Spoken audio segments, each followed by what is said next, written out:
Good evening.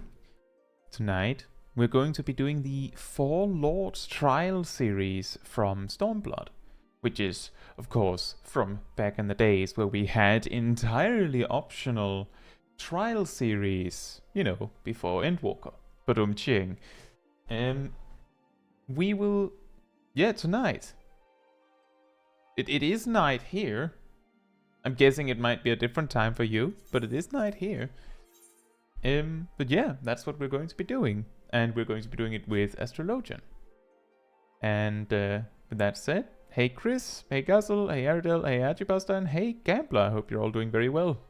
Hey Ymir, hope you're doing well as well. It's 10 AM for me. Well, good morning to you then.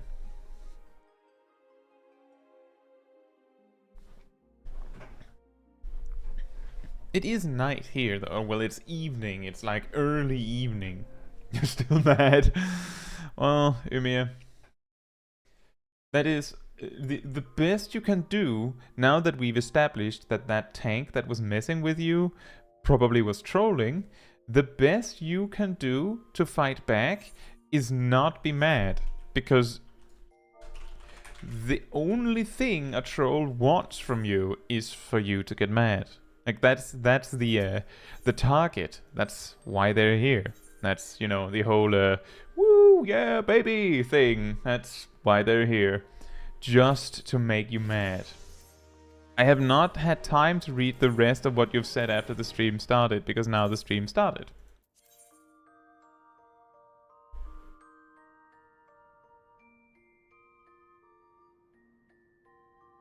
Huh? Welcome to the cult of the pink, Tristan. It says here that... It says it like you're a completely new member, but haven't you already been a member for at least a month? That's really weird. Well, welcome back, question mark? To the cult of the pink. Thank you so much for the support. YouTube weird today. Time to continue with the gift from Ymir. Ah, that's why it's saying it like that. It's because you didn't get the initial welcome message in the same way because the first one was a gift. I see. That explains. Still looks weird. Welcome and thank you for the support.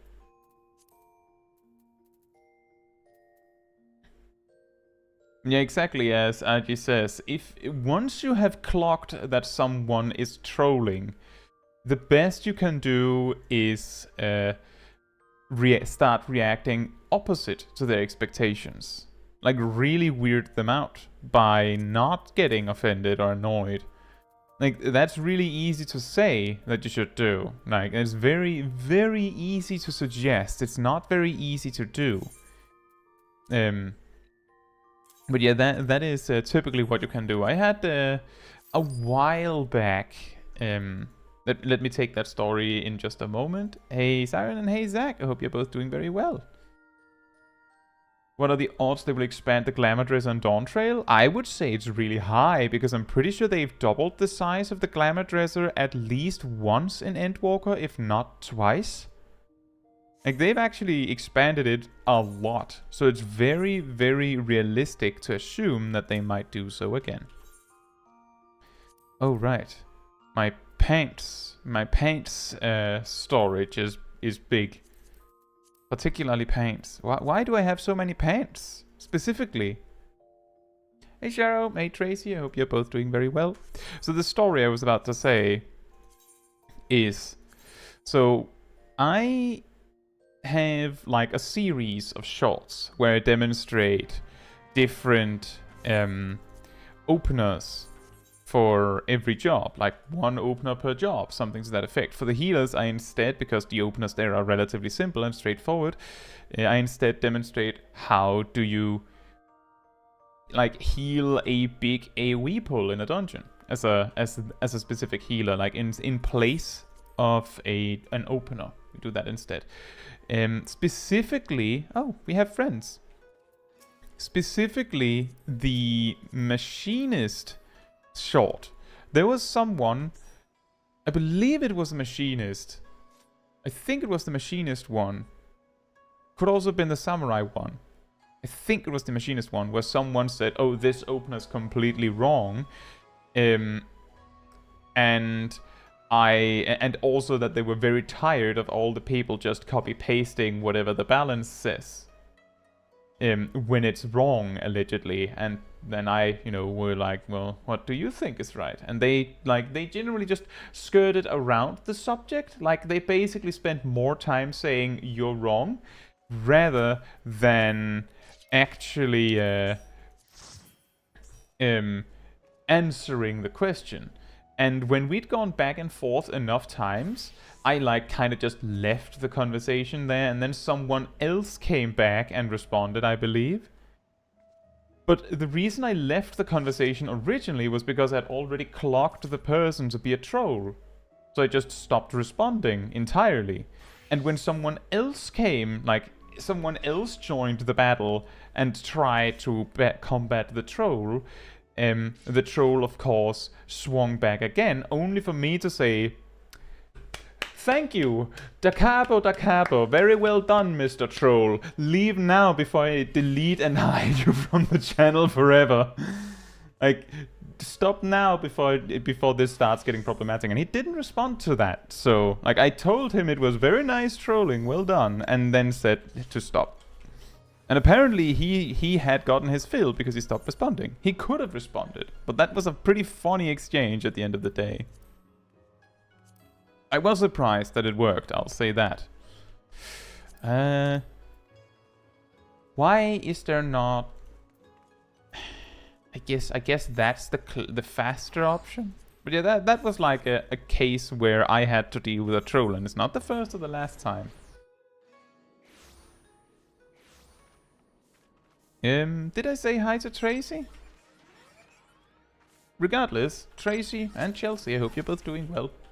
At least show the opener. Yeah, the thing is, what made me clock the guy as not genuine and in basically trolling was specifically that they didn't tell me. They didn't actually tell me what they meant. They just said that I was wrong, and whenever I quizzed them, we're going to grab the quest here. We're starting the Four Lords quest. It's not the wrong locale, it's closer because all of the Aetherytes in Ruby Sea are stupidly far away. It looks weird, but it's correct. It's the same as if you want to go to the Waking Sands, some people will go to Limsa Lominsa first. And just take the boat. Hey Sam, hope you're doing well.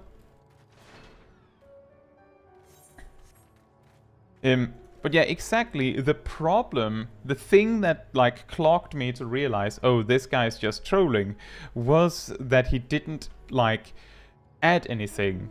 He actually, the main thing he kept talking about was that he should make a video of his own to tell to show everyone what the right opener is, but he didn't do that, and he didn't really move on from repeatedly saying that he should, and he didn't, add anything to the conversation, which is very troll behavior, right? Exactly as we can probably assume that in Ymir's case, that person completely ignored the fact that they themselves had died 10 times. And Ymir died once or something. Cult of the Tank. Cult of the Paladin. Cult of the Shield.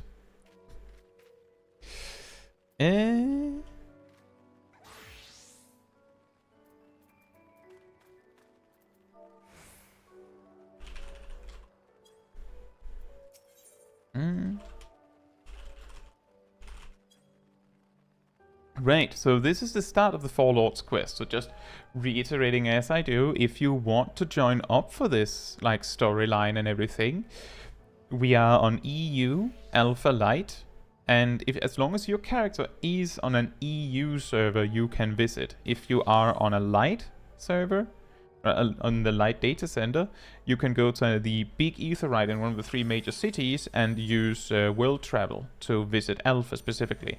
If you are on Chaos, you instead have to log out to the character select, right-click your name, and choose Data Center Travel to do the same thing. And both things work. Now, if you haven't actually unlocked this quest line, you may want to like rush. I usually take quite a lot of time in between tasks, as we do right now. So if you are behind, there is a good chance you can catch up. There is a chance you can catch up at least. Alternatively, you can of course just have completed it all beforehand. Also, I see I have a little guard defending me here. See, you would know more of my venture. I've been standing here for like a year or something. At least half a year. I'm pretty sure half a year. Anyway, actually I haven't been standing here all this time, because there was also this time in Endwalker where I went to Charlian and stuff. But as far as you know, I've been standing here for quite a while. Excellent. I should be glad to tell you all I know. Though perhaps it would be easier to let our anonymous client speak for his or herself. Here, their missive. For the Ruby Sea and all who call her home, we seek the aid of the warrior who laid low the Lord of the Revel. But first, we better make haste to Hell's Lit and quell the Oni that dwell in its deepest depths. Should she succeed in this test, we shall speak of the true endeavor and consummate reward. A strange proposal, though it must be noted that they knew both of your deeds and of our part in them. The Red have no love of trickery, so I doubted it a trap of theirs, and should this client have honest intentions, then, for the sake of these waters, it may behoove us to engage them further. As for their test, enclosed with the missive was a magic dagger, along with instructions as to how it may be used to open a hidden passage into the depths of Hell's Lit. I should mention that this dagger is old and exceedingly valuable. That our client was willing to entrust it to us without guarantee of our cooperation bespeaks considerable wealth, and more importantly, considerable reward. If you're willing to undertake their trial, I shall journey to Hell's Lit and prepare to open the path. But given the financial incentive, I think it for the best if I went and fetched Mistress Tataru. Wait for us there, then. And this is quite funny, because some of you may remember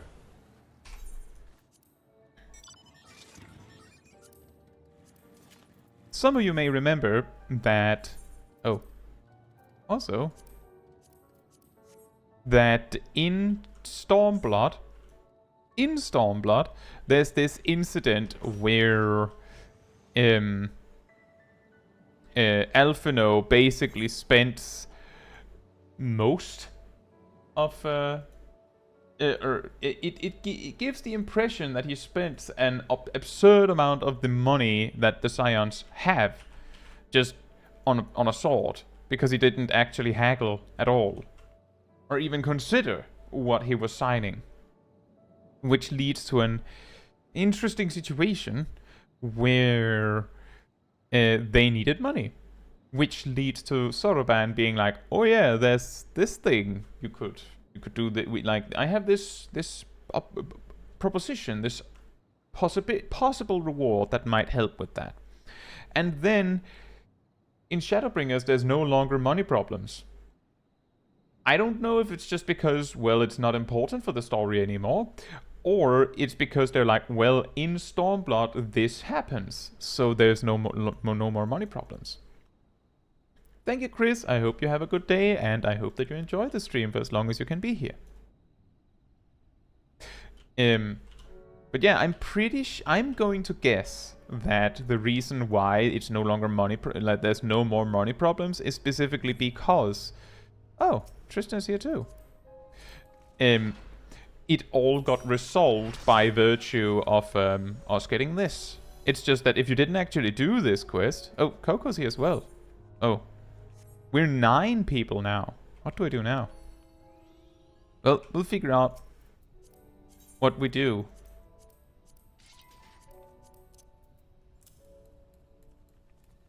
When we get there. I believe there's of course dungeons and trials in between. Hey Chloe, hey Onoken, and hey Gleaming, I hope you're doing well. Chloe says, wasn't there the stuff with the drowned city of Scala in regards to the money issue? That was the reason we went there, but ultimately what the money got spent on was getting money for the for Alamigo, you know, the resistance and all that, to rebuild with. So we didn't see any of that. Like, that was the reason we went, but not what the money ultimately went to. But that was like, the reason why we went was because we were missing, like we were lacking funds. And then when we finally had the money, we were like, let's give this to someone else. So we still have the reason of needing money, which then leads to this. Hope you haven't been waiting long, Caetsu.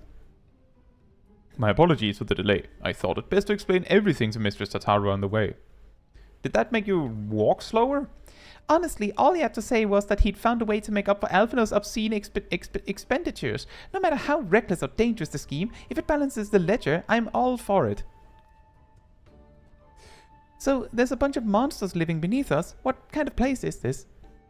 Well, according to ancient legend, Hell's Lid is where the hero Tencent defeated a host of Oni. Not to be confused with Tencent. Oni were foul, evil beings that tormented the people of the Ruby Sea, and this island was home to many, until Tencent, together with the four lords, drove the Oni into the sea. For his heroic deeds, Tencent was showered with riches. He then journeyed deep into the mountains, far from the realms of men, and lived in solitude with his companions, happily ever after. And now Caetsu's being asked to drive the Oni away again? You misunderstand. What I told you was a fairy tale. To the best of my knowledge, no one has ever seen an Oni. If anything, many assume the tale refers to ancestors of the Kojin. So what you're saying is that you've got no idea what's waiting for us down below. In that case, I'll leave this to the experts. If you need me, I'll be hiding behind that rock over there. Well, it wouldn't have been as problematic if you had, you know, showed up in combat gear, Tataru, but I guess you're a very low-level Arcanist anyway. By experts, I presume she means you and your adventuring companions. Yes, those that are off the screen right now. I brought like a whole, like, war band, as you may understand, Soroban. I do hope you were not counting on me to join you in the fight. You can also not fight? Bruh.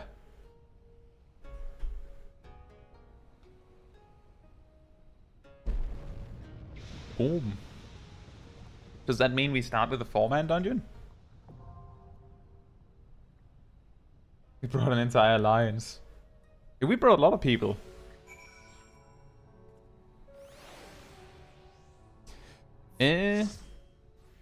So the first question, is there anyone in the party who is doing the quest too, so they actually like need to enter Hell's Lid right now? If you do, then please stay in the party. If you don't need to do the dungeon, then we'll have to figure out like who for we bring, because unfortunately it's just 4 people.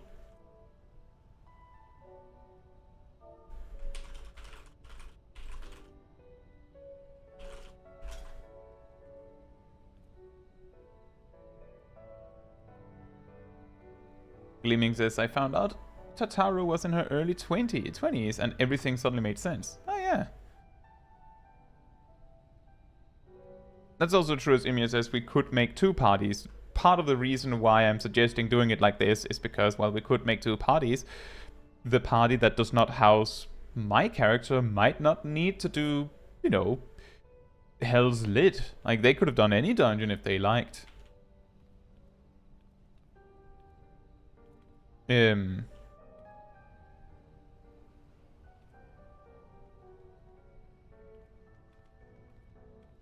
Well, I'll be healing.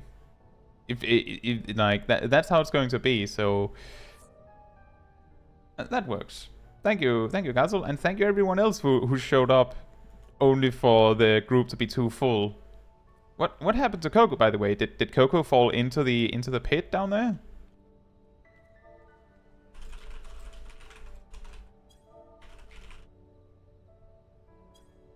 We have 2 tanks, a DPS, and a healer. That works.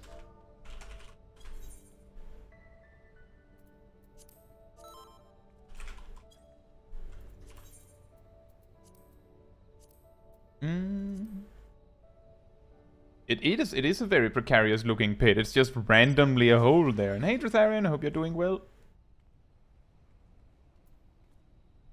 And yeah, just as was suggested, we have enough people here that you don't have to all just sit here and wait for me.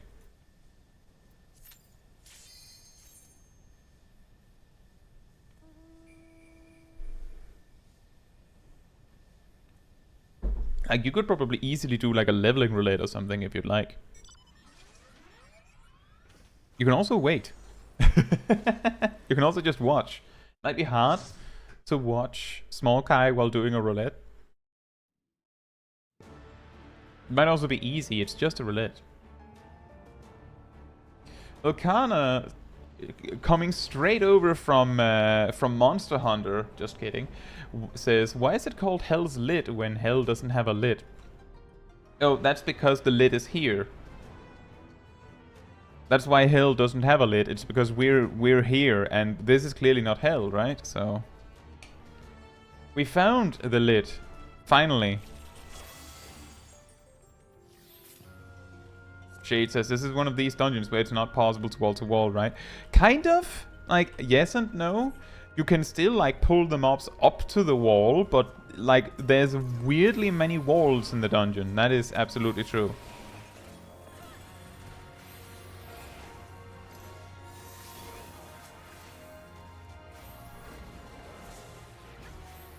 A little adventure to hell.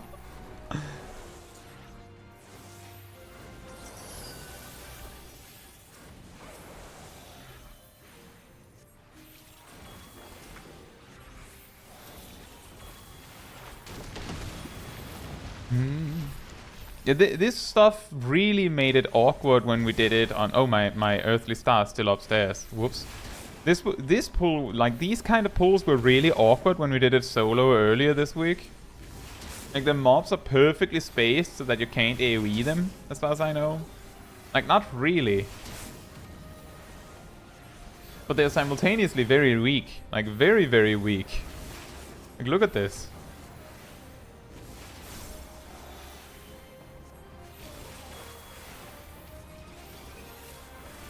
I'm very curious why they decided to make the dungeon like this, with so many walls. If you're fighting sentient lava walls, does that still make it a wall-to-wall pull?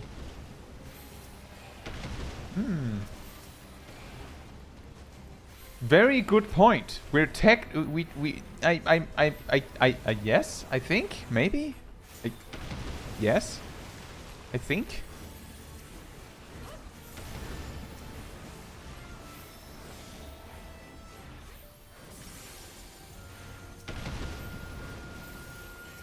Uh-oh.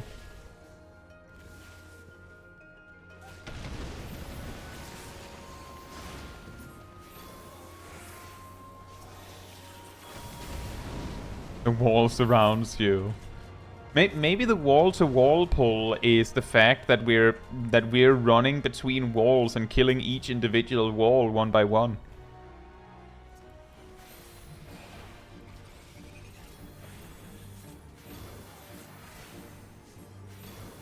Maybe the wall-to-wall pull is the walls we found along the way.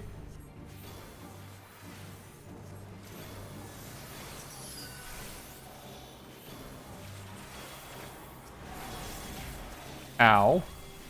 Right, there's a boss. That's right. I had not forgotten that. I was just testing how hard he hit me.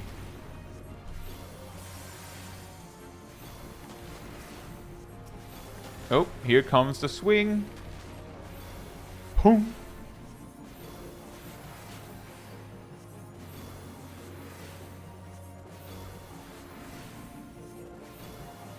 Wow. He's already down to a third and he hasn't even, like, he's barely done anything. Ah!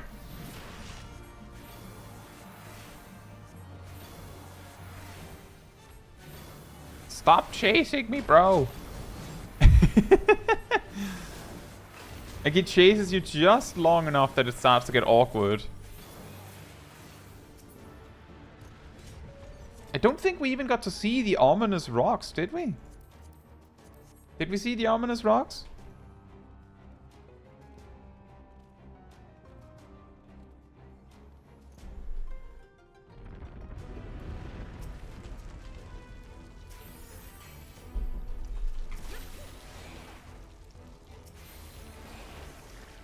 Very unlikely these days.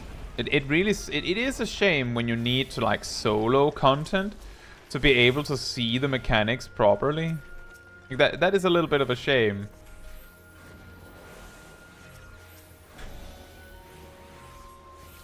But hardly surprising when we did the minimum item level like Omega runs last week. Oh, we could have done this minimum item level. Oh.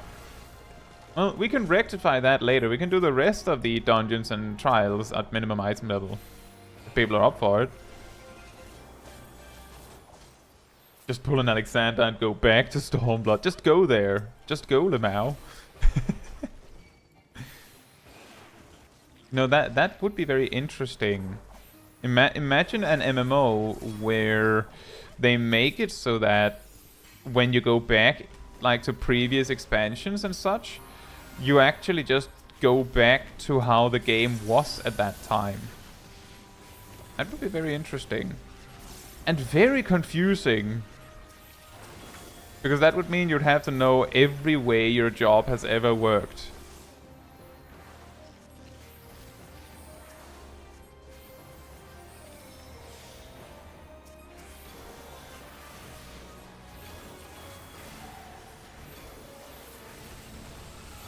Oh, right, my earthly star. Well, it looks pretty, right?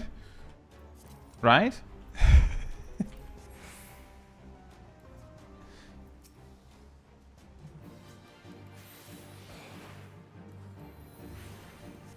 But that would be quite chaotic. Like an MMO where instead of like adding new versions of jobs, they like instead of like building on the jobs, they kind of just rework the jobs.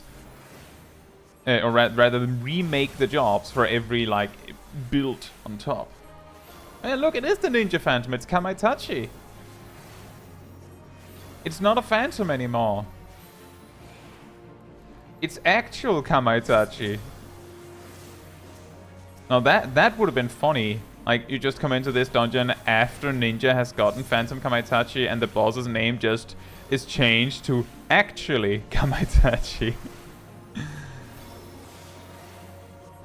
Like with like really bold, all capitalized, actual.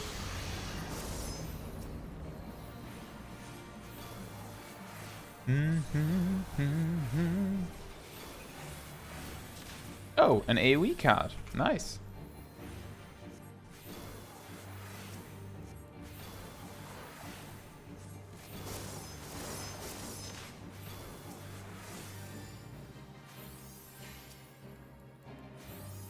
Exactly, you would have to manage TP every time you go into pre-Shadowbringer's roulette.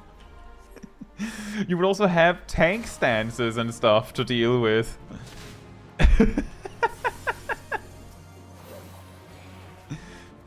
It would be quite chaotic, because that would also mean that most like quality of life things that have ever been added to the game, it's like, oh yeah, you have to level to that point first. Like, no, you don't. You have to actually like play a Realm Reborn warrior and paladin and stuff in a Realm Reborn.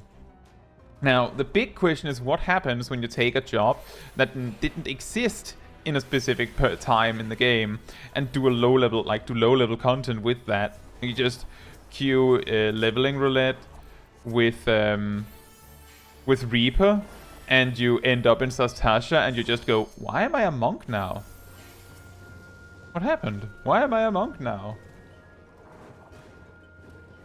They make a worse version of all the new jobs. They make like an ARR incarnation of all the new jobs, just so that you don't, just so that it's not unfair for the old jobs.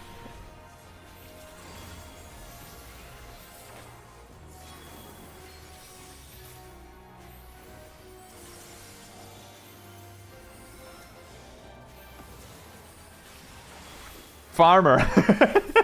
You land in the stage, you're like, why am I a farmer?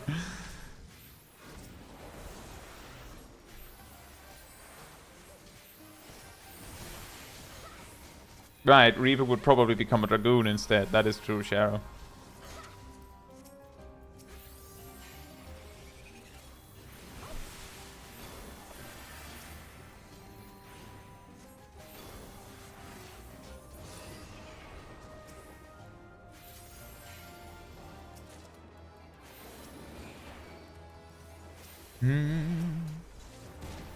Ow. Can I not AoE these? I don't think I can. Weird.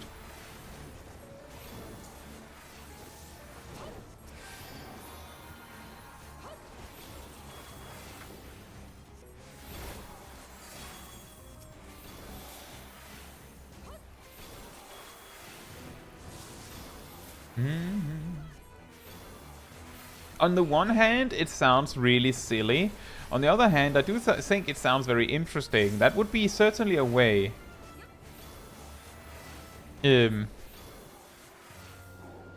would be a way to make sure that, like, the old content doesn't disappear. Botanist Reaper.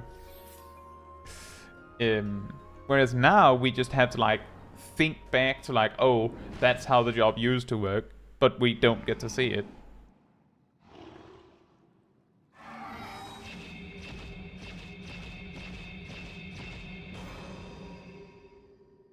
Hexagon. I do find it really funny to imagine they make a worse version of all the new jobs. They just make a, like, they have to, like, go back and make jobs in the old style so that it works with this absolutely ridiculous idea.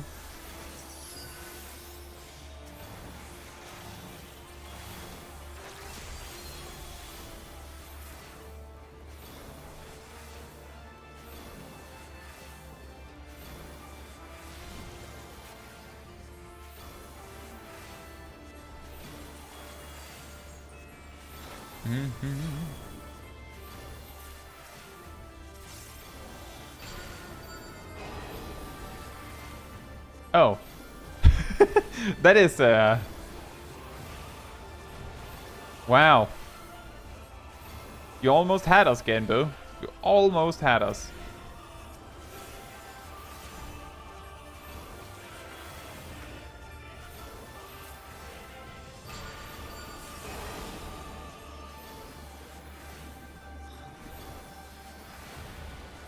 What's he doing?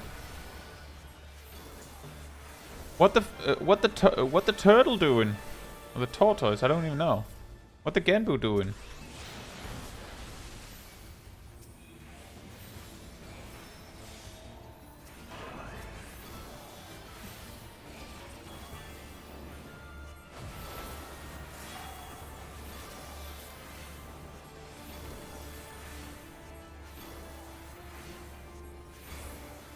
You know, this mechanic is a lot easier when you're 4. A lot easier.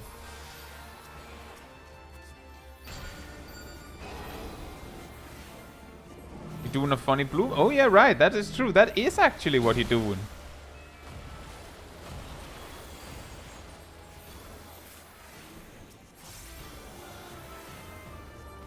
Chelonian Gate is one of the most awkward blue mage spells in my opinion. It's quite awkward to make use of, like, effectively.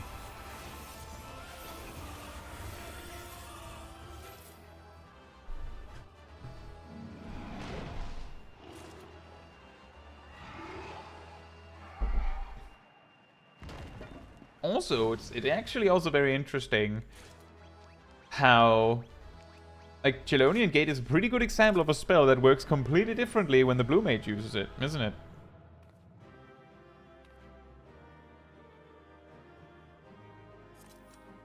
Oh. Well.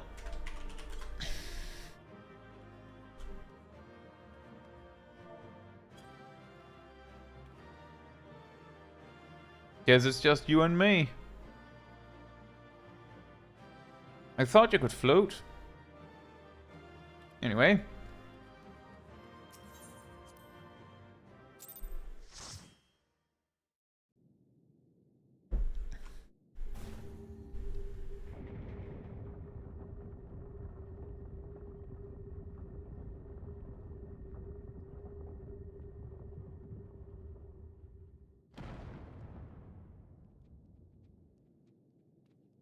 Ah.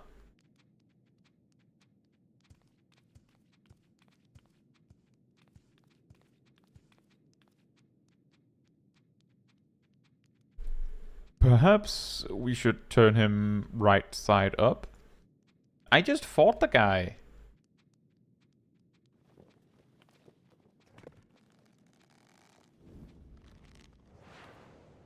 You didn't need to throw him that hard, Tataru.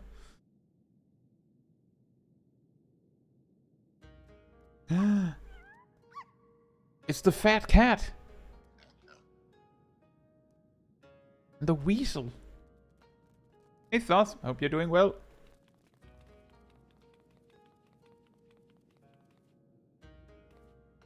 A marvelous performance. Truly marvelous. But then you did best the Lord of the Revel. By the kami, a talking turtle.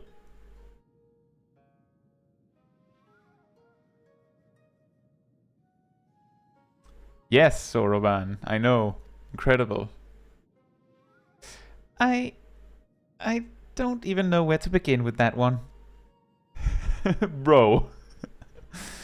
I trust you will forgive me for my deception. It is something of a Far Eastern tradition, the testing of strength and so forth. A bit rote, perhaps, but anyway. Welcome to Raizen Temple. Not to be confused with Raisin Temple. I am Genbu, guardian of the sacred place, and leader of our little collective of random cute animals. Genbu, the self-same Genbu of the Tale of Tensen, one of the four lords. Under normal circumstances, I would assume you named for the legendary being, but clearly this is anything but normal. Never in my wildest dreams did I think I would meet a talking turtle.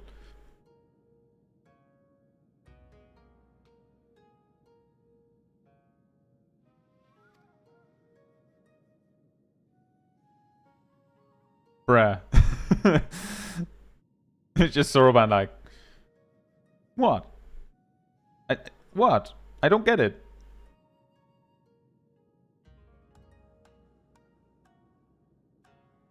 Live guy reaction.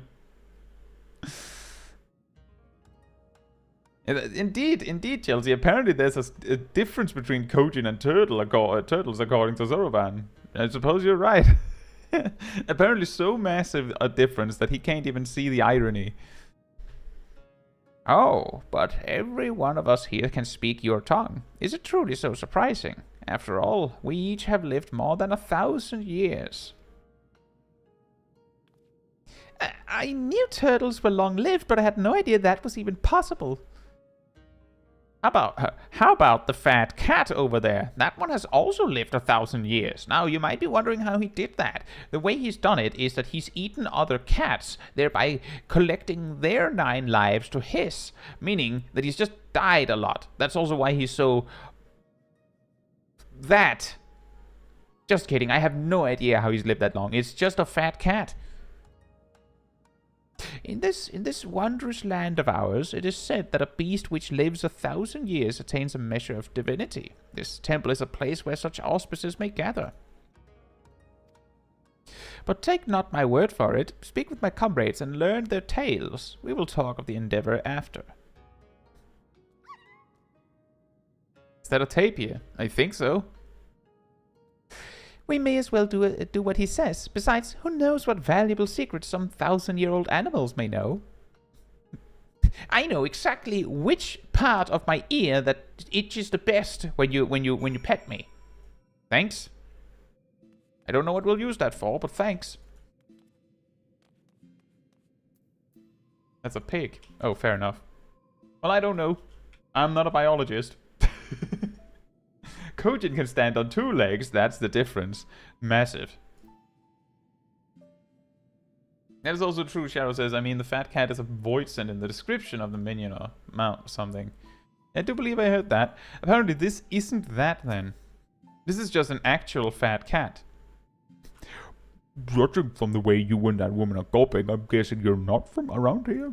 Don't know how it is in your homeland, but here, if an animal manages to survive 100 years, it begins to get ideas. Delusions of grandeur. Some small power, sure, but nothing much to speak of. Survive 10 times that, and you'll become a full-fledged auspice, though. Speech, magics, it's quite the change, believe me, which is why we call it the change. What? I never said it was something clever. Anyway, point is, don't let our appearances fool you. I could kill you 5 times before you hit the ground, but I won't, on account of me being civil for now.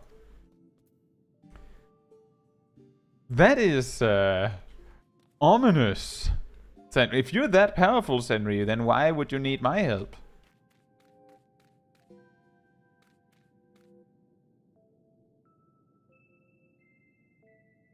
Heh, pretty rare for a rat to live that long. Rat? Rat, I'm an otter, good sir. Good day, sir.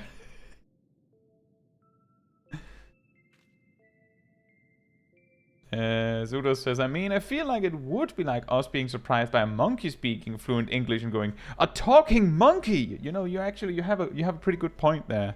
It's not exactly the same. That is true. I suppose it's just that it feels a lot more different, doesn't it? But you're probably right on that one. A friend of mine, Tamamo Gozen, once called this place home, possessed of 9 tails. Her power far eclipsed my own. But one day she left to live amongst men. What became of her, I wonder? Is that the mount? Hey, did you know ninjas summon a phantom, Kamaitachi? Hey, that hurt. You didn't have to give it everything you had in that fight, you know. I only just went through the change, so it's not like I was going to slow you down that much. Well, I suppose you didn't know it was all for show. I was probably really intimidating. Oh, right, you were asking about the collective, weren't you? Let's see. Genbu's the oldest of us, oldest in the Far East too, I think. Of the 4 lords, one of the 4 lords, so as you can imagine, he's much more powerful than regular old auspicers like me. Oh, but you probably knew all that already. You need to believe more in yourself, Kamaitachi. You feel like a phantom of yourself. Survive 100 years and grow a brain.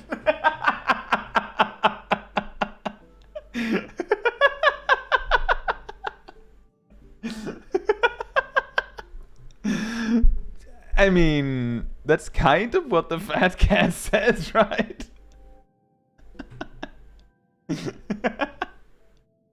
All you have to do is survive 100 years, then you grow a brain. Awesome.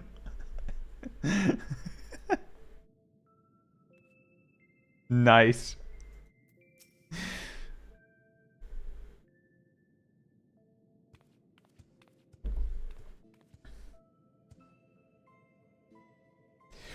Now that you have a greater understanding of who we are, I shall tell you of the rather thorny predicament we now face.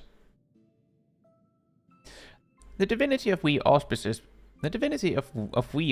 manifests in myriad ways. For example, I possess clairvoyance. And with my preternatural power have I seen a vision of the Ruby Sea, of Yangsha, of Hingashi, subsumed by roaring flames. This is no distant future, I fear, and if we are to avert it, we must needs enlist the assistance of an exemplary warrior, one such as she who faced the Lord of the Revel and lived. And, I mean, this really, we really had to get this done quick, because we totally haven't been just waiting for this for like half a year, and just now you come to fix it. Weird. Don't worry about it. What should we do? What should we do? You know, I think we're fine, Tataro. This could wait, apparently, for like half a year at least. Fear not, little one, for I have a plan. But to understand it, you must first understand the duality which lies at the heart of we auspices. The Aramitama, the primal rage, and the Nikimitama, the boundless calm. These elemental forces comprise the soul of an auspice, and it is only when they are in balance that we are truly ourselves.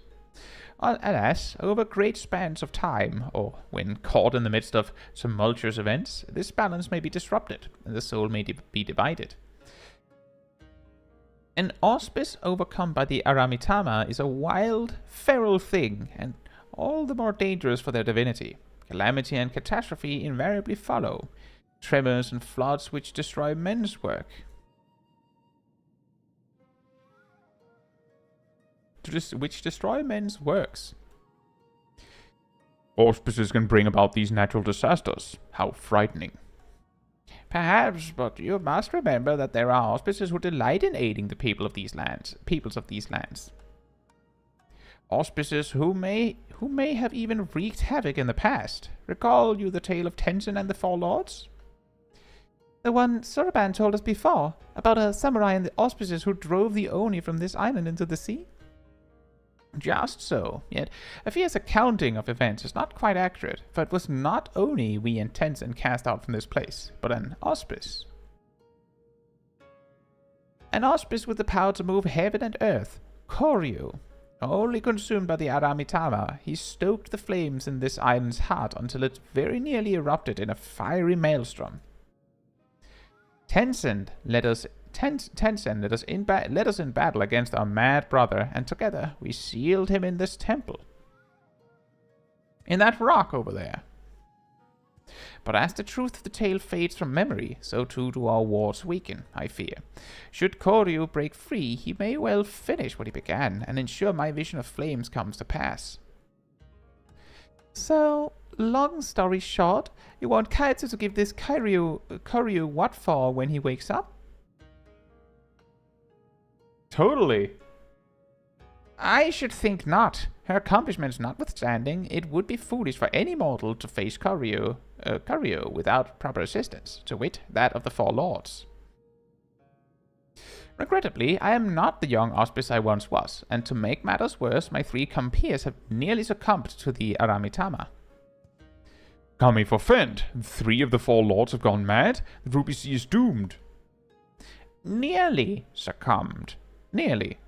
Alas, in marshalling their strength to retain control, they are unable to commit their powers to the preservation of the wards holding Koryu in his prison.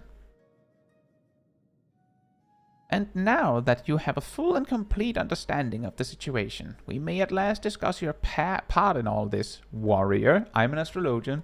I would have you and your comrades face mine in battle and quell their raging Aramitama. What say you? So, wait. I don't get to kill them. Well, still something.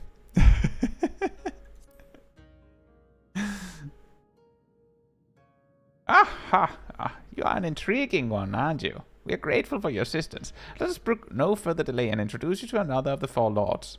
I informed Byakko of your arrival when you first entered our domain. He should be returning any moment now. Come. Is that why the DPS and my static have to share the DPS brain cell? I don't think I can wait 100 years. Well, it's actually even crazier than that, because when one of your DPS finally reaches 100 years, they'll have an entire brain to work with, not just one brain cell to share. It's quite wild. I'm sure it will be a massive difference. The awkward part is because humans don't have as good reflexes when they're 100. They might not be as good at ultimate savage raiding and stuff. Old friend, the day of reckoning draws nigh. That's a weird way to greet someone. The wards will fail and Koryu will break free.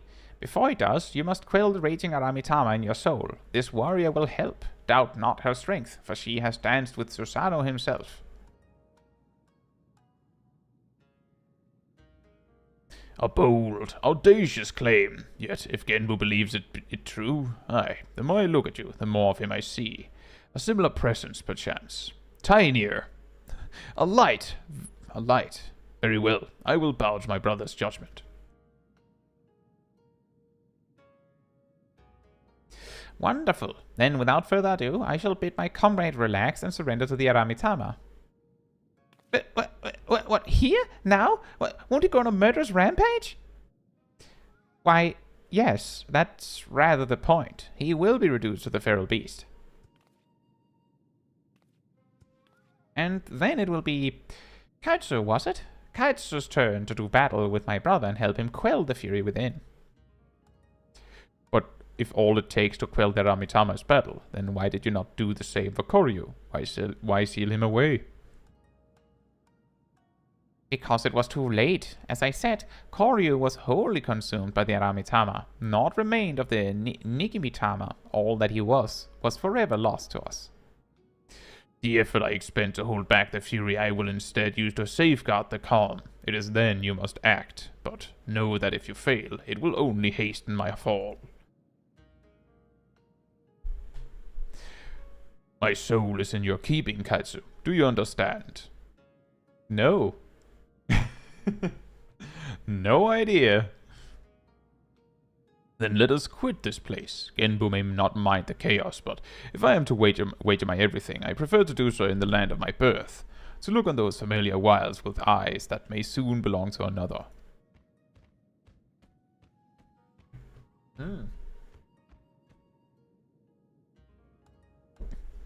When you return to the island, look for Fury. He will guide you back here. Given the circumstances, perhaps it is best that we stay here. Would that be acceptable? No.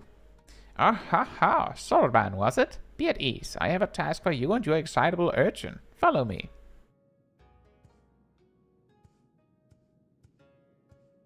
Did that tiny talking turtle just insult me? I think so. I believe so. Let me just come out first in case there's anyone waiting outside.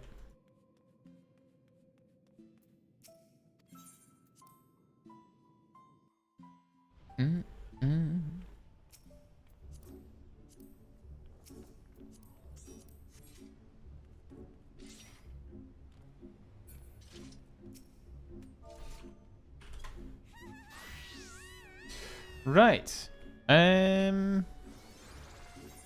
To Yangsha then.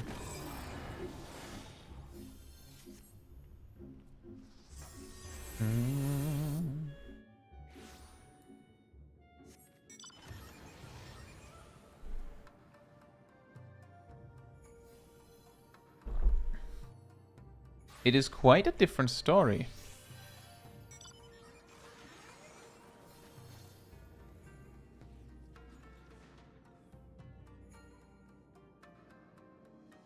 All aboard the magic school bus. Do you want to come along too, Tristan?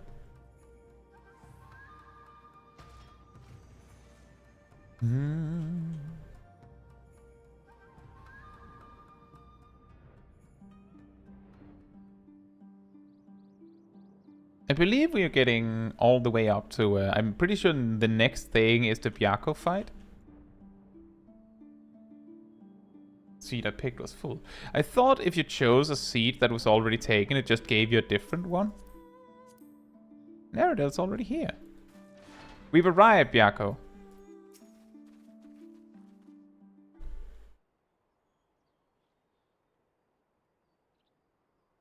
We are here.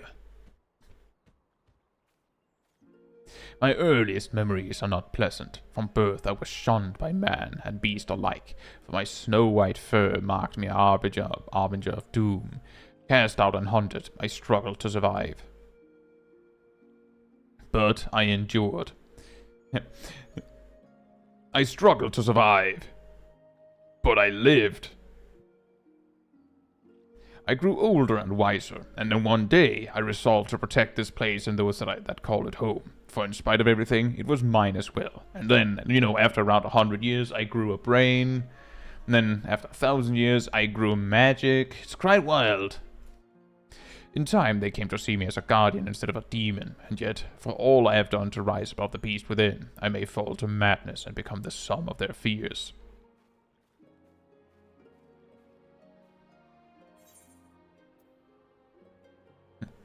I have bested Kami, you know. You're in good hands.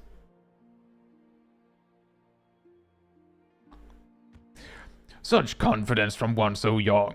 Haven't even grown a brain yet. But as age in and of itself does not confer wisdom, nor does youth go hand in hand with hubris. I warn you, for centuries has my Aramitama grown and festered. Hold nothing back, for I will not. Warrior, the time has come for you and yours to make ready. May the Kami grant you strength to save my soul. Hey HK, hope you're doing well. Also, hey Steve, I hope you're doing well as well. The shadow's getting weird. Did we lose Kai Sanada? Crazy, did you not want to join for the trials?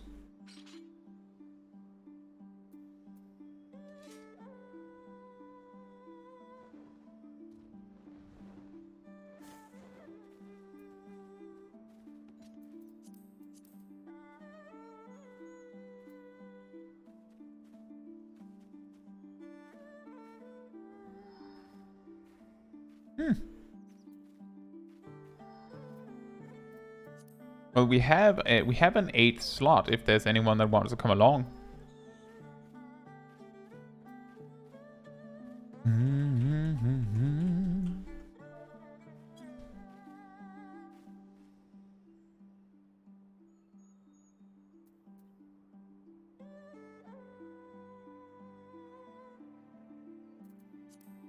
No player 8?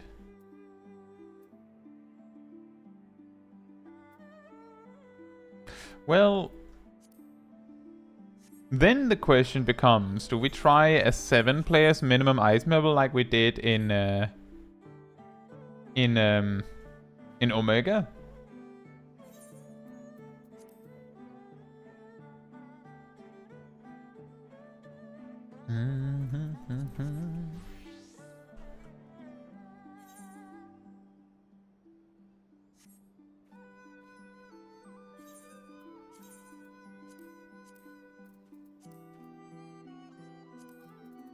Let's see. Times like this, I wish for cross region. It's going to be wild the day we get it. One day. Is there a tank switch? Do we need 2 tanks for Jadestow and normal?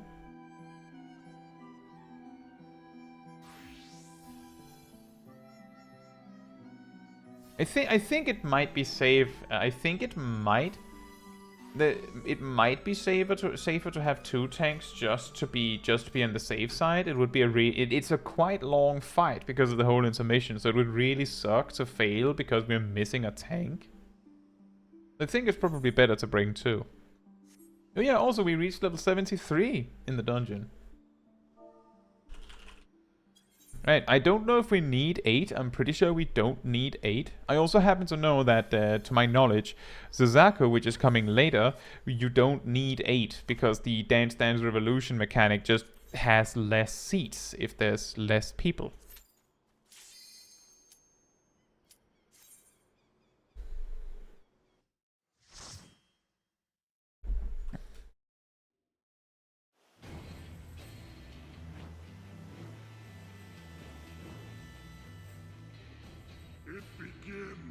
Receive of me my fury, children of man, and quell it! I get so angry, I'm so mad. I'm so mad. I become so angry and mad that I become a guy with a tiger hand. Have you ever gotten so angry that you turned into like a bigger guy, but your head is on one of your hands? Have you ever experienced that? It's really weird when that happens.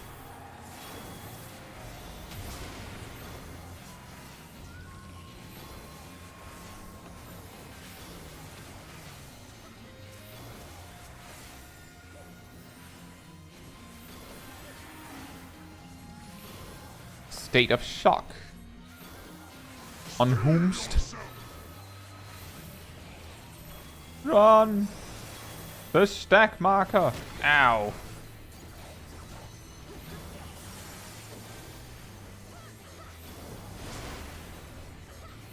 I sometimes turn into a black and white tiger when I'm angry and pretend I lived for 1,000 years. Oh, you too, HK. It's really weird when that happens. Just when you have a really bad day.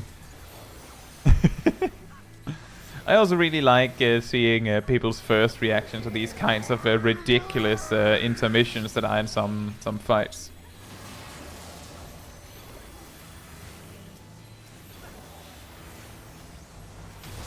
Oh right, he's shooting out bubbles. He's a bubbly guy. Oh boy. Honestly, same. Very awkward when you ride the boss and suddenly you're as big as one.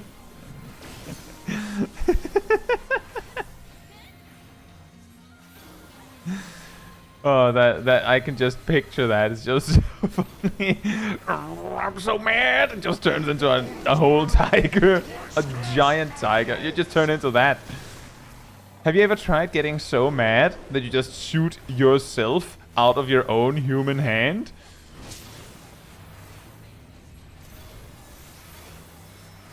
Don't worry, it gets weirder.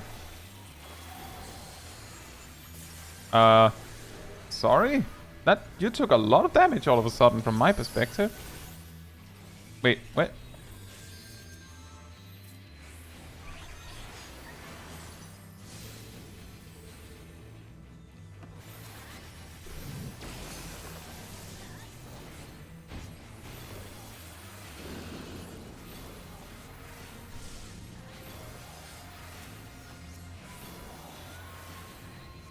The roar of thunder. It's it's Thundercats. It was Thundercats all along.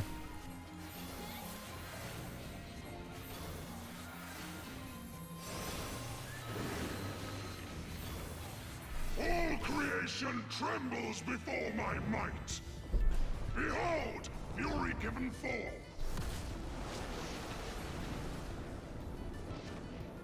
Whee! We get tossed really far up.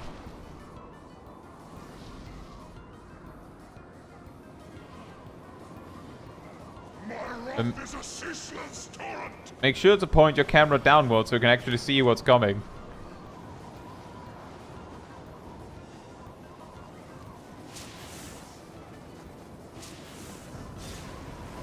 Oh, look, a donut AoE. Yum. And a lion AoE. How about some more orbs? Hey Santu, hope you're doing well. Been a while, yeah.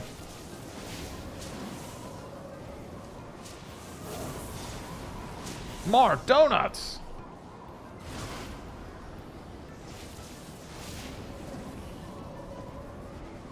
No more games.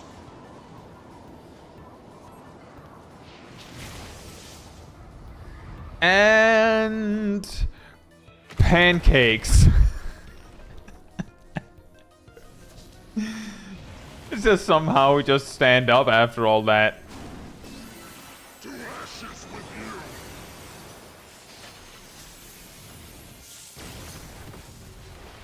Oh, we actually did damage through all that. The warrior of pancakes. I shall bring all to bear.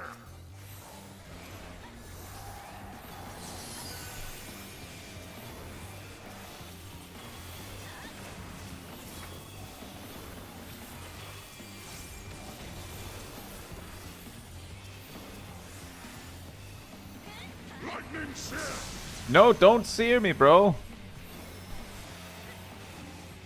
Don't do it. Uh-oh. Yeah? Tempest Surge! How about donut? How about a donut? What? Oh, it didn't have infinite range? That's pretty funny. I could have sworn that it was. Steel yourself. I don't think I can make that. I could. You're mine. Bruh. My legs. Ow. Your legs? How about sweep the leg? Aha! Funny! Laser!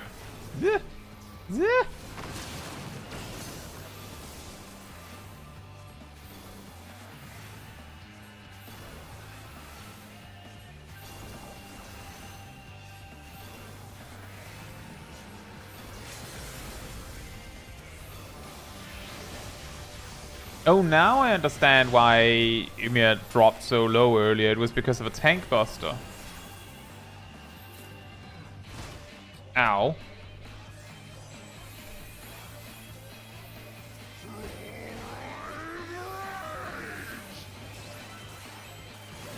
I think he's angry.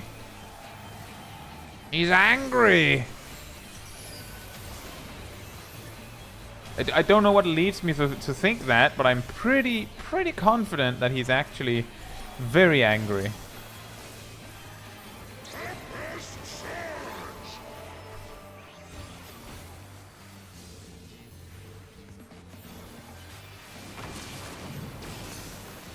You are stronger than I dared hope. Is that the Aramitama saying that, or are you just in there going, Hey, wait a minute, I'm getting beat up real hard. Nice. I'm losing. Awesome.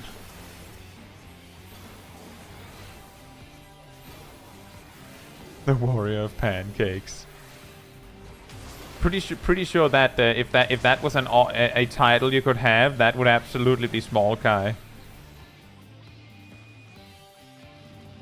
I think I'm capped on poetics.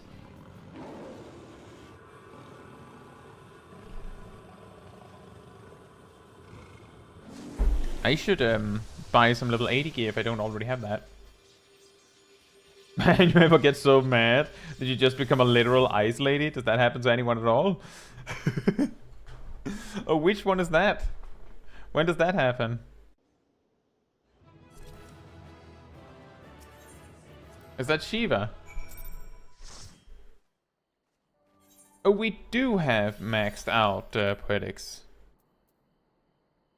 And we do have full level 80 healer gear, I'm pretty sure.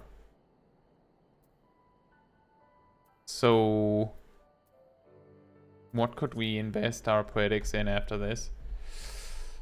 God's strongest pancake. Maybe... maybe like invest in some tank gear so that we have it when one day we eventually, possibly, maybe one day get a tank. That could work.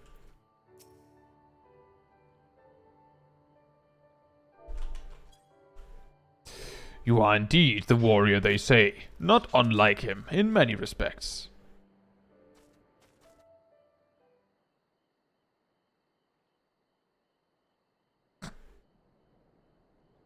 HK said, in the fight. Byakko is a tiger, and tigers look like cats. Cats is a musical. A musical is a stage play. Final Fantasy XIV is just a theater play.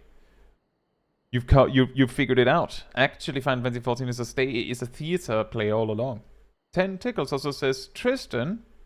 This one goes out to Tristan the Bart.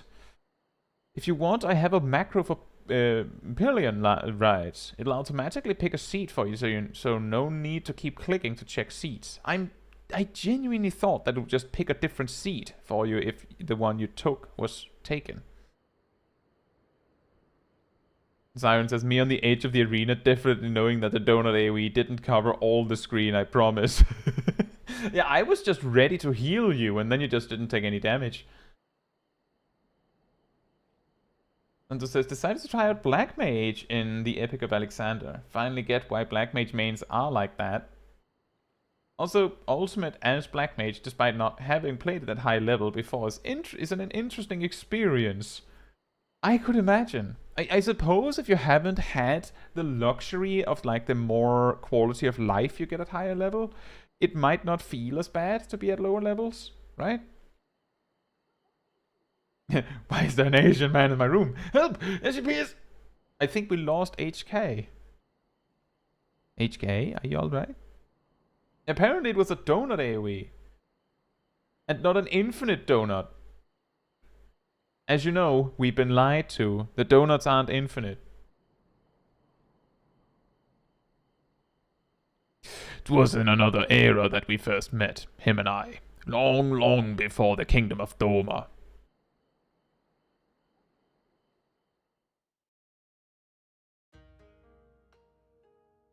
I told you before of my past, of how I was shunned by man and beast alike for the snow-white fur that marked me as an harbinger of doom. Bereft of family and friendship, of home, I wandered the mountains in search of a place to call my own. There I would accept my fate and await the inevitable. But death did not come, for I was unlike my brothers in more respects than my fur. With every century I grew stronger and stranger, monstrous. In turn, what few creatures dared traverse my domain withdrew further and further. Never had I been so alone. And then, one day, I awoke to find a man standing before me. Bewildered, I rose and bared my fangs as I roared in rage. Begone, or I shall rend you asunder and feast on your flesh. What fool has the temerity to approach me thus? But the man did not flee. Rather, he stood his ground and said, This fool is named Tencent. And ever since he was a child, he spoke the language of beasts. Then you know full well what you stand to lose. Return to your people or die. Ah! But Tencent threw back his head and laughed. They would kill me if I dared. For fear of my talents, I was banished. An harbinger of doom, they called me. In that instant, all my anger drained away. Tencent's words had struck at the heart of me. Here was a fellow outcast, cursed by his kin for his very nature. That night, as I listened to his snoring, he apparently sits upright like that and sleeps. Really weird guy. As I listened to his snoring, I realized I'd found in this man a kindred spirit.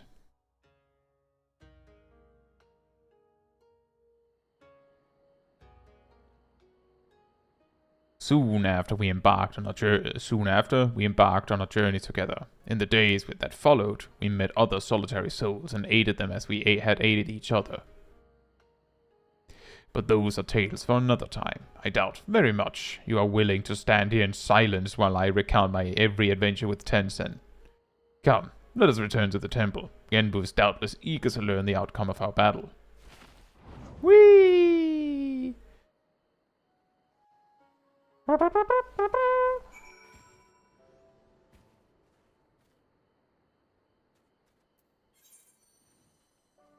Let's see here. I think we're just going to Tamamisu. Wait. Tank gear. I was just talking about that. Crystarium, I guess. I just grabbed the level 80 stuff first, because when we inevitably get a tank, I don't even know if it's going to be a Paladin, Warrior, Dark Knight, or Gunbreaker. So I might as well grab the stuff that I know for certain that we might use. Thank you. Tank. And that. And... inventory space is not something I have a lot of. I don't have a lot of it. I have just enough of it. Just enough.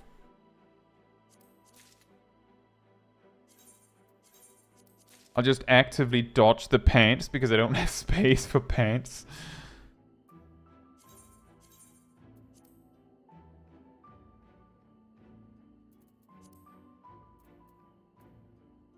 Sure.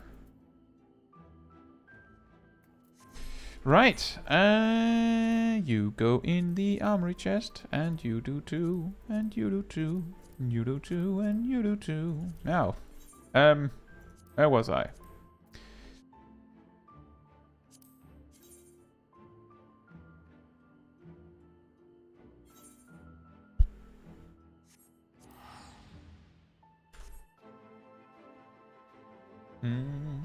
Smog guy.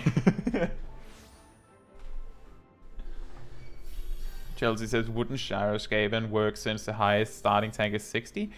It could. It could. I'm just choosing to start from the top because then I know for certain we'll need it. The reason why I say it like that is because the reason why we weren't that interested in getting like Shire gear for Astrologian, I believe we didn't get Shire gear for Astrologian, did we? I'm pretty sure we didn't. Was that we did that with Black Mage, right? So we didn't need to have like top of the like top-notch gear. However, so like we could just get by with like crafted gear or something, and we're fine.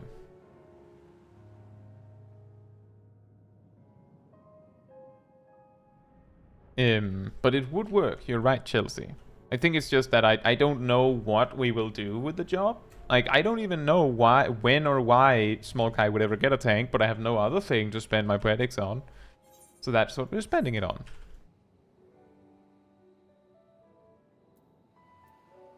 We did the same with healing. The reason why I already had level 80 healer gear was that I was like, I could buy like some gears. I'll just start with this.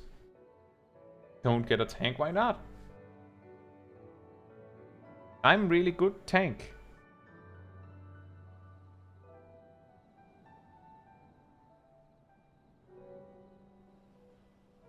A past life as an idiot. Is Tencent dumb? Because then we'll be out of a job? That's fine. And here we are. A Fury. No need to explain. Genbu's told me all about you and the thrashing you gave him and the others. Need me to escort you back to the temple? Yes.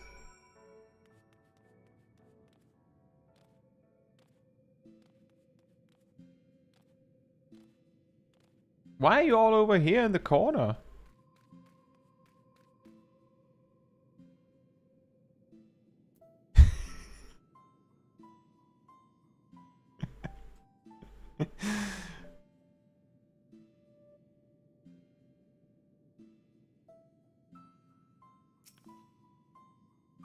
Please do not disturb us, Kaitsu. We're in the middle of a very important training session.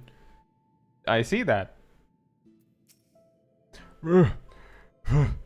Never meet your heroes, my friend. I do believe that we agreed that we will use Astrologian for the level 80 stuff as well. I'm pretty sure. So that's not what we're going to be using tank for. That's why I say I don't actually know what we will do. We've already voted on that. That's why I haven't picked up a different job yet at all. And why we just why the plan is to level Astrologian on the after if we have time. So don't you worry about that. We will be healing that and playing cards as well. But one day we might level a tank.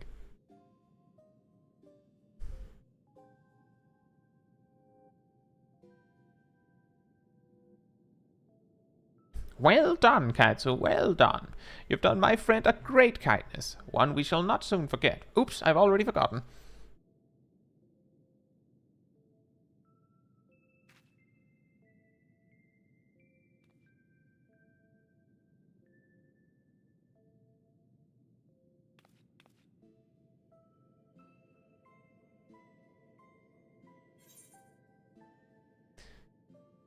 What exactly did you ask Soroban to do?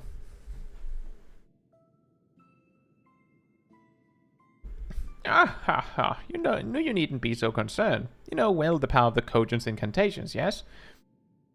I but asked Soroban to undergo a little training that he might assist us with the maintenance of the wards. He has demonstrated a remarkable aptitude thus far, in fact. How much longer must I continue? Concentrate, less chatting and more chanting. What youthful energy! It has been far too long since we had the pleasure of such company. Not since Tencent, I imagine. I've been meaning to ask, what sort of man was Tenzin? We only just learned the stories, and you've already said they were half wrong. Curious, are you? Very good, very good. Far too many people have no interest in the past. What to say, what to say? Well, for one, Tenzin was blessed with the self-same power Kaitsu possesses. The Echo, I believe it is sometimes called. Alas, as you probably know from personal experience, such individuals are often regarded with suspicion, if not outright fear. Nevertheless, Tenzin was a generous soul who was ever eager to aid his fellow man. Indeed, he died as he lived, fighting for the sake of those he loved. You see, when he faced Koryu, we four lords were still quite young and weak, not even auspicious in truth. And we could but look on helplessly as the two dragged one another to the brink of death. With the last of his strength, Tenzin imprisoned the mortally wounded Koryu. He then bequeathed to us a sacred treasure. A sacred treasure. A crystal which shone with an otherworldly light. Oft have I wondered if this crystal was the source of the powers we would grow to possess. Would we have become the four lords without it? In my heart, I think not. We built this temple to strengthen the wards and safeguard the Ruby Sea in Tenzin's stead. His legacy would be ours, and so it has been to this day. And so it will continue to be, but only if we can rely upon you to quell the Aramitama of our comrades.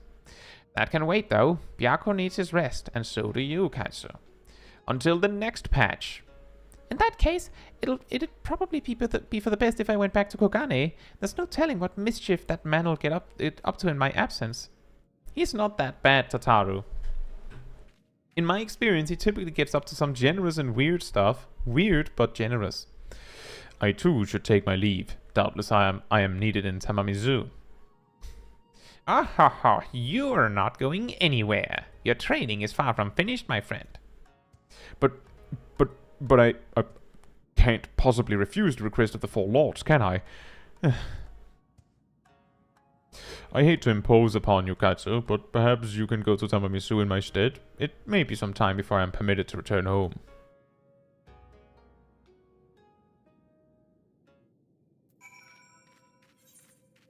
Back to Tamamizu.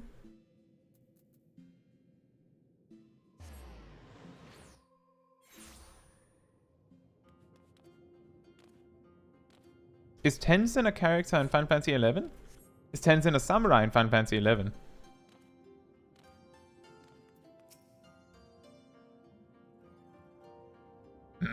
So, Soroban will be staying with Genbu for a time. How wonderful to hear. I have no doubt he'll make the most of his most blessed opportunity. Oh, I have another missive for you. It was delivered personally by an unusual cat. An auspice, I presume. You read it.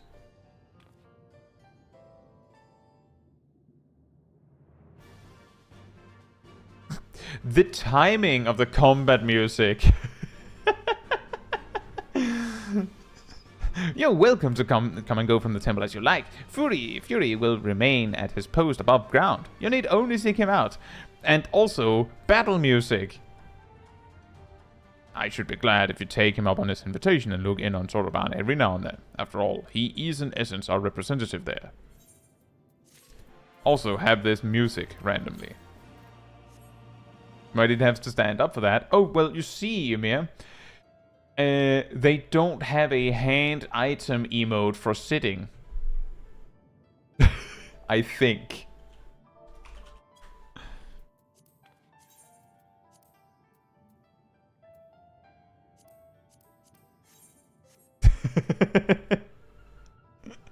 It was to assert dominance. Ah, that also works. Remember, I'm much taller than you. Oh, that is interesting, Aradil. Is he like a very important character in Final Fantasy XI, or is he just like in the universe? Potions. Why are they normal quality? A pleasure as ever to see you, my friend. Would that I could say the same for Soroban. He has yet to return to Tamamizu, so I can only assume he is still busy undergoing Genbu's rigorous training. Sorry, phone? Hello? Hello? Kaitsu? Is my link portal working? So unreliable, these little things. Is that why we had to go to the Waking Sands all this time? I don't know how these newfangled phones work.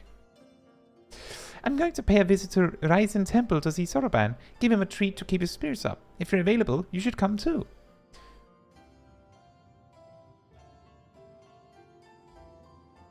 I hope you haven't forgotten how to get there, but in case you have, look for the cute animal trying not to look like a guard on duty in the middle of the volcanic island.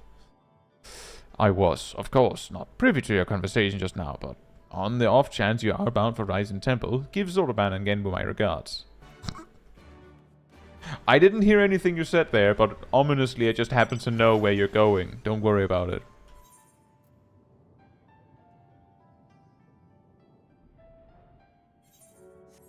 Don't even worry about it. He's only important in one expansion. How many expansions did Final Fantasy XI have?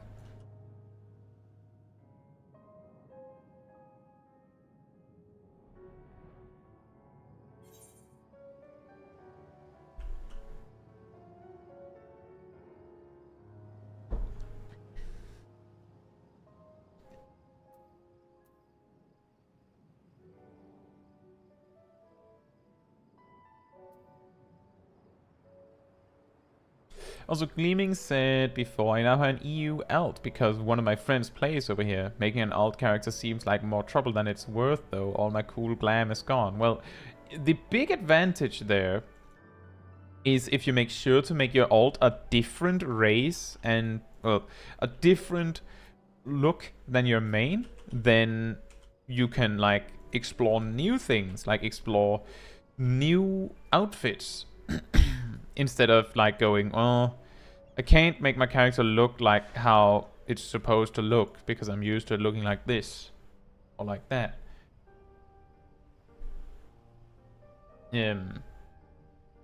But managing an alt is a lot more, like, it's a lot of time to invest. That's also what, like I've said before, I don't think I would actually play an alt to the extent that I played Smol Kai if it wasn't for the fact that we have these weekly streams. Chelsea also says, thinking I should just make an EU alt. Like, you could. The thing is, you'd have to, like, invest quite some time to it to, like, be able to join for stuff, you could say, on the streams. But you don't need to have, like, a perfectly kitted out character. It's like, you could do that if you want. Final Fantasy XI only had 5 expansions? Huh. Wait, so does that mean that Final Fantasy XIV has had...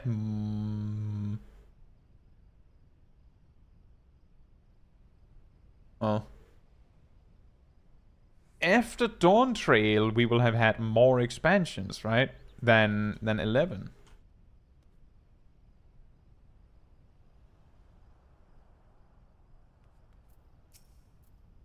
Headed for the temple, just taking in the wonderful smoky air? Oh yeah, I'm taking in the wonderful smoky air. My favorite. It's so good for my lungs.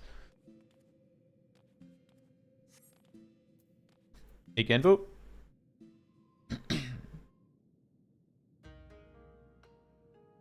I mean, a character being important for an entire expansion is not bad. Like, that's not bad. Oh, well met, brave adventurer. You are calm alone this day? What of the urchin girl I recall nipping at your heels?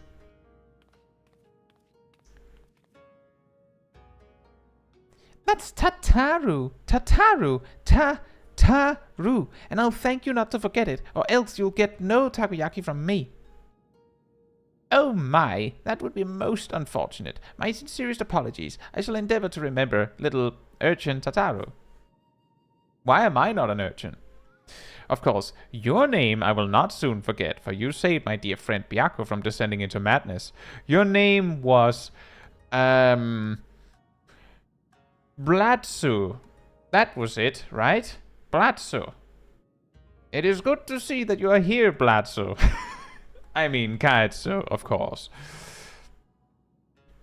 Soroban has made great strides in his training, it is true, but I believe we need consider more drastic methods.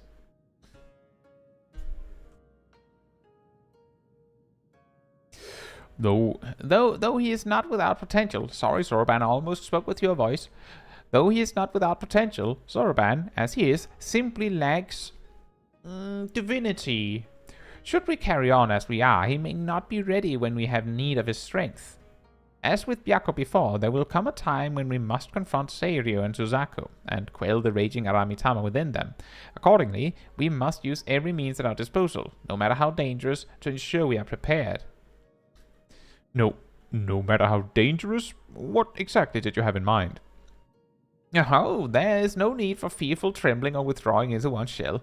All I would have you do is open a box. Oh, is that all? Well, I've opened my fair share of boxes. It's so good to see you, Caetsu. Caetsu.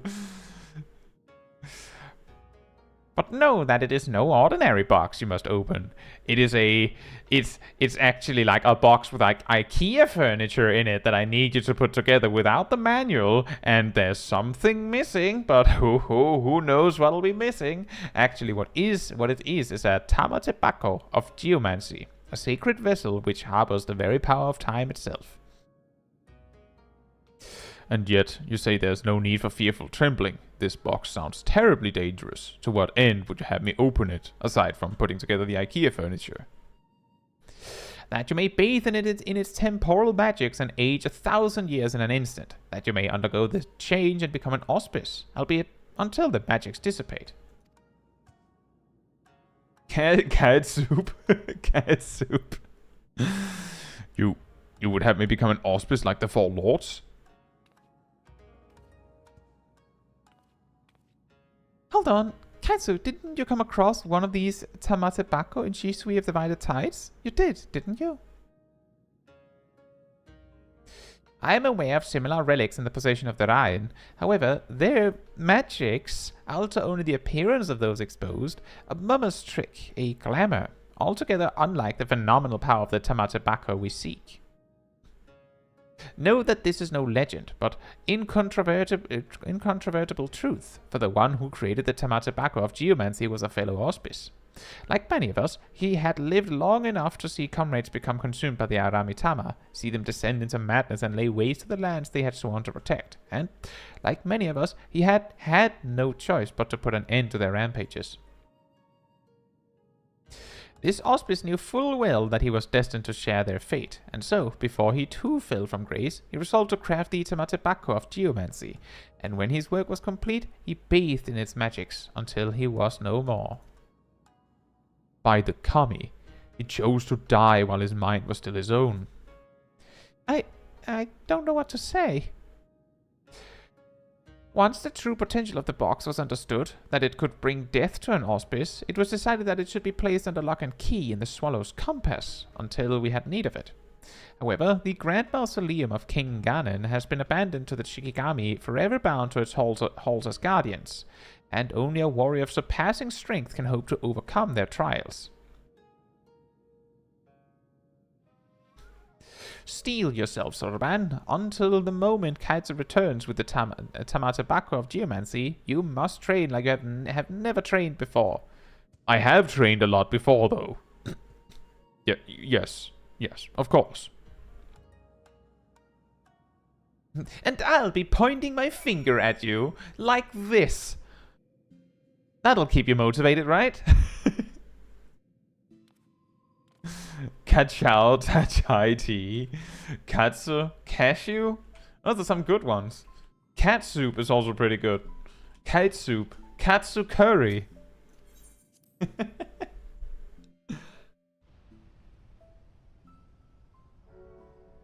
And considering how you're basically like intentionally making it wrong to make it sound sillier, they're still not the worst I've heard.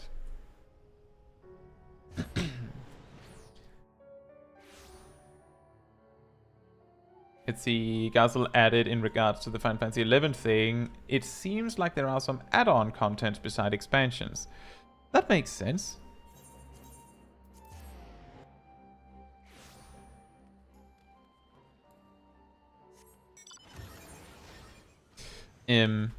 like similar to how Final Fantasy XIV has like their patches, it wouldn't surprise me that an expansion just has like some additions throughout. Thank you for checking in, Emiya. I hope you enjoy your food. Kaetsu curry, now with fresh Lalafell potatoes. Hey Kamaitachi, are you less of a phantom of yourself? Hey, oh, hey, you made it. Finally, I've only been waiting here forever and a day. But hey, it's not like we've got a potential calamity to worry about or anything. You know, this is possibly one of the first one who's pointed out that it's taken ages for us to get around to this. Anyway, I've already taken care of the wall sealing the tomb's entrance, so you're free to go in and get the box. But whatever you do, don't open it. And one more thing, I'll wager they told you about the Shikigami, but forgot to mention that the box itself is guarded by one of us, a tough bugger and a half. But you're a pretty tough bugger yourself, eh? You gave Byakko what for, after all. Just don't say I didn't warn you. Baba.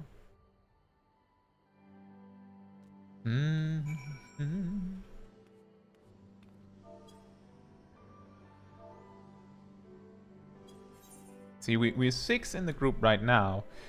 And Swallow's Compass is next. I think the most fair thing would be that we mix it up so that... Oh, let's see, Tristan says he's going to make some dinner. Fair enough.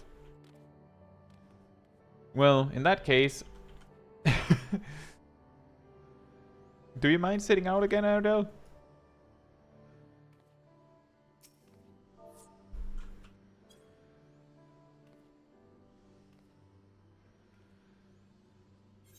Don't worry, I have spoken with Aradel about this. I'm not just specifically targeting Aradel, like, no, you don't get to join.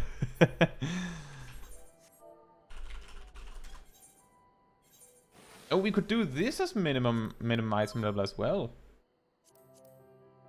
Is everyone up for minimum item level Swallow's Compass?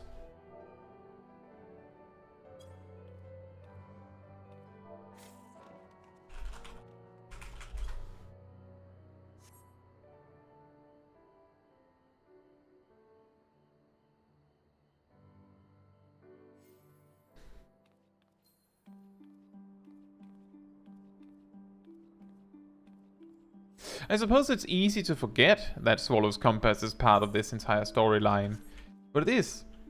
I think the reason a lot of people completely forget that is because Swallow's Compass, like if you played in Stormblood, there was like a period where Swallow's Compass was part of the expert roulette. I'm pretty sure they've changed Swallow's Compass a bit. I'm not 100% sure on that.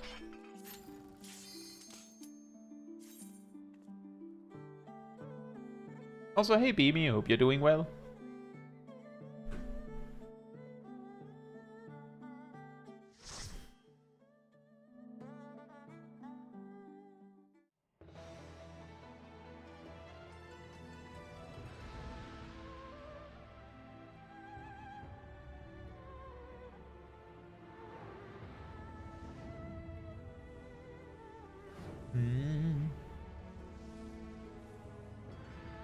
It's another one of those dungeons where it's awkward to pull a lot for the first large part. The Lalafell healer and her small dragon attack brigade. Go, people that are slightly bigger than me.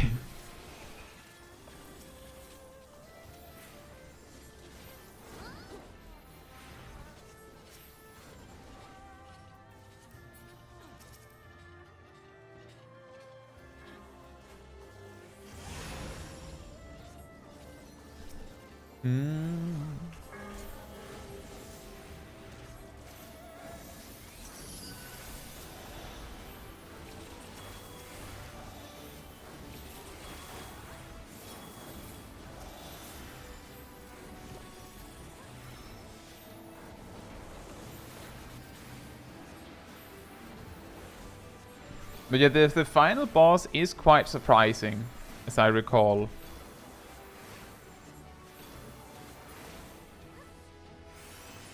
If they keep adding 10 levels per expansion, we're going to end up on some weird numbers. I mean, how weird is it that an expansion like that game has a level cap of 130, isn't it weird to have a level cap of 90?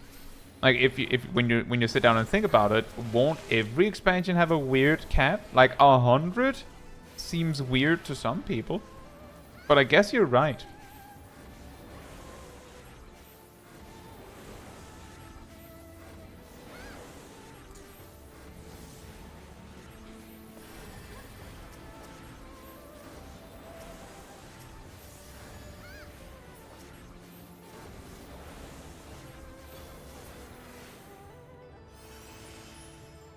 If it doesn't go up to 255, it's still okay. I suppose so. I think it would be pretty funny if we one day have Final Fantasy XIV where the max level is 255 specifically.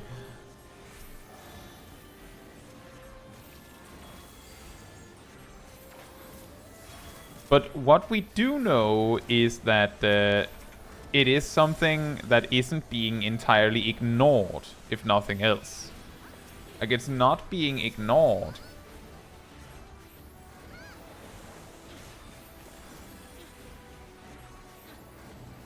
I think an MMO with a max level cap of 99 would be really weird. Even though it's like pretty common for games to have a max level of 99, like especially RPGs, it would still look weird in an MMO, at least to me. See, Aridel says the Bone Vika gear that you can loot in Swallow's Compass was often very sought after and is the result of a gear design contest from 2017.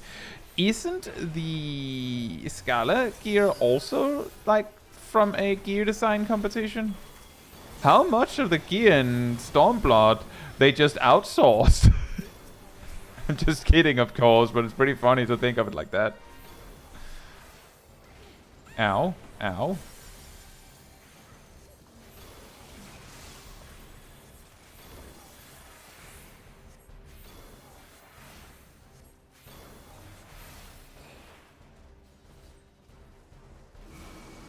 Uh-oh.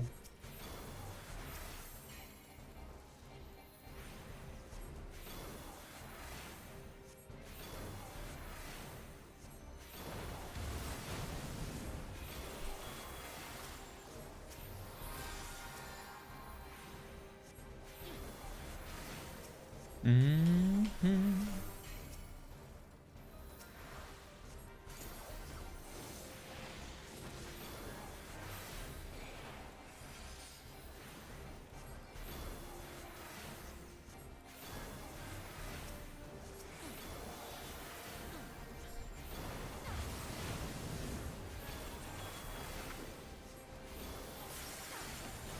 I'm pretty sure the Scarlet gear was like that as well.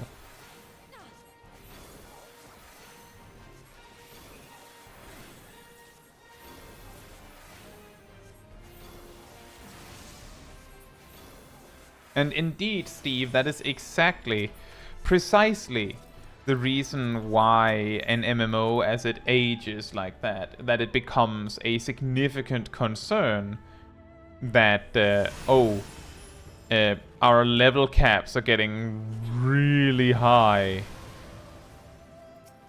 Because it means that the journey to the end is way, way too long. And that can be very demotivating for a lot of players. Like, it's simply too much.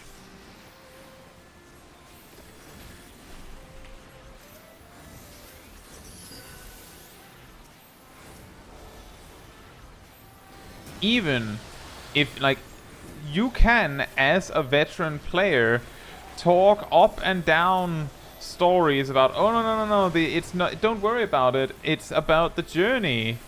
Like, the end game is like just another part. You don't have to make it all the way to the end game, but it's a common expectation that MMOs like truly start in the end game. So it is like a player would have to choose to actually play the game and then discover that, oh, there's so much to do on the way to max level that it's not even a problem.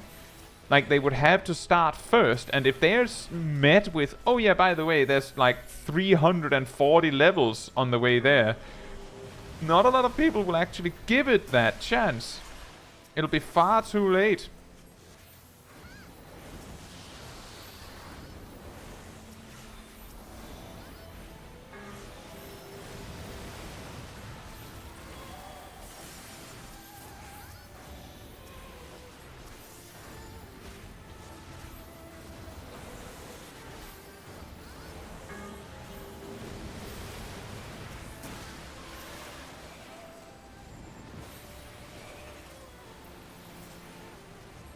Imagine level 1000 max level and just start at 1. Yeah, exactly.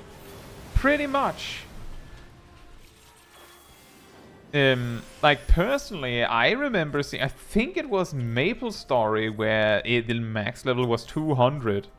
You start level 1. Even if it's not too much of a hassle to get to like level 30, you can feel that each subsequent level takes more and more and more effort. So before you reach level 50, you're like, the amount of time it's going to take me to gain one level by the time I'm actually like getting closer to the finish is going to be monstrous. Like, it doesn't really work that well, right? It's just a random example. I believe Fliff, which is also like a grind style MMO, they added like a feature where you could like, you reach max level and you could start at like back at level 60 for some sort of benefit. So instead of max level being 200, I believe it was 120, and you could just repeatedly level from 60 to 120 over and over again for some sort of benefit.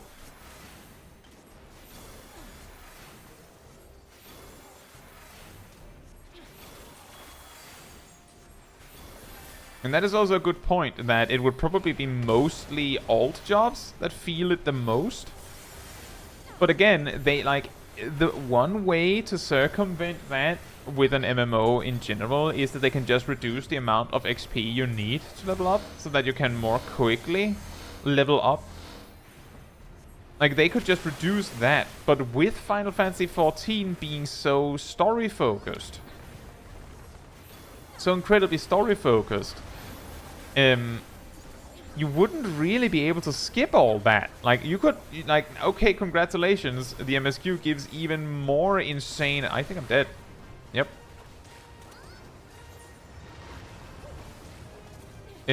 Could make it give even more insane amounts of experience and give an even more powerful, like, road to 300 or whatever buff to make it so that the distance would be shorter. But the problem is that there's so much quests. That's why I think there's also like discussions like, what do we do about the story once we, like, now that we've quote-unquote finished the story from like 1.0 to Endwalker, like that's a finished chapter, what do we do then? Do we go over to a system where we do it all like, should you be able to skip the entirety of that story one day? Because if they did that, then they've kind of solved that problem. It's similar to the case of World of Warcraft. When World of Warcraft finally was going to reach level 130, they decided to make the max level 60 again. And then just like sandwiched all of the old expansions together at level 1 to 50 and let you choose which one you'd like to do. Like, that is a way to do it, but given that the Final Fantasy XIV story is more like made to fit together, it might not feel as nice to start randomly, like, I don't know, in the middle of like Shadowbringers, basically. Might not work super well. So who knows what we'll have to do when the story becomes long enough.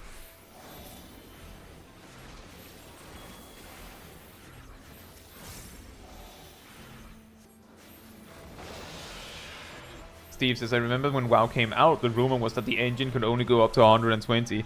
That would be really random, considering that they, like, if they just had a single byte to contain your level, that one would go up to 100 to 255, right? So I'm pretty sure it's not that. I do remember that there's been similar, like, theories. I remember that back in Mists of Pandaria, there was a theory that the reason why the final boss of the final raid resets his HP to full like 3 or 4 times throughout the fight was because his HP basically reached the limit of what they could have.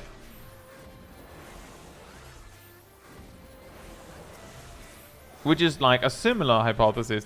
I will, however, say that he had a ludicrous amount of HP, so I felt that was more believable. But that was also a rumor to my knowledge. Hey, Luca Gilbert. As I recently started playing, leveling is not tedious. I play on a server with 100% favorable main story. With... Oh, right, the road to 80. Level 22... Main story at level 22, but my level is 50 and I just did a few side quests. Oh, yeah, indeed. It's not that bad. The thing that we're talking about is a combination of those things. Luca Gilbert. It's a combination of things. Because you have to remember, even if you reach level 90, you have to do all that main quest up to level 90 separately. Like, that's another thing. So that's why these kinds of things matter. So, like, imagine if there was, you know, 3 times as much story as there is now. Like, that's the kind of, like, hypothesis we're rolling with here on this channel right now. But I'm glad to hear that you don't find it overwhelming. Oh. Circle AoE.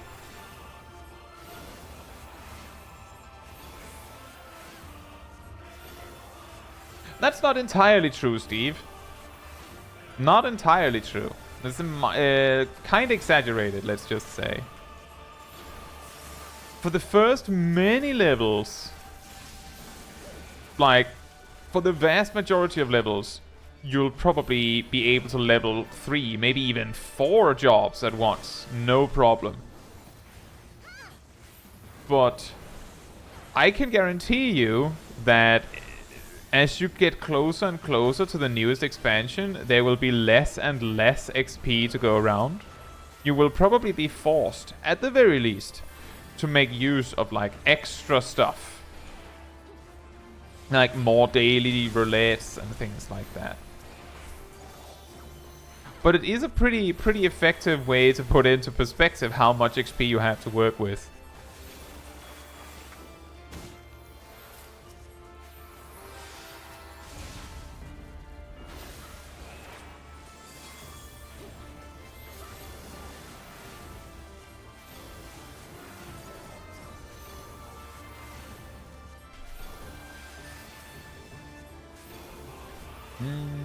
I'm pretty sure we should cleave these equally. I'm pretty sure that's the most effective way to do this. If we can.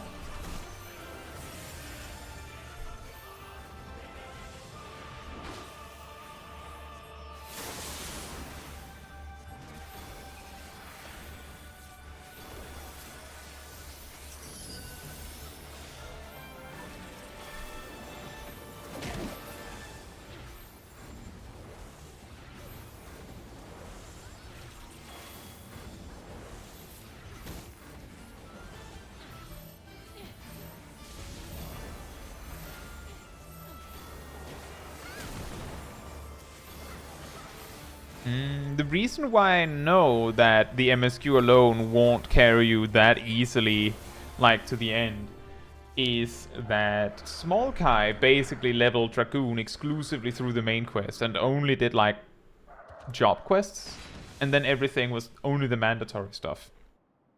And I'm pretty sure her Dragoon reached level 90 when the MSQ was, like, level 83 or 84.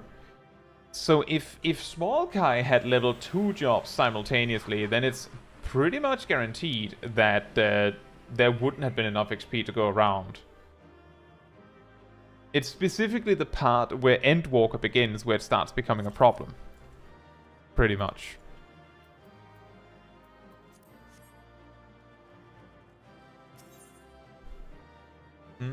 But it is quite funny that if you, like, make use of all of your dailies, you can power level a lot of jobs. Also, I didn't feel like this was particularly It wasn't that bad, even though we did it minimum item level.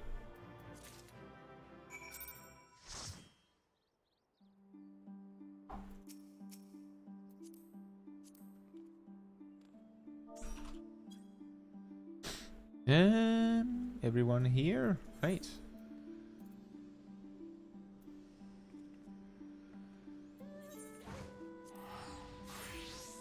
It wasn't that bad. The reason why I died was that there was like a bunch of cone AoEs on me all at once that I didn't move in time for. I would probably have died to that even if we hadn't done minimum item level. So in my opinion, that wasn't the problem. It wasn't that bad. It was just that I made a silly mistake. Should have moved. Yeah, didn't you see? I was actually like inches away from making it. Like I literally stood in the save spot and went, I think I'm dead.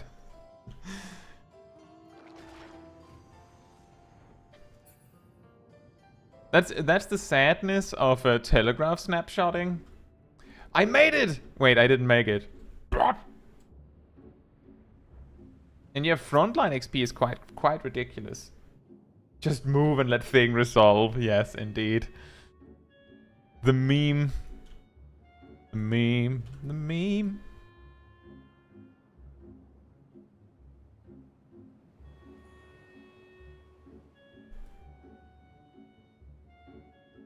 Yeah, if you, like, the thing is, if you're playing, like, efficiently in a way where you're just, like, doing the main quest to get to the end as quickly as possible, then there won't be enough XP to go around for 2 jobs at once.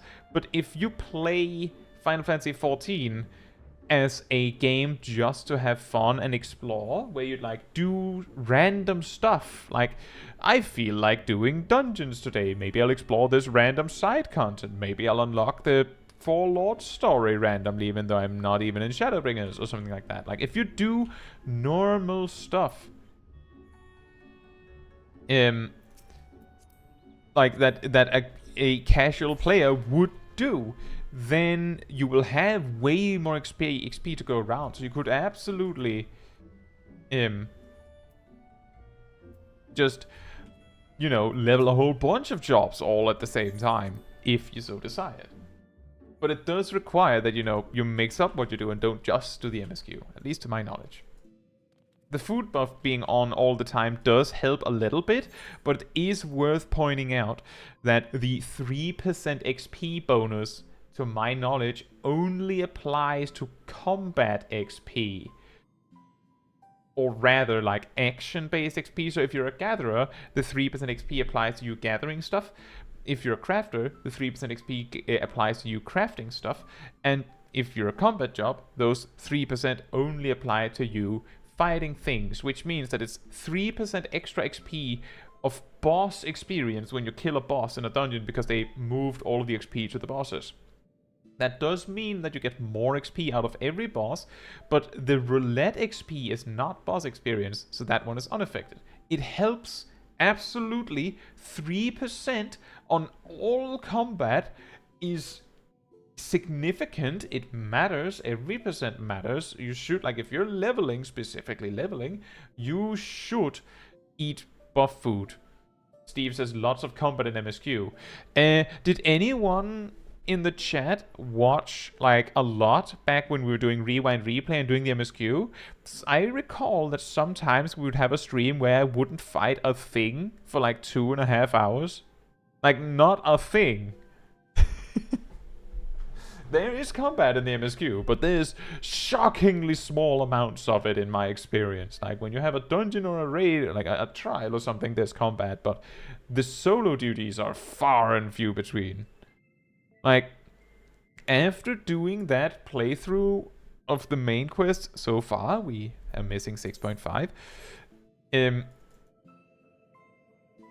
After doing that with Smol Caetsu, I came to the conclusion that if you want to experience, like if you want to learn a job, doing it as the MSQ might not be the most effective way to do that. Because you're going to spend so much time just like not fighting anything. Like, you might not have that many opportunities to learn very much about the job. Yeah, Luca Gilbert, that is also, those also help. The friendship circlet. But they help in the exact same way. And see, well, the brand new ring says 30% XP from basically anything when level 30 and below. But the friendship circlet says battle, crafting, and gathering. Like, it helps, but it's only for a set amount of levels, and it's the level range where there's a low amount of levels, but everything helps. But they don't, like, the circlet doesn't apply to MSQ, for example.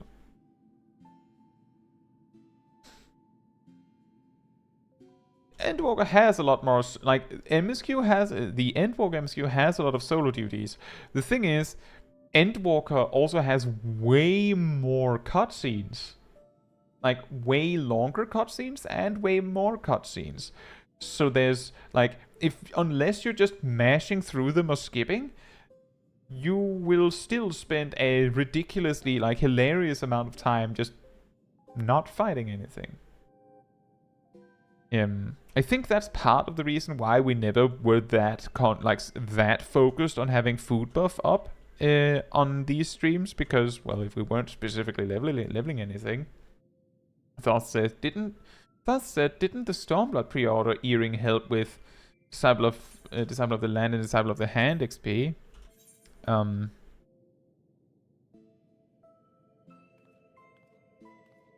It might. I'm pretty sure it's worded in the exact same way as the Endwalker pre-order earring. Pretty sure. It's just that the Endwalker and the Shadowbringers ones are combat job only. So if the earring can be worn by a gatherer crafter, then it might work. I don't have the Stormblood pre-order one though.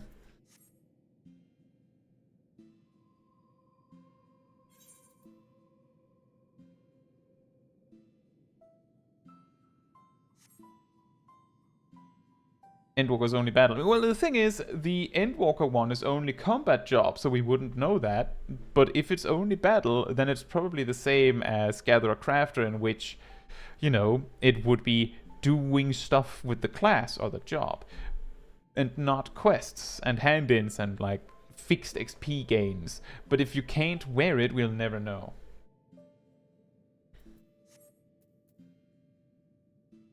Overworld mobs give very insignificant amounts of XP. Like, grinding in the open world has never been particularly efficient. At best, do fates or something. Anyway, you are returned, and with the Byakko of geomancy, I gather. Apparently, legends in countless cultures tell of sacred relics that bring death and misfortune to those foolish enough to unleash their magics. Fortunately, that duty falls to Soroban.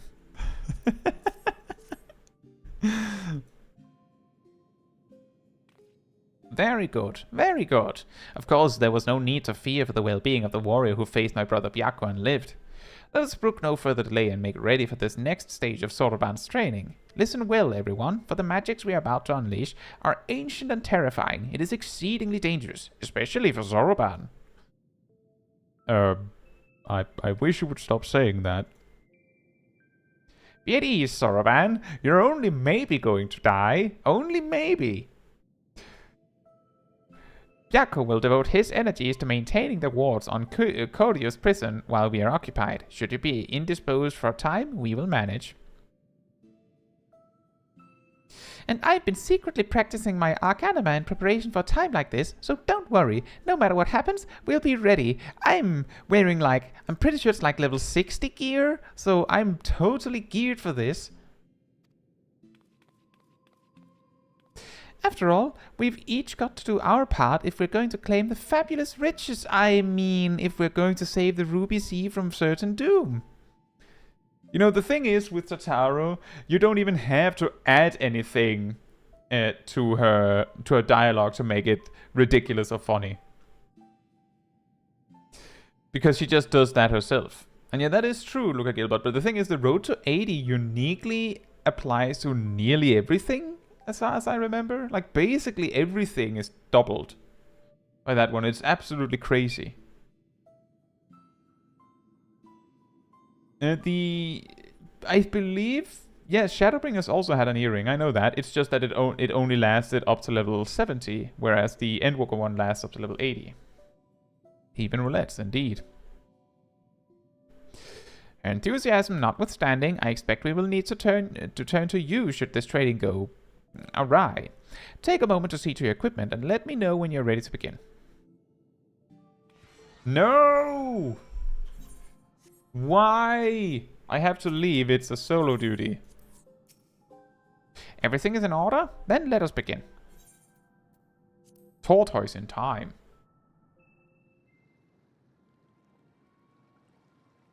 Do you reckon the new expansion gives a new earring as well? I am almost 100% certain. I can't see why it wouldn't. The reason why they keep giving earrings rather than like random equipment is because then you could stack them. Now remember, Soroban, once opened, the box will spew forth smoke. Remain still and let it wash over you. Surrender to the magic and let it transform you into an auspice. And you are certain this will be temporary. As honored as I would be to join your ranks, I fear I'm too young to be so old.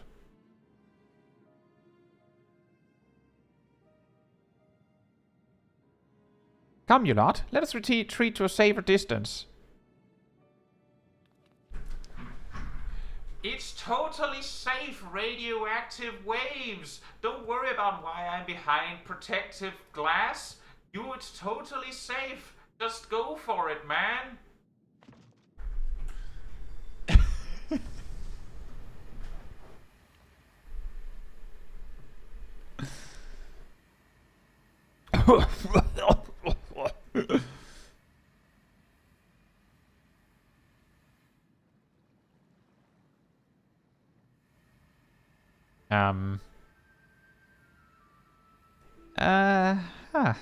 It's a fake. I knew it.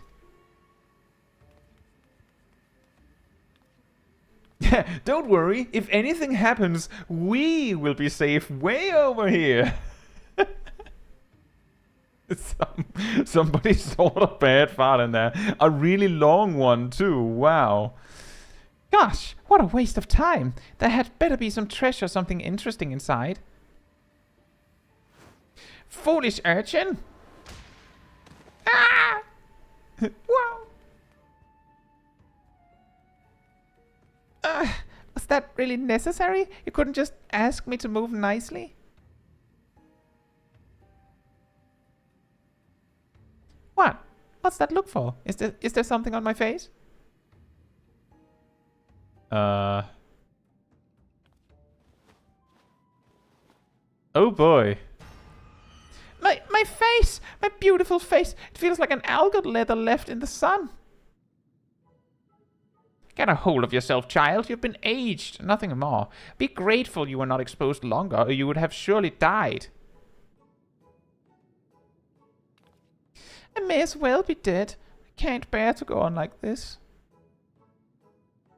Did I not tell you before that the magic is fleeting? You need only endure it for a moment. All will be as it was. Bruh. Oh.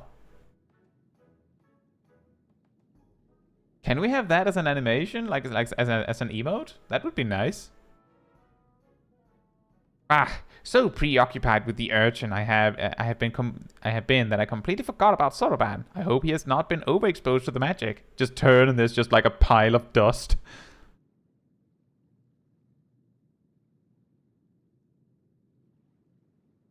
Exactly, Kitsu. What about the turtle from before? If he has been aged to excess, his Aramitama may already be...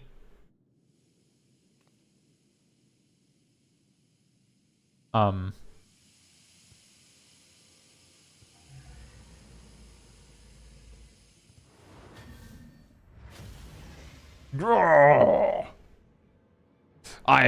grown big, and now I also have a stick, randomly. Well, that answers that. On your guard, I'm afraid he means to kill us all. He bathed in the Tamatabako's magic for far longer than the urchin, so I expect he will not return to normal so quickly. In fact, I dare say he will retain this form long enough to destroy the temple if we do not subdue him. Nice job! Shazam! With me, Caetsu. Urchin, hold nothing back. So who's the tank? Are you tanking, Byakko? No? Just watching? Alright. That's fine.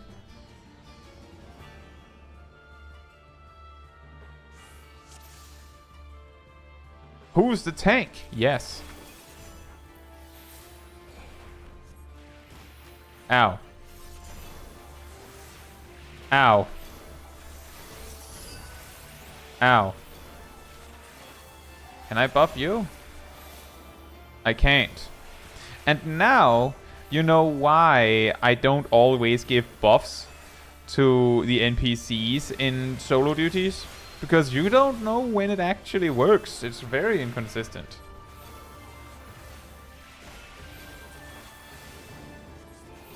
Ow. Ow. Ow. Ow.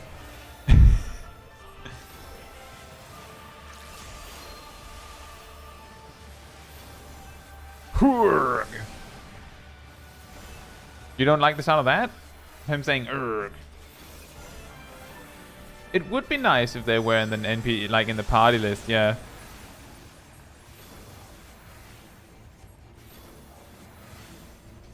I'm guessing the reason why that works, Gleaming, is because at least the Shadowbringers solo duties, Dancer existed. So they knew to add that, I guess. Similarly, you can give cards to your NPCs in specifically the Astrologian storyline. Like, there you can. And your AoE healing spells work on them as well.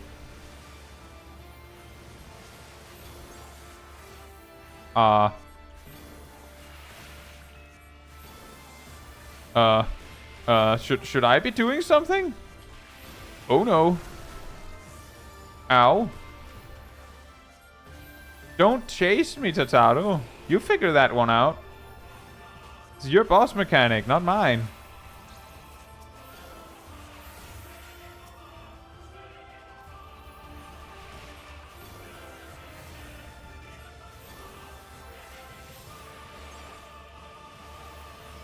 Bruh. The mechanic of this solo duty is that Tataru is terribly bad at boss mechanics.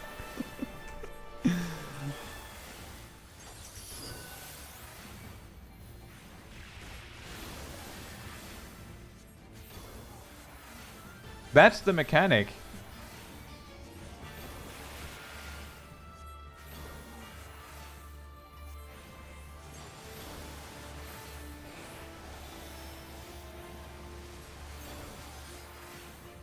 Font. How about I ignore that and just stop you?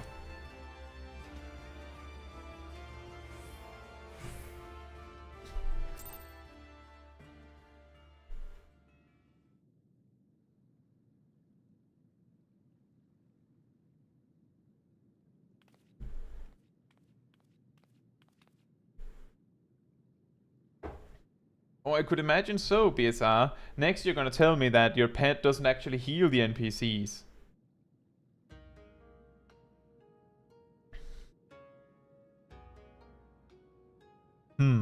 What happened? Why do you all look so exhausted?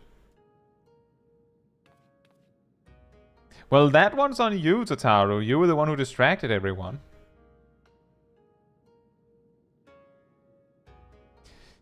Oh, my dear Soroban, I knew you had potential, but it seemed I grossly underestimated your capacity for chaos. In any case, despite this unexpected turn of events, I should like to declare this trading session a success. Let us take a moment to collect ourselves. Oops.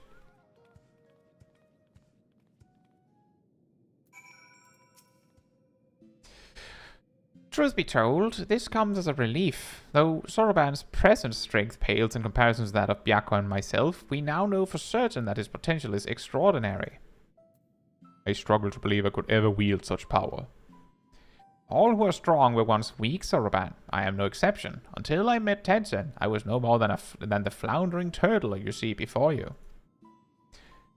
You never did tell us how you fell in with him. Ah, well, if you wish to know the details.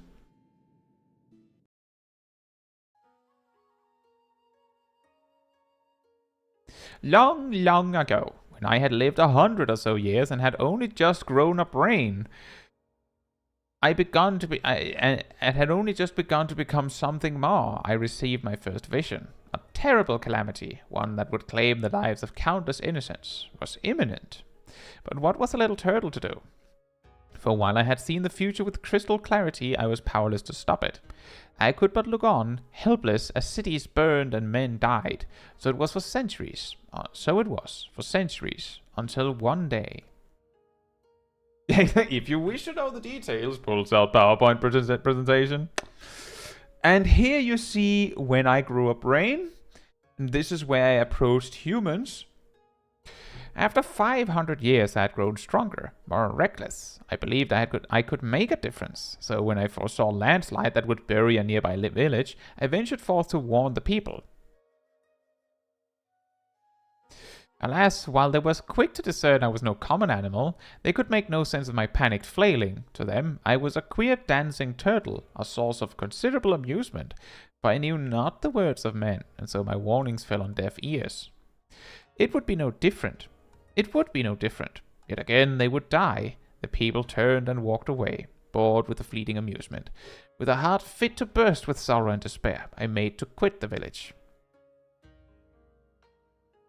Just then I heard a voice kind and gentle. Little one, you look troubled. Tell me what burdens you so. Though I knew he was addressing me, I doubted he would understand. Still, I told him of my vision, of the landslide I knew would bury the village and everyone in it, and my vain attempt to warn them. Your kindness is only surpassed by your bravery, little one. Fear not. I, Tenzin, and my comrade Byakko shall act in your stead.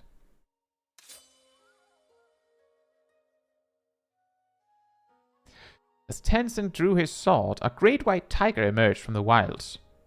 Shall we give them a show? He whispered to the beast, which inclined its massive head ever so slightly in response.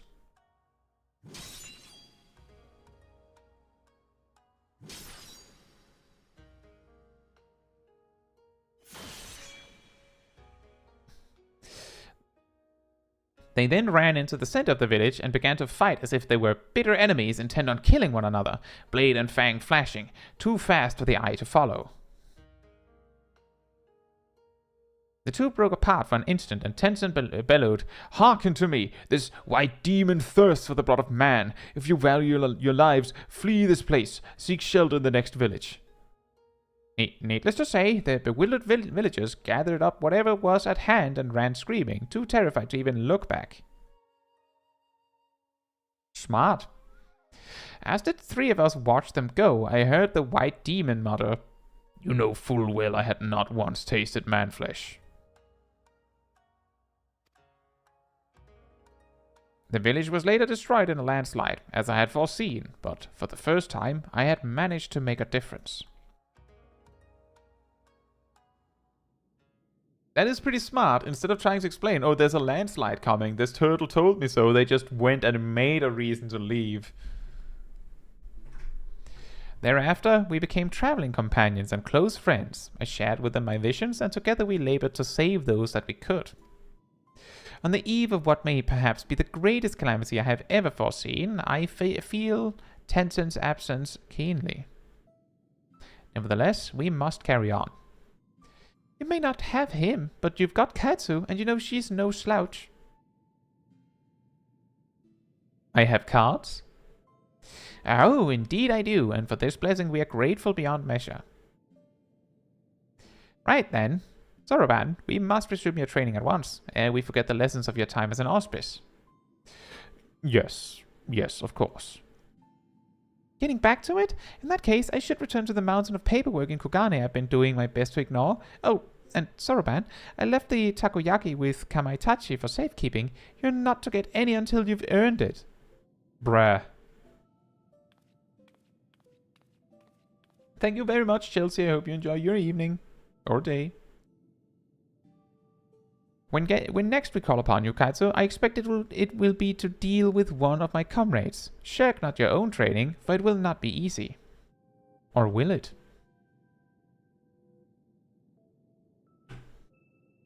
Under these circumstances, I do not think I will have time to return to Tamamisu for even a short spell. It would be so kind as to inform the elder.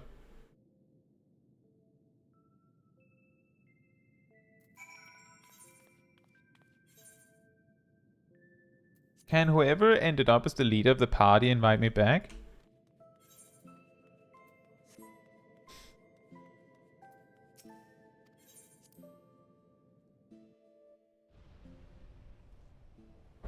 Or did you all leave?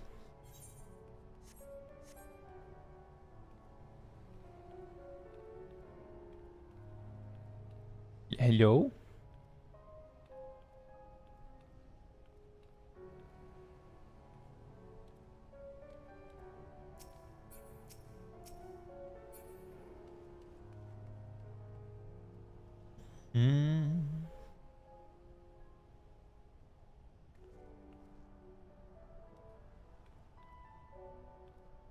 Shade, Shadow, did you end up as the leader? Thank you.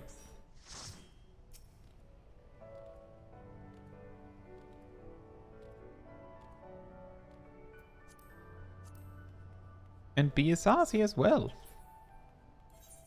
Right, so back to Tamamisu.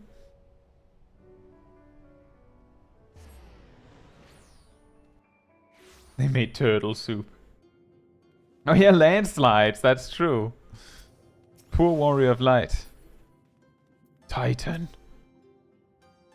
A pleasure, Kaitsu. Did you have the chance to visit with Soroban? How fares he with his training?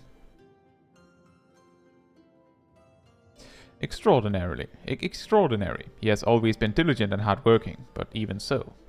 To think he's blessed with such incredible potential, I cannot help but wonder who else among us might be possessed of similar abilities. Yet I understand his trepidation. With great power comes great responsibility, as is often said. We may need to keep a closer eye on him to ensure he does not succumb to fear and attempt to flee his training. Oh boy. Probably the ether's better, I guess. How kind of you to pay us a visit, Kaitsu. Now I need not summon you. But a moment ago, a certain surly cat returned with another missive addressed to you. See for yourself. Fat cat. Woohoo.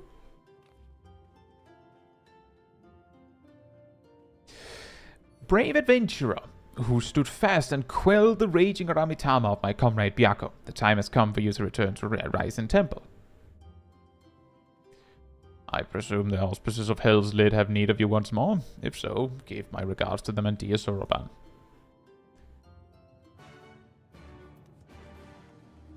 Guess what? Guess where we're going?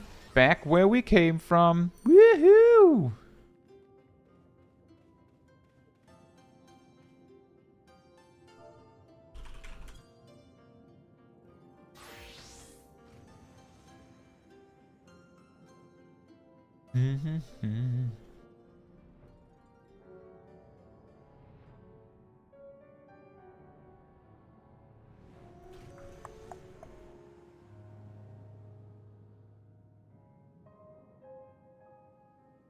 Suzaku's not that bad for Black Mage, I don't think. At least not on normal.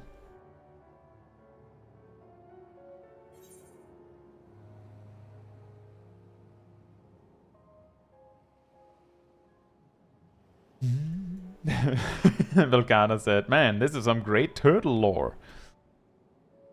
The lore of Genbu. Big Turtle Man.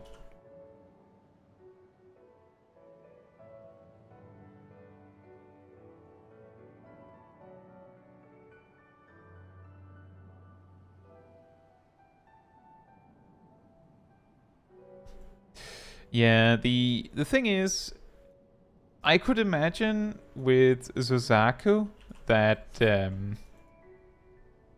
like you might very quickly believe that the fight is a lot harder if you're used to it on extreme. But it's not that bad on normal.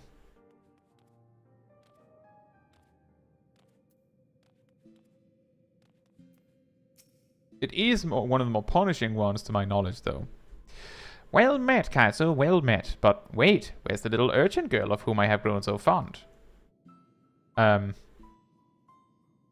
It would be remiss of us to proceed without her, would it not? Why not summon her with that trinket of yours, your link pearl?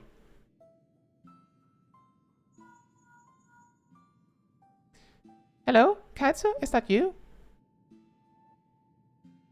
Huh? Right now? Well, very well, if you insist.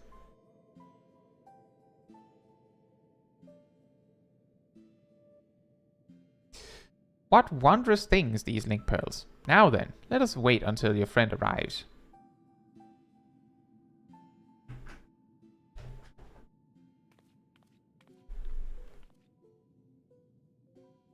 Caetsu? Genbu? Ah, good of you to join us, little urchin girl.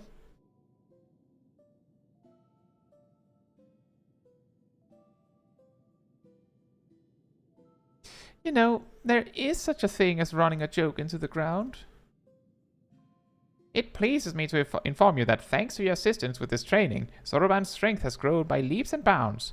Ere long we may count him among our most formidable warriors. Out of curiosity, where is Soroban anyway? Engrossed in a very special exercise, I'm afraid. Trust me when I say he would not want you to see him in his current state. Working up a sweat, no doubt. Glad to hear it. Why are you so mean to Soroban? But I called you here not to discuss our Kojin friend. The walls have grown weaker, presaging Koryu's inevitable escape. Before he breaks free, the four lords must marshal their strength. And so, Caetsu, I must entreat you to quell the raging Aramitama of our dear comrade once more. A fight? Is it? A fight, is it? That's where our warrior flight shines. Who's our opponent this time? See for yourself. She should be joining us shortly.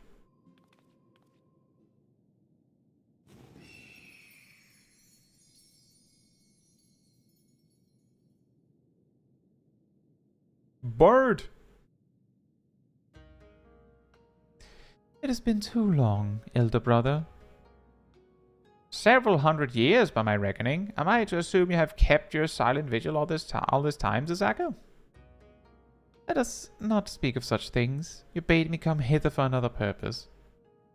That I did. Koryu's wards grow weaker by the day, and the calamity he would visit upon us draws nigh. The four lords must join their strength together once more. And to that end, this warrior would unburden my tortured soul. Just so. Hers is a power far surpassing that of mortal men. She is heir to the legacy of Tencent. Brother, how dare you compare this creature to that shining paragon of virtue, of kindness? You sully his memory. Rude? And you dare think yourself his equal, his better?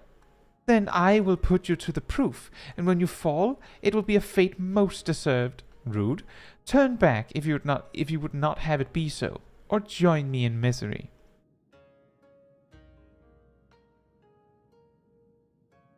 I think she thinks she's stronger than Byakko.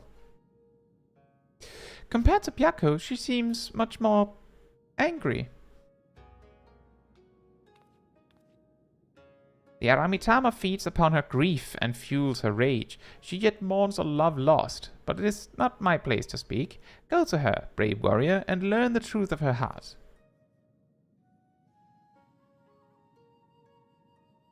Indeed, Beamy, if you would like to join up, you can.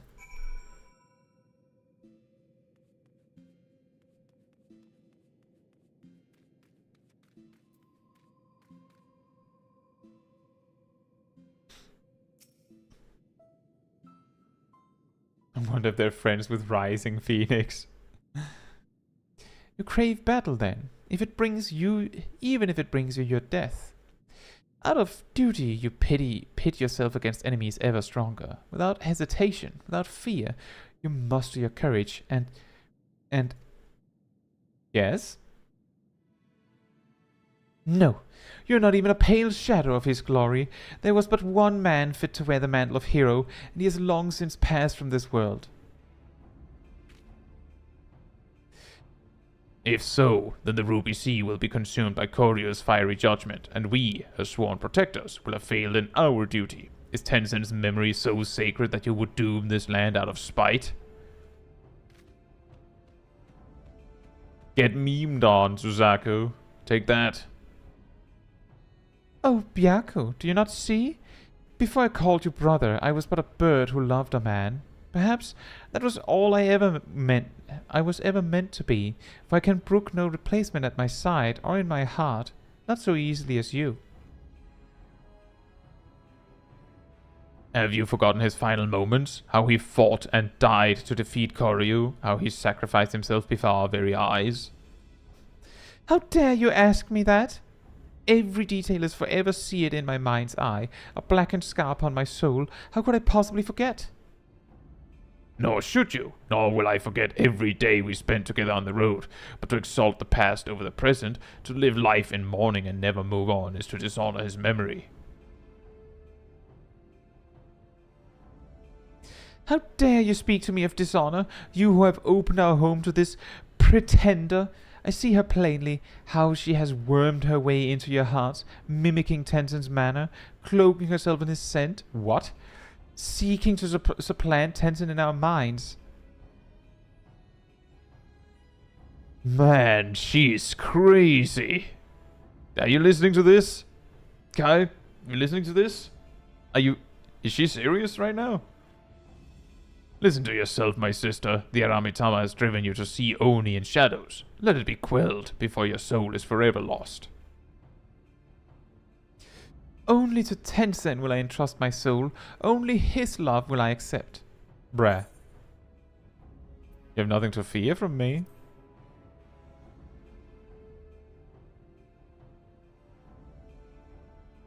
He said... Oh, Tensen. Very well, but I will brook no delay. I will await you in the depths, in my place of mourning, and when it is ended, I shall mourn you too. Well, that's sad. Forgive her, Caetsu. She is yet consumed by her failure to save Tensen all those years ago. Her regret is as a festering wound. The love she bore him gave her strength once. Alas, through it, the Aramitama has found purchase in her soul. It feeds on her grief and despair. 'Tis plain that your presence troubles her as well. She senses your blessing, and it reminds her of him. There were moments when she looked on you with a fire in her eyes. Fire in her eyes? When she gives herself to the Aramitama, she may surrender to her delusions as well. If so, do not be alarmed by what she says. Stand fast and free her from her torment. And remember to try and hold her back if she tries to give you kisses.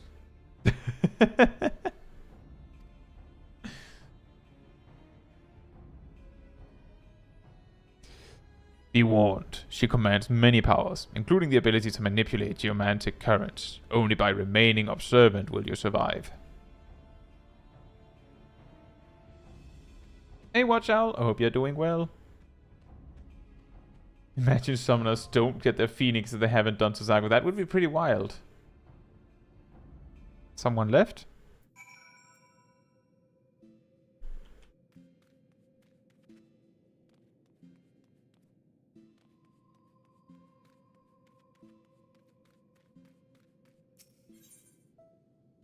Oh, we're already there. Gazel, you did not want to join?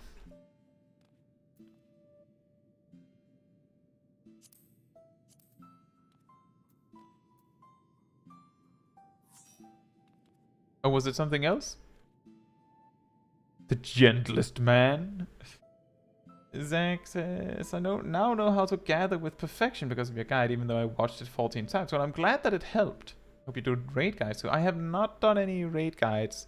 I've talked about this before. Just Just explaining this while I wait. I don't know, Gazel, if you want to join for Suzaku, just let me know. Oh, Coco came. You can do that too. Does Smol Kai have Coco?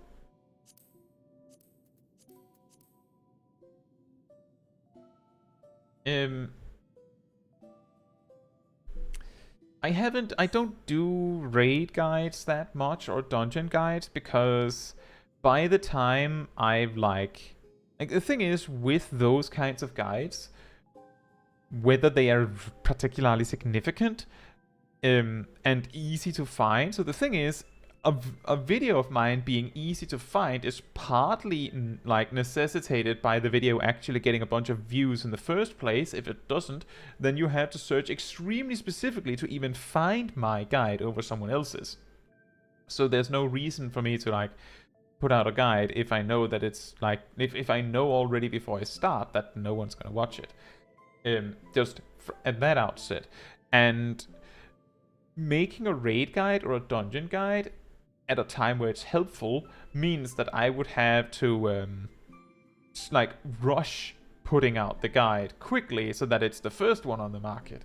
And even so, like normal difficulty dungeon guides or raid guides and the like is something that is like most people know who they go to for those kinds of things. Like there's like people just go to the specific players like content creators that usually make those, I believe.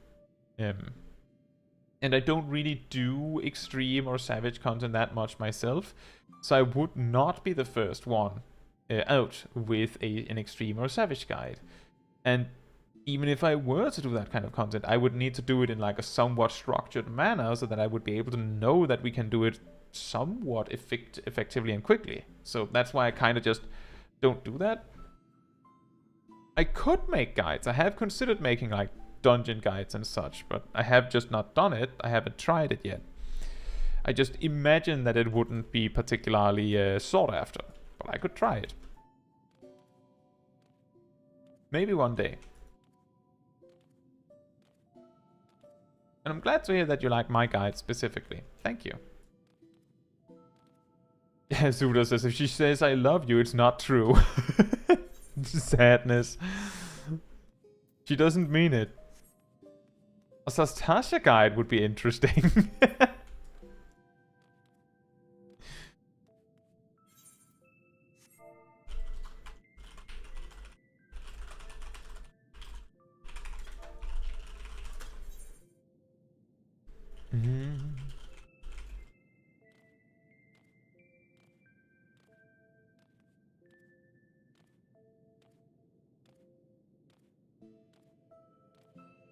It's not necessarily that I'm focusing on a specific section of content, it's more that, like, a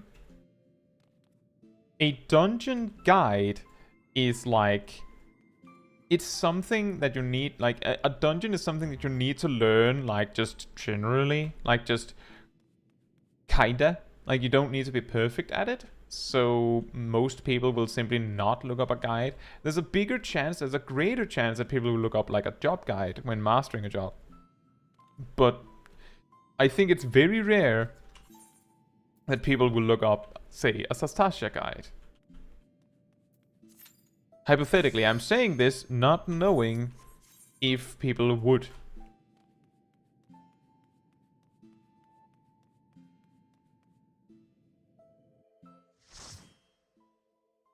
No, that is quite interesting, Zach. Thank you. I even told my co-workers who play to check your channel because they asked me questions, some of which even as a veteran player have a hard time with, like example gathering. Nice.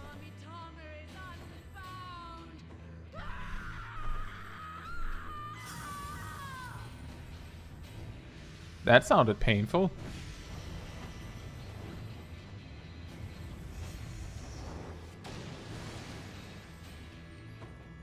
My Ramitama is unbound. I now wear a dress.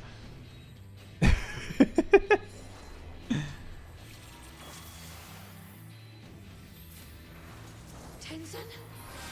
Tenzin, 'tis I! Sheathe your sword, I beg of you!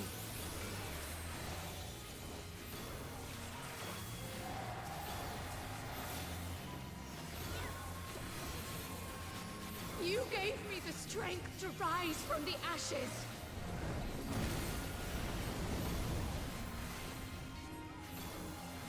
All I remember with these bird ads is that you actually have to respect them on normal. But I don't remember what you're supposed to do with them, so that's fun.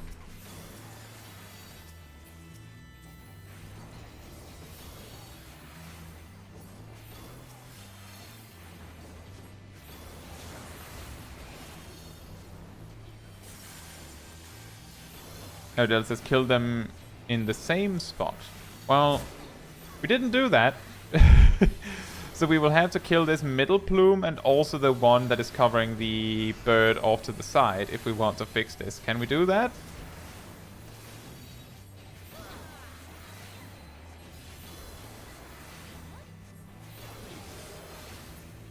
Nope. Ready to kill an ad? Kill the ad. Kill the ad. Kill the ad, kill the ad, kill the ad. There's 2 ads now.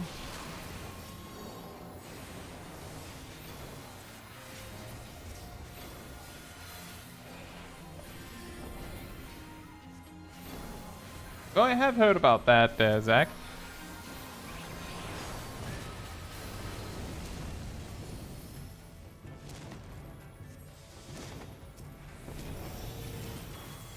One spot for every person. Yeah, I have heard about that. I do believe we talked about that Tuesday on the dailies stream. I didn't. I haven't participated in it because it's like it's a very temporary thing. So I've just decided to just focus on what I normally do.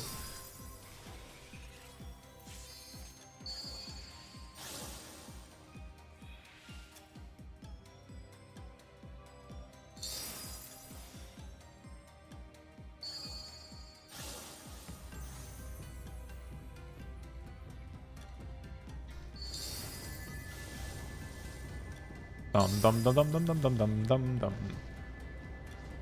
There's been some interesting things happening in relation to the stress test server. That is true.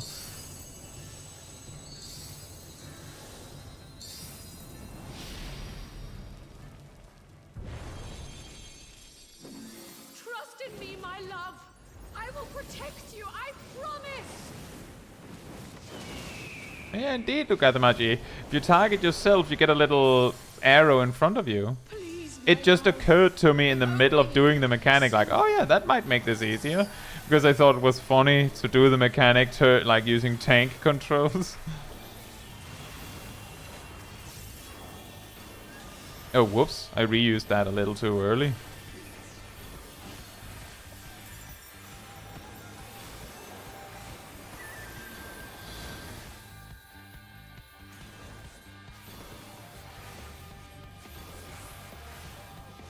why do you do this?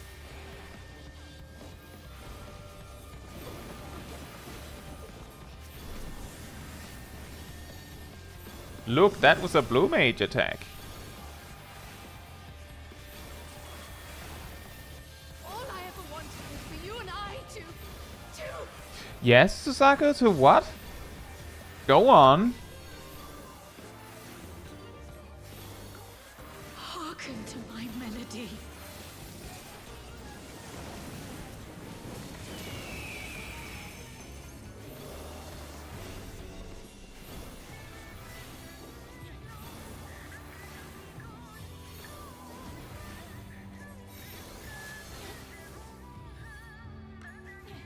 Wow, very surprising. I totally didn't see you plotting that in the party chat earlier.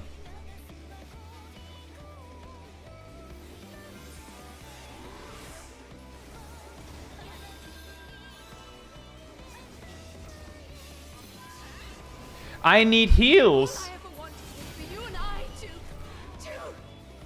Ah, you didn't even heal me right after resing me, Sharo. Pah. What is this? Gazel called it because Gazel was part of the scheme.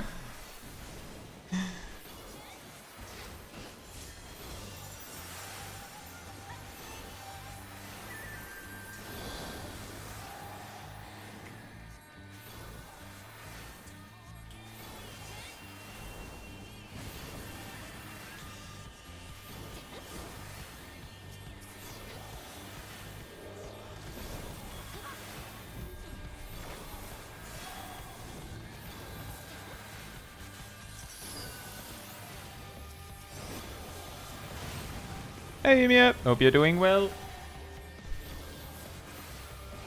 Tenzin, please!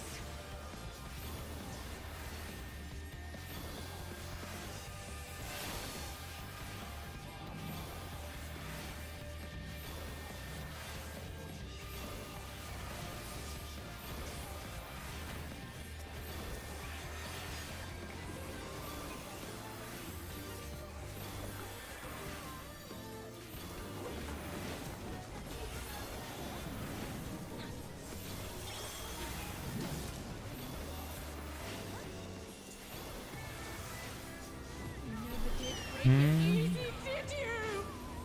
We will wake you from this madness. She's very sad.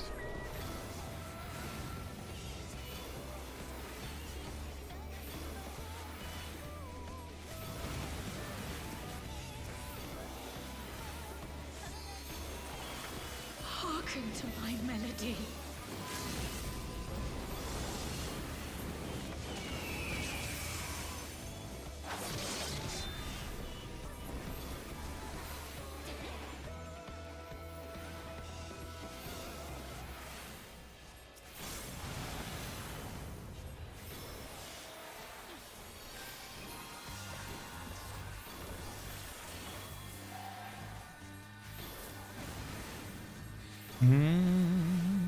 Let's see. Finishes with blue here.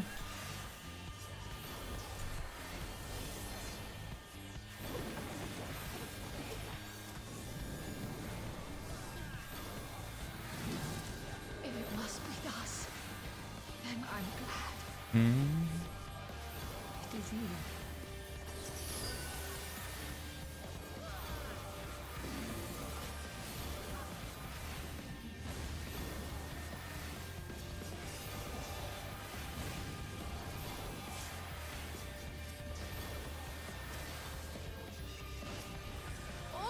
What did you take so much damage from suddenly?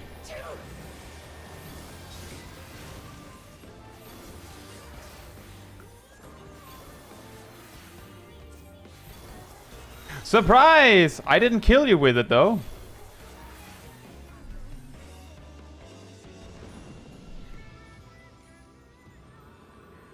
I bet you thought I was going to kill you with it when you saw the rescue.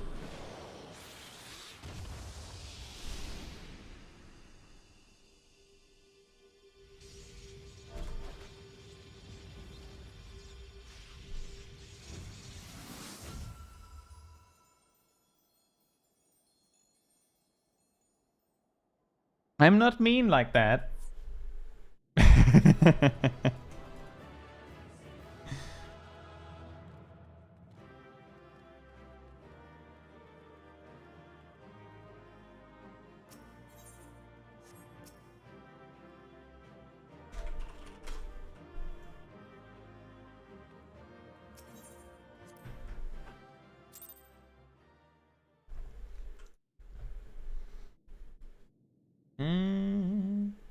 Keeps up rotation, does mechanics, plays astrologian, reads chat. This man is a serial killer. No, don't worry about that. I'm not that great at astrologian. Zach says, is it just me or do Lalafels run faster than most races? It's just because the relative height, it's a little bit like if you sit in a like a very like small car, you will feel like you're going a lot faster when you are going at a very normal speed. At the same time, if you're in a really tall car, you know, like a truck, you'll feel like you're going very slow when you're actually going quite fast.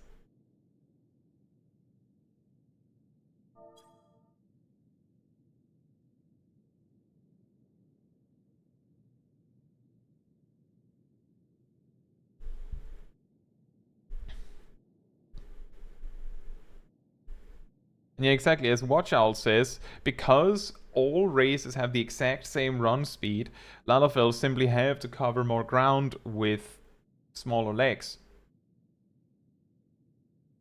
Anyway, very nice meme, everyone. The thing is, I knew it was coming, and I was looking at Shade the entire time when the circle was in the middle. Normally, when I do these kinds of fights, I remind everyone, be careful, there's a hole in the middle, but I saw you guys discuss this little thing before the fight, so I already knew you were going to do something, so I was hoping that Shade didn't have it in them to meme on me with that, so I didn't draw attention to it, so Shade could quietly just choose not to do it. But here we are.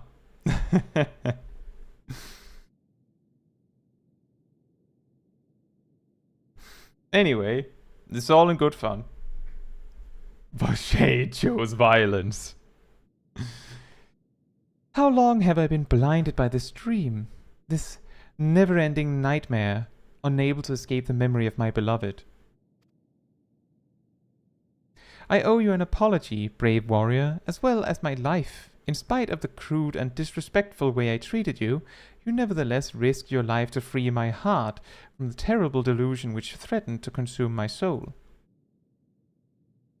For the first time in centuries, I can reflect on my time with the man I so deeply loved without being driven to tears. The important trick is if you're killing off your co-healer for the memes, you have to be ready to solo heal it. Just in case. And we were doing minimum item level after all, so that was hard. I was born into this world long, long ago, blessed with crimson plumage that shone like blazing fire in the sun. My form was likened to that of the firebird of legend, a being said to have the power to confer immortality upon mortal men. Thus was I pursued endlessly by those who yearned to conquer death. To them, to all mankind, I was no more than a means to an end.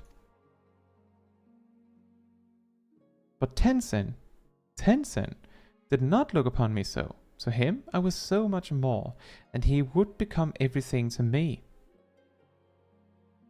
Together we traveled, we four lords and the samurai. As comrades in arms, we journeyed the realm, feared at first by many for our nature.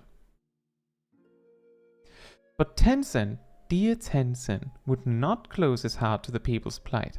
Not once did he hesitate to proffer a helping hand. And one by one he won over those who once cursed and condemned us. Be there Oni in the east to slay, or revenants in the west to exercise. Without hesitation would he bid us rise to the challenge, and leave grateful men and women to spread word of our deeds, word which, one day, reached the ears of a king. It was by the king's order that we battled the mad auspice Koryu. Despite the many deeds to our credit, we four had only lived some few centuries and were no match for our foe. Against the might of Koryu's raging Amaramitama, my brothers and I were powerless, but Tenzin, brave Tenzin, he would not be denied. At the last he unleashed a powerful technique, knowing full well that it would leave him exposed. I watched as the light left his eyes forever. Had I been the firebird of legend, had I been possessed of the power of immortality, had I been able to rescue him from death's obsidian abyss. And then, the cruelest irony of all, centuries later, when I finally went through the change, immortality became mine to command. I can but wonder if my bottomless grief for my beloved made it so.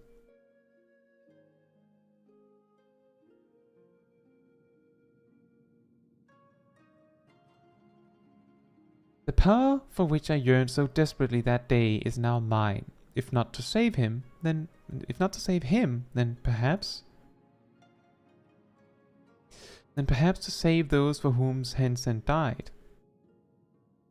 For the memory of my beloved, for his legacy, I shall fight. Let us go and tell Genbu together. And Caetsu? Thank you.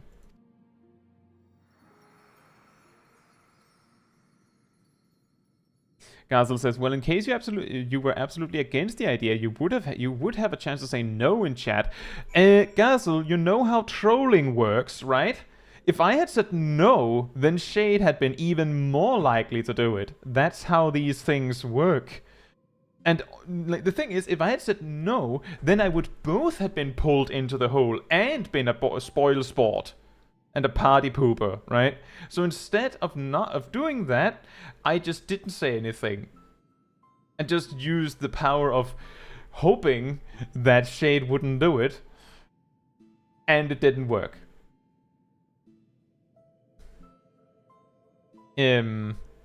Cheryl says, I was all the time cautious, like, will he hate me? But I thought, like, nah, he knows I'm normally nice. And before I could think another thought, I used it already without realizing it. So, the thing is, Cheryl, I don't mind.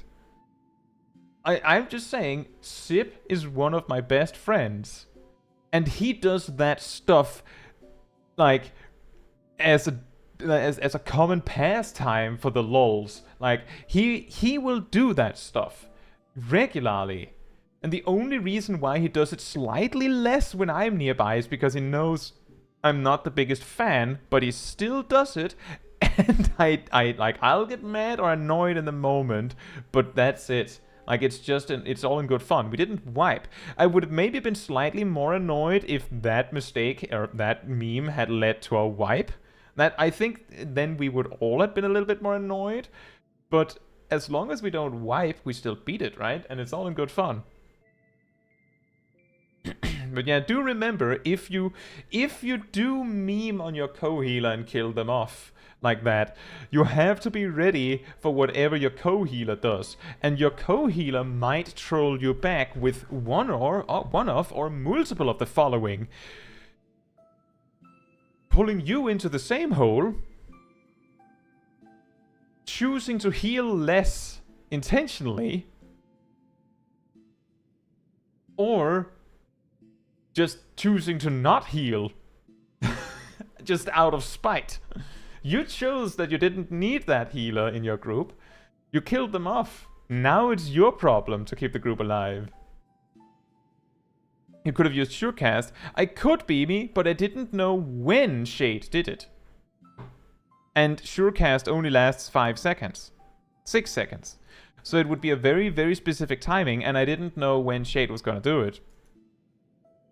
If Shade had done it extremely quickly, then I would have known. Like, then I would have been able to do it. But the thing is, Shade hesitated for a while, as they explained, which took long enough that if I had used Surecast immediately as a response, it would have missed. But you're right, I could have tried that.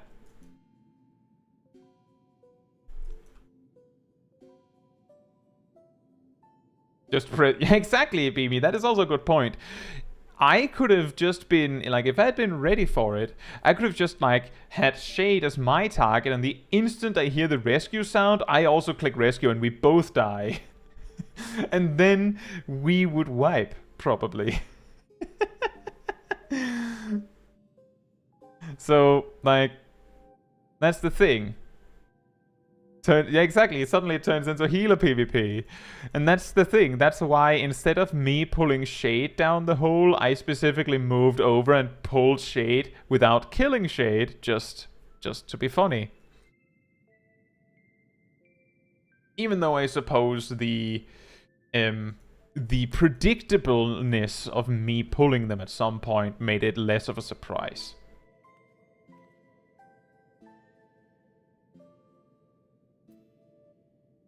But yeah, just to be sure, Cheryl, I'm not mad. I'm not mad. I was mostly surprised because I didn't expect you to actually follow through on that one. In retrospect, I should have just chased you around the arena the entire fight. Just, oh, Cheryl's going over there, I'm going over there. Just counter-trolled by never being in a position where you could do the thing. But I decided not to do that. A good astrologian should use essential dignity. Well, that's the thing, Gazel. I should have done that. My counter troll was that I decided to do nothing and wait to be healed, so that I could then complain that I didn't get healed. That was the extent of my counter troll, and then I also decided to be slightly slower on my heals, just to see if Sharo could do it alone. And then we found out that Suzaku hits incredibly hard. Like, incredibly hard. And then we had a dead tank. Guy isn't mad, just disappointed.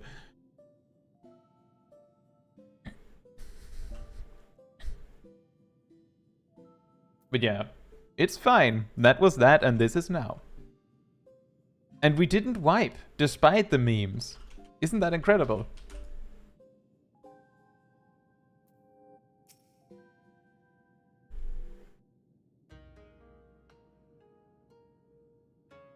Oh, I see you're still in one piece. I gather all went well. Rest assured, elder brother, that I am myself once more. You certainly seem different from before, as if a great weight has been lifted from your shoulders. Your face is the very picture of serenity, I'd say. Oh yeah, by the way, also Zuda saying all the lords have had a PowerPoint prepared for 1,000 years, just waiting for someone to ask. Just, when will someone ask about our origin story? How very perceptive you are, little one. Indeed, I have at long last come to accept the passing of my beloved Tencent. At long last indeed, but perhaps such prolonged periods of distress are unavoidable when one lives for more than 1,000 years. I myself am no stranger to melancholy. No, my brother, that you most certainly are not. Ah ha ha.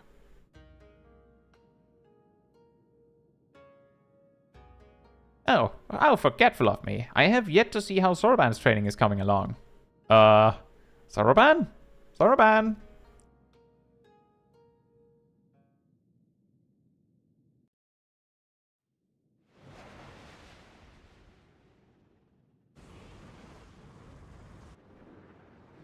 Whee!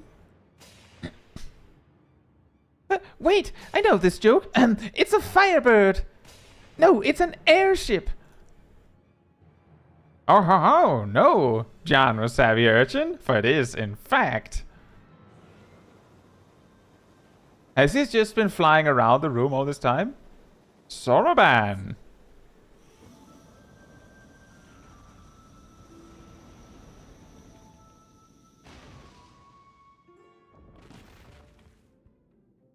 Your Soroban has evolved into a really big four-legged tortoise or something.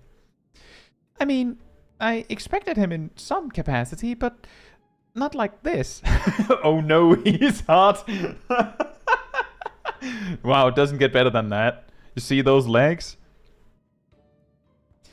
No one told me that this training would lead to such a radical transformation. Look at me, I'm a giant tortoise. A tortoise! Indeed.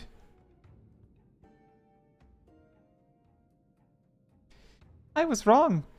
This is the very definition of running a joke into the ground. Ah, callback to the start of this quest. There's no need for panic, Soroban. You probably just recited the words improperly and offered your body as a vessel for a great tortoise kami. That seems to be like a very... That seems to me like a very, very good reason for panic. Unless I will return to normal after a short while, like with the Tamate Byakko of Geomancy. Well, I cannot say with any significant degree of certainty, but you might regain your original form by the time Caetsu Chaiji Aramitama. Wink. Might? Might? What is this might? Might is not an acceptable answer. You must be exhausted from your battle with Suzaku, my friend. Perhaps it would be best if you returned to the land above and took a rest. Why are we ignoring Soroban? He's right. I doubt we will be needed here for some time, and Soroban seems to be in no mood for company. Be sure to contact me if anything comes up. Bye-bye. I had been meaning to return home, even if only briefly, but given my current state, that seems unlikely. If you could go in my stead and tell the elder I am hale and healthy, I would be most grateful. Why are we so mean to Soroban? Why is the story so mean to Soroban?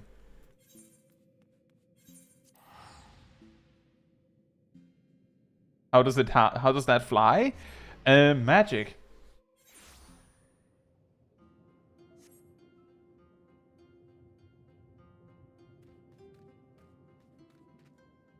And I mean, at this point, it's almost like there has to be some silly memes in these Sidequest streams. Otherwise, would it really be a Smol Caetsu stream? Last week we had the all tanks minimum item level run, and then an astrologian trying desperately to survive in a fight that the player hardly remembers.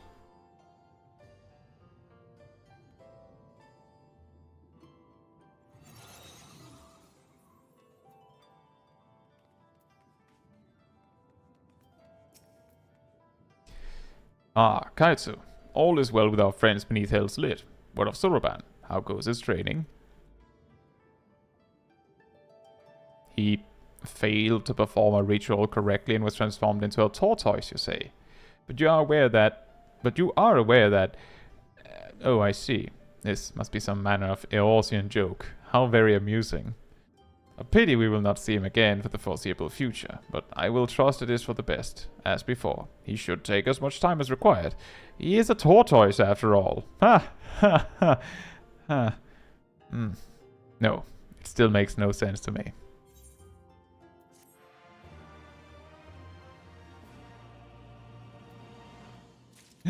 We learned a new emote. Did you know that the ocean is a soup? That makes sense to me.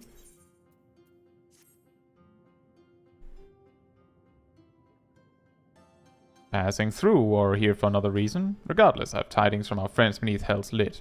Another missive delivered by one of the auspices. A raccoon dog, I believe. It was rather agitated too. I fear matters may be coming to a head. Let me stand up and hand you the letter, because that's the only way I can hand it to you.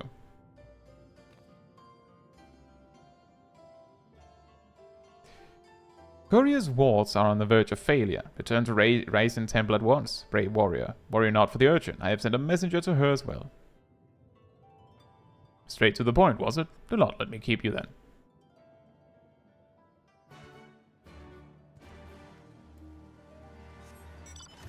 Oh, it was interesting, Siren. The reason why it was concerning for me is specifically because if you have only one person who can raise in the raid, then it means if that person dies, then then everyone else who might die are dead. So that meant that because we had one healer, 7 tanks, it was significantly more dangerous to be the only healer than if we had been 2 healers, 6 tanks. Like the proportional danger was that much higher. That was why I was a lot more focused on specifically just surviving.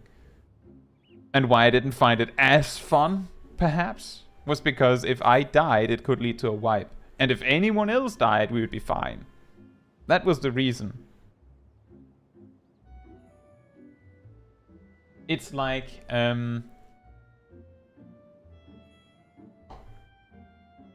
going for a walk with 8 hyperactive dogs. All 8 dogs are having a great time, but there's a significant chance that the owner or the dog walker is not. I suppose 7 hyperactive dogs.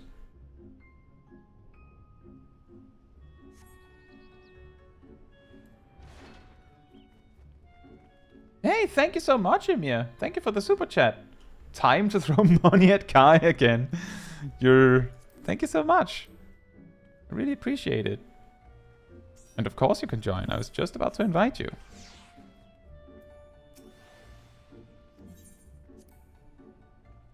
I hope you're having fun outside, by the way. I wish I could bring you all inside. I guess we can't see each other in here.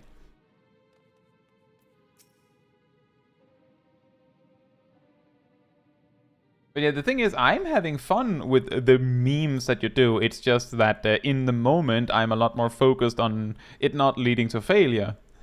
Right? Good, good. Then let us proceed. You weren't exaggerating, were you? About Koryu's wards? Would that I were. Soroban and my comrades are doing their utmost to maintain them for now, but I fear Koryu will not be denied. Even now, I do not understand. I was certain we had more time to prepare. Bah! Worrying over my mistake will avail us nothing. Only the strength of the four lords united will see us through this crisis. Only together can we hope to renew the wars and keep Koryu in his prison. It falls to you, Kaetsu, to quell the Aramitama of our comrade Seiryu. Will you do this for us, brave warrior? Yes. I doubted not that you would agree, but I'm nevertheless relieved. The last of our quartet is perhaps the most formidable among us, for in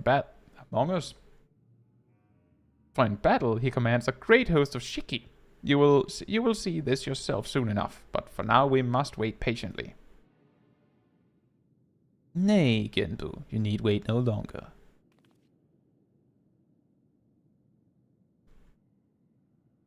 It me. You have come sooner than expected, comrade. I trust our messenger informed you of the dire circumstances.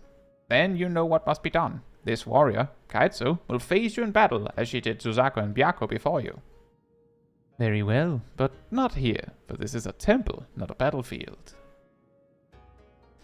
To the east of Hingashi is an island I have claimed as my own. There we may wreak havoc to our heart's content. 'Tis far from this place, but a warrior such as you would not balk at a lengthy swim, I trust. Perhaps not, but it would needlessly tire her before the trial. I will use my command of the flowing waters to speed her way. If it means I'm spared the burden of looking after her, then I'm all for it. We shall gather at the Isle of Byakko first, and from there begin our journey.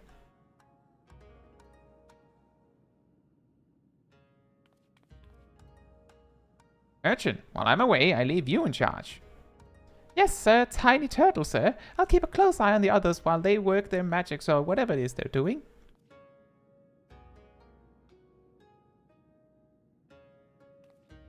Zach says Emiya secretly is Tataru. Only Tataru throws money that I know of. Is Tataru the only person that throws? I would actually be surprised if Tataru throws money, but I'm. Emiya, are you actually Tataru? It appears most of the warband is dead.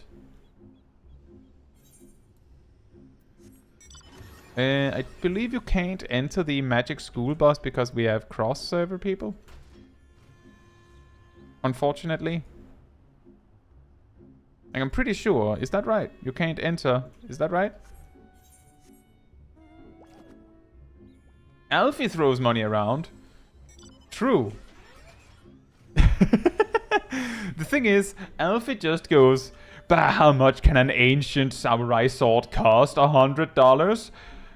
$100 million, you say? Oh.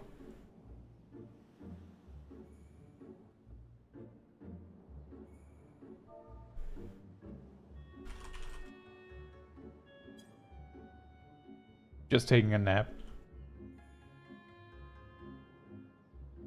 Emiya's actually Alice.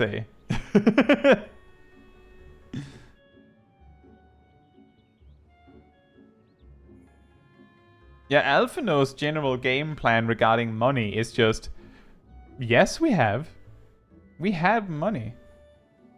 Oh, right, that's true. Zib is Well, is he still Alphino? Did he keep the hairstyle when he switched to Viera? I guess he did. Yeah, true. Zib is Alphino and Emiya is actually Alice. But yeah, the reason why Alphino is like that is because you have to remember that Alphino is a rich kid.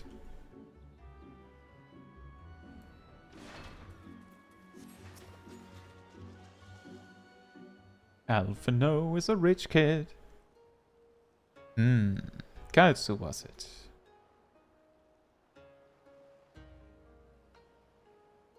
I see why Genbu favors you. You are not unlike him. That much is plain. Tencent too was possessed of a quiet confidence. A well-deserved one at that. When he met his foes in battle, blade in hand, he was magnificent. As well you should know, having been bested by him in single combat. Which was why you chose to join us, was it not? I vowed to surpass him, and from that day forward trained tirelessly to hone my skills that I might claim victory in a rematch, only to be forever denied the chance when Koryu struck him down. I don't have a PowerPoint ready at the time, it seems. By the time I had become a full-fledged auspice worthy of the four lords, there was no one left to fight. My vow was broken, my purpose lost.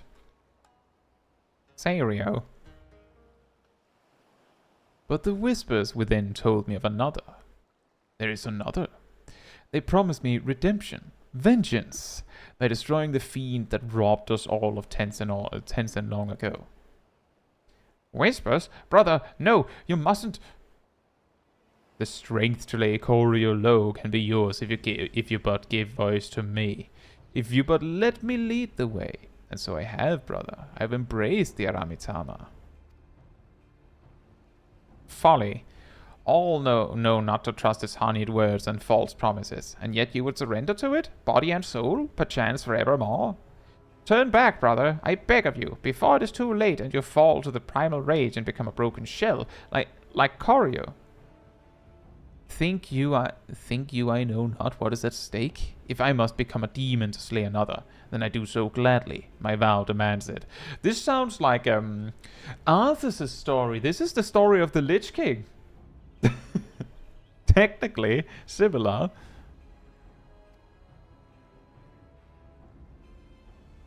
It would be even funny if the reason why Koryu is overtaken by Aramitama is because they did the exact same thing. Only by embracing the Aramitama will we ever rid ourselves of Koryu. This I know. You will not sway me from this path, warrior. I will quell your Aramitama one way or another.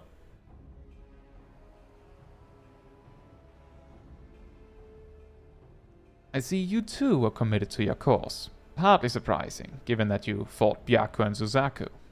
Then we shall forgo further debate, and let the battle determine who is right. And who's dead.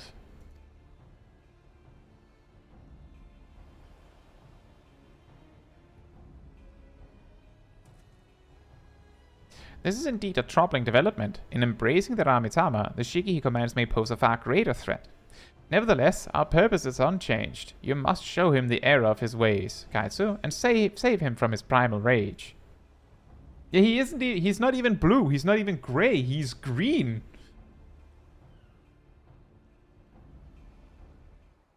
Well, Charles says, rich people with big hearts are a nightmare for their secretaries. True. I think the difference is that Alice has like Alphino is like hyper schoolboy, right? Whereas Alice has is a lot more practical, so she has like experienced more world in a way. So she's like more understanding of things cost money and have prices, and not everything is just Lomao easy free. So she might realize that, whereas Alphino might not. That's also the part that Alice was not put in that position. She basically just decided to not be the money person and just didn't do it. Meanwhile, Alphino was like, I'm pretty smart. Do we need 2 tanks for Seiryu?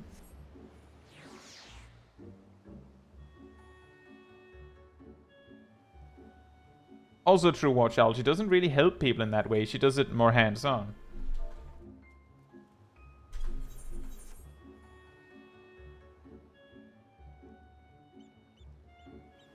But it is true that they're both rich kids.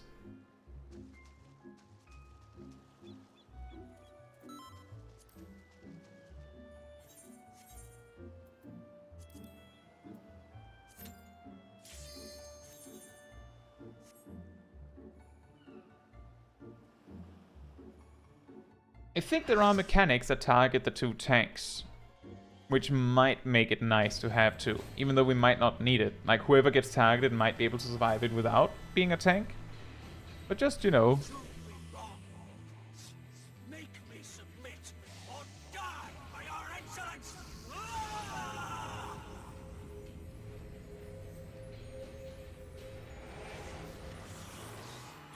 Oh no, he's hot! And has 3 heads, technically. Weird.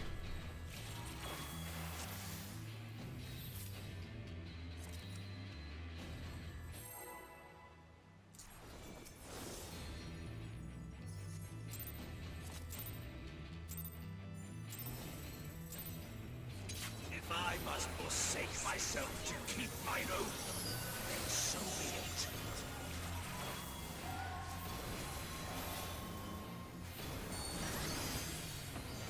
be it.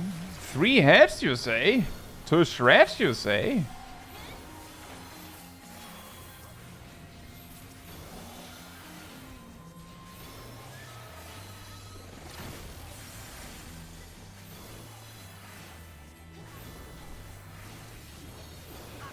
Beg not for mercy.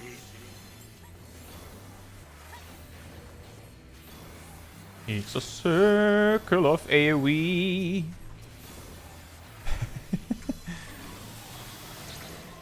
Ah!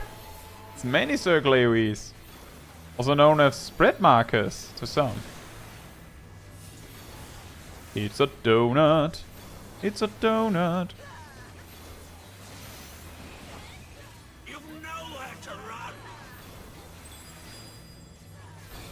Yeah, nowhere to run. I can run over here.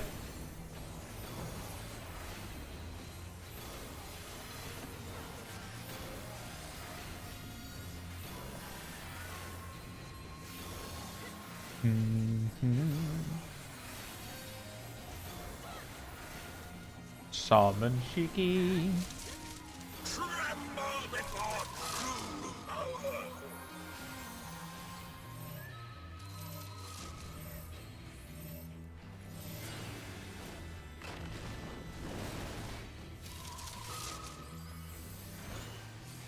Indeed, a donut you don't want to eat.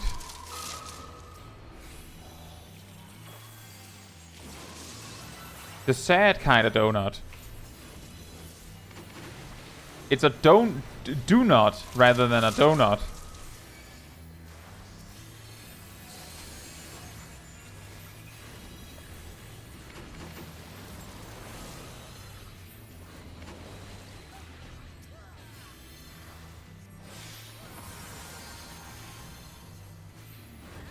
So many explosions.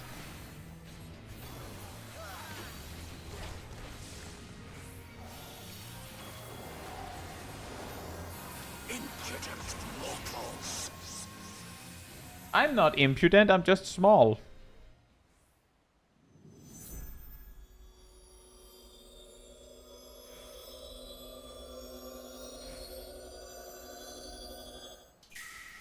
Bloop. Grant me the strength to smite mine enemies.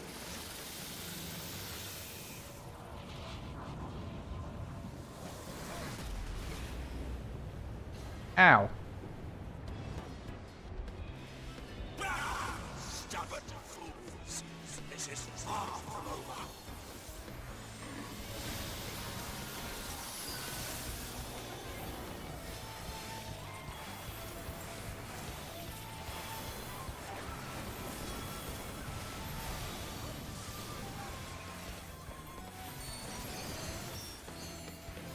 Playing all the cards. There we go. Bless of my flesh. Show them their folly. It's a wave of snakes.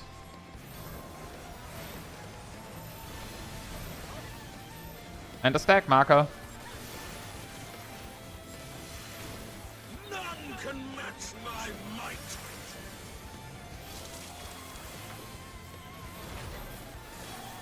Oh right, remember Swallow's compass? It's the mechanic he does. It's exactly the same.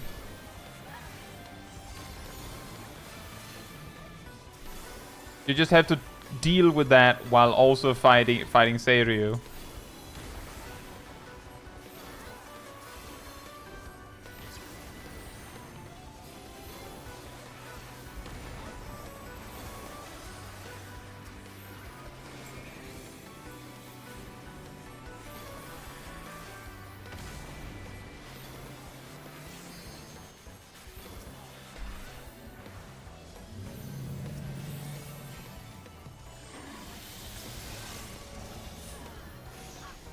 Circle.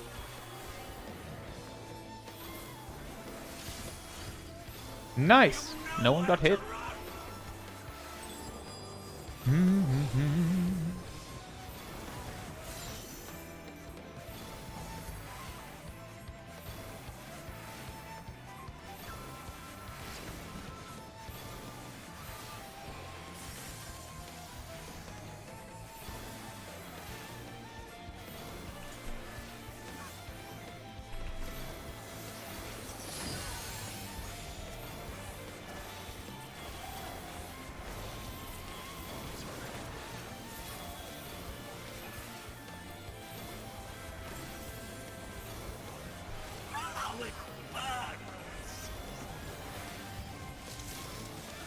I think I won't have another divination, so I guess I'll just play my cards as I get them now. Donut. It's a donut. Whee! How about some cones? Nice. Very nice positions on the cones. Stack marker on me.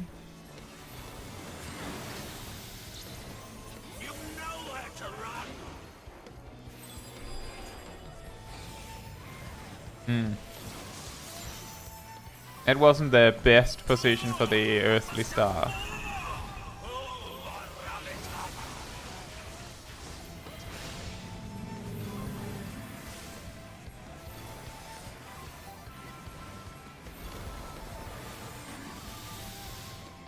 We did it! Very nice.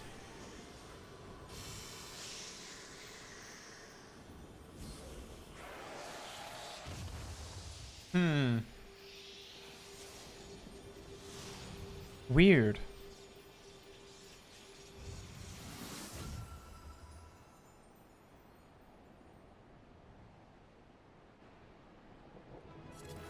So something that I wanted to highlight here is that I was just thinking, normally on Seiryu, near the end of the fight, there's always this part where like half of the raid just dies out of nowhere or something to that effect. Like it almost always happens, I kid you not. But the thing is, we didn't see the mechanic that normally happens to. Like that didn't actually get to happen, which is ridiculous because we did that minimum item level. So did we just manage to really, like, have we just been doing these fights more easily because we just bring 8 players that know what they're doing? Yeah, exactly, man. It was really quick. The thing is, what normally wipes like half the raid in this fight is when he summons the big guy that does the half room slams, and then he summons the snake wave, so that you basically get shoved into the area that the big guy smacks into, and then half the raid dies because they're not sure what they're supposed to do about it. And it's not like I know what to do about it. It's quite difficult. I'm pretty sure the best move is to like knockback immunity. But I'm pretty sure that mechanic was just about to happen, and normally, to my experience, the fight drags on long enough that that mechanic happens, like 4 people die, and then you have to rest people and like recover because the boss isn't dead. Yeah, we didn't see the mechanic, we have to do it again, but with less damage and take it slower. Yeah. Like, now that's hard mode. Alright everyone, so don't attack the boss until we've seen all mechanics.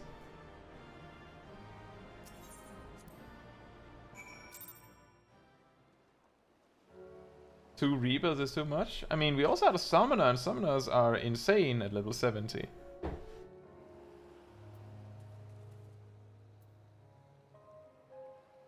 Well, it's just funny to me, because we set it to minimum item level for an extra challenge, but then we do more damage than your average, like, trial roulette group.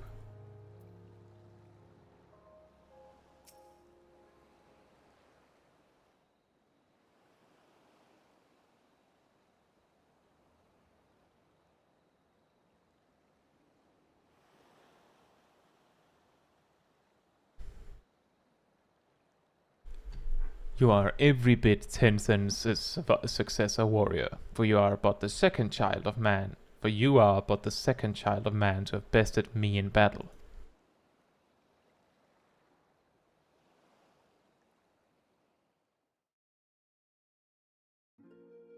Now time for my PowerPoint.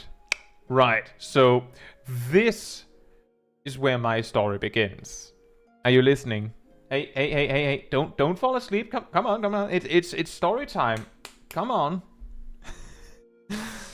Once, I would have never thought it possible, when I was no more than a mere serpent blessed with the good fortune to be born on an island where the people held us in the highest. To them, I was as Kami. and I was foolish enough to share in their belief. Hey, hey, hey! Hey! Story time! Coco, don't fall asleep here!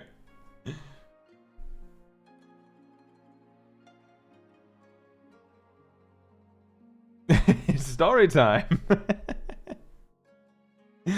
But when I had lived some few centuries and first began to manifest true powers, my worshippers came to view me in a different light.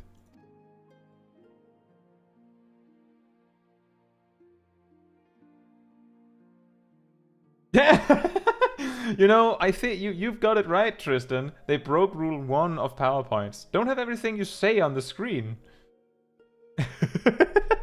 That's why Coco's falling asleep. Aha. When they were visited by Calamity, they mistook me as the cause, and so, in place of traditional offerings, they brought me the flesh of their flesh. Though I had no hand in it, their fortunes improved. To them, the answer was clear. Only greater sacrifice would satisfy the guardian serpent. Little did they know I had spared the maiden and spirited her away to another land in secret, as I would the others that would follow.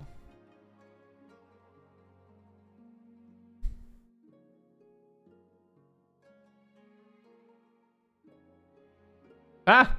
So ultimately ended up alone because of that, or what? Nevertheless, the belief lingered, and soon the guardian serpent came to be regarded as a malevolent demon, and my worshippers became my decriers. They tempted sellswords with Koban to come and slay me, the poor fools. So began my days as a hunted kami.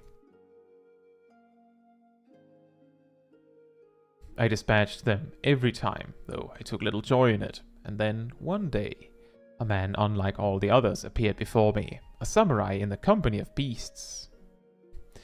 Tenzin and I fought. He won. The fallen kami had at last been bested by a fortune-seeking hunter. I could not help but chuckle as I closed my eyes and awaited the inevitable blow. Join me. Let us begin anew. Saying this, he extended his hand to me. All that I was, all that had ever been, was no more. I had nothing, yet not only did he see fit to spare me, but offer me a new home. But even a fallen kami has his pride, and I could not readily accept such kindness, even if I yearned for it. Seeing this, Tenzin laughed. Then earn it by growing stronger and in turn using that strength to help others, as you have been helped. Become more than you are, and more than me. Thus did I vow to devote myself to becoming an auspice worthy of man's worship and admiration, to become a magnificent dragon that would safeguard his chosen.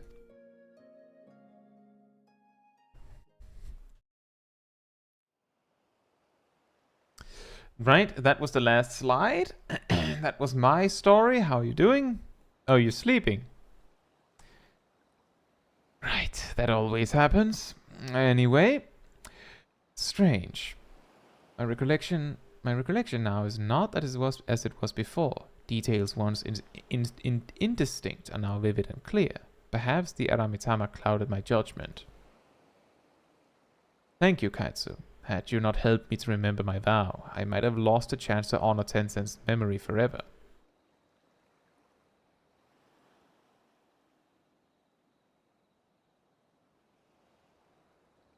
Wait, where's Genbu?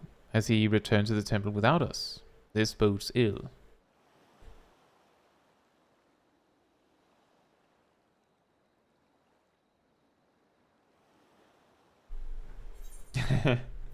I wasn't sleeping, I swear. See, Cheryl says, I must say Gazel and I had another plan to pull our potato back into the soup. It sadly didn't work because one can't use rescue in water. Oh, right. I had a feeling. But I did know that you can't cast anything while you're in the water.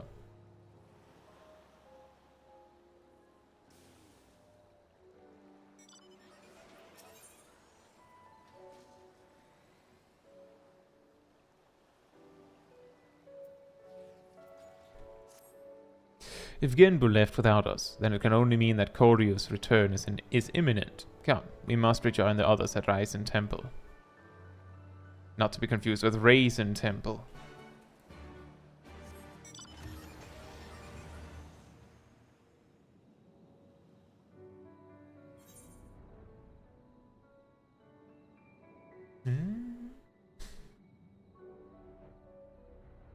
Mr. Teacher, can I go to the restroom? Seiryu just looks. What?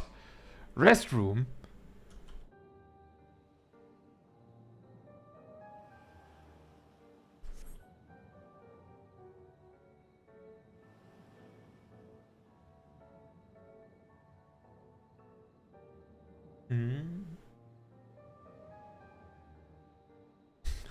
Oh boy, a PowerPoint.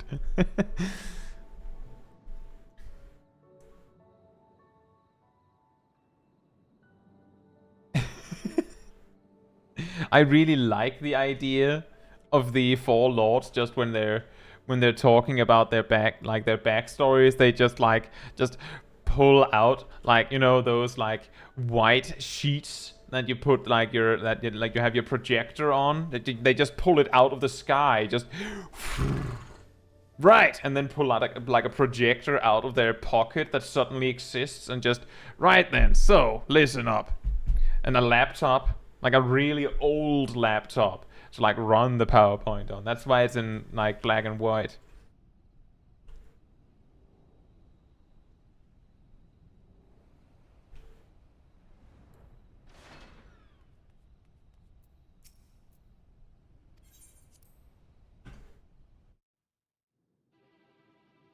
You know, Gazel, we both probably instantly threw rays on Shadow in that moment. They're old people that love to talk. Oh. Doesn't that sound familiar? I love the young people. You are, as ever, a welcome sight, Kaitsu. And you, Seiryu, are not. Forgive me, Genbu. I have been a great fool. As have we all many times before, and doubtless will be again. Nevertheless, forgive me.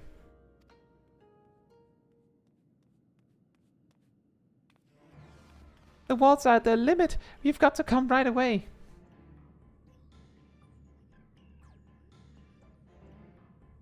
Then it is well that Seiryu has returned to the fold, for now we four lords may bring our united powers to bear against our foe.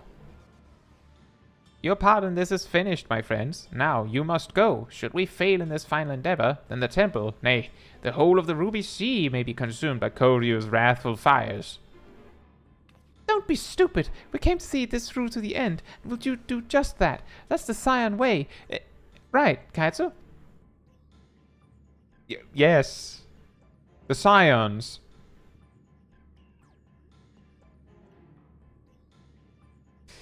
If that is your will, so be it. Join us then, and stand as witness to our deeds this day, which will determine the fate of all that we hold dear. Man really held out an arm to a snake. Have a chomp.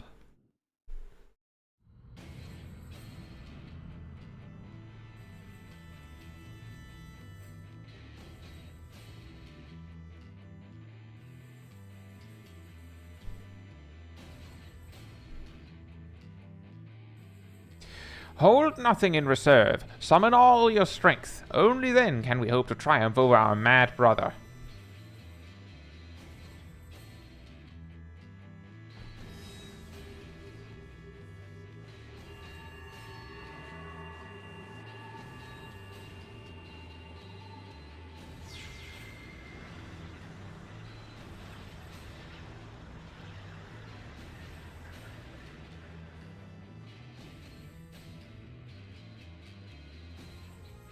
It worked. I can feel it. The wards are mended. Strengthened. Uh-oh.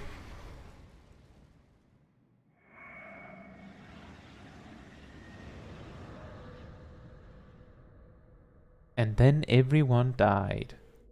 The end.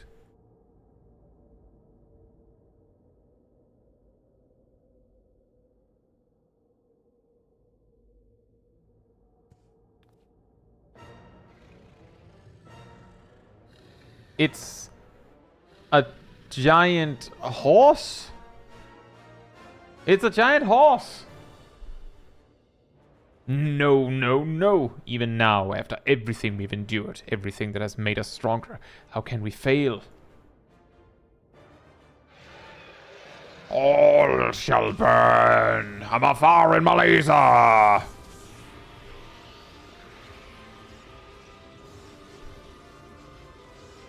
Brah. Uh-oh. First blood. Genbu! Genbu! Bruh. Time to fire my laser again. Brr. Or maybe not. It will be impossible for us three alone to bind him, but we can hold him at bay for a time. Flee this place. Maybe you cannot bind him, but to be put together we can defeat him. It's time to throw a card.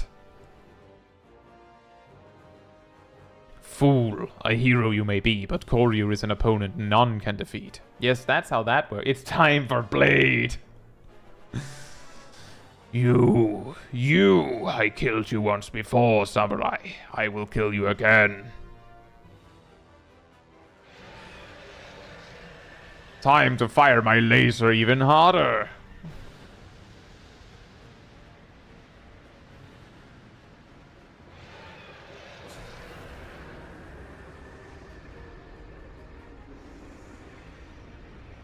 Maybe just make like a giant vortex, apparently. Kai switches jobs to Samurai out of nowhere, yeah.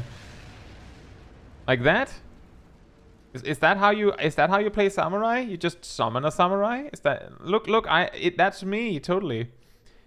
Tencent.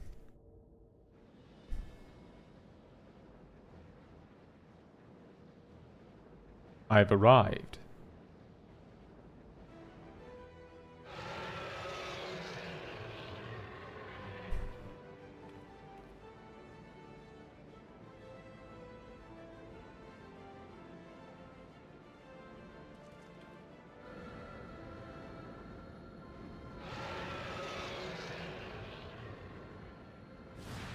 Now we cast lasers on the horse.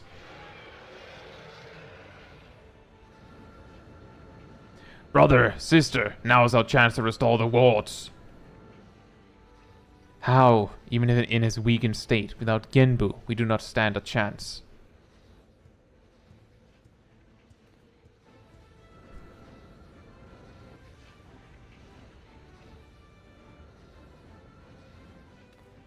Soroban, come away from there before you get hurt. By the power of friendship, yeah, exactly. If I do not act, then our lives are forfeit anyway. Ours and everyone else in the Ruby Sea.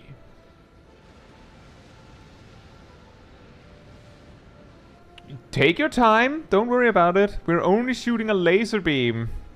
Nothing special. What is he doing?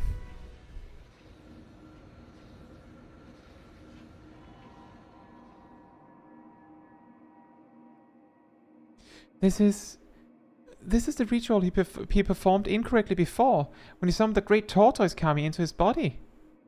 I see it now. He offers himself to Genbu. I can feel his presence returning, but if Soroban does this, then his own soul will be... I would rather you not say it aloud. Otherwise I might have second thoughts. Believe me, I know the consequences, and I accept them. Farewell, my friends, and please look after Tamamisu. Soroban!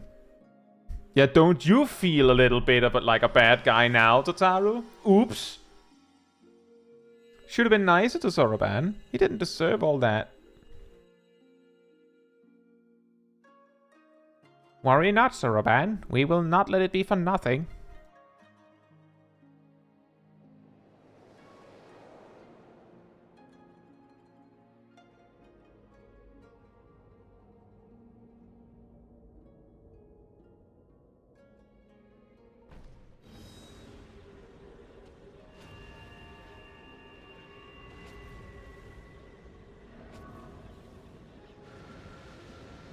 With our powers combined, we will still not kill the horse. We'll just peg it away again.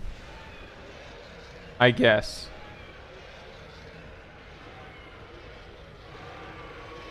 Burn! Burn! All shall burn! Perhaps one day, many thousands of years from now, but not this day.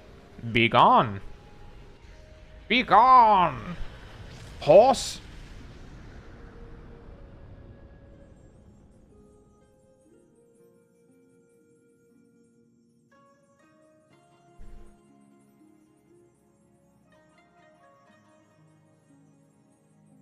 Imagine if Soroban exclaimed, "By the kami, a talking turtle!" in that moment. Now that would have been an excellent comedic moment.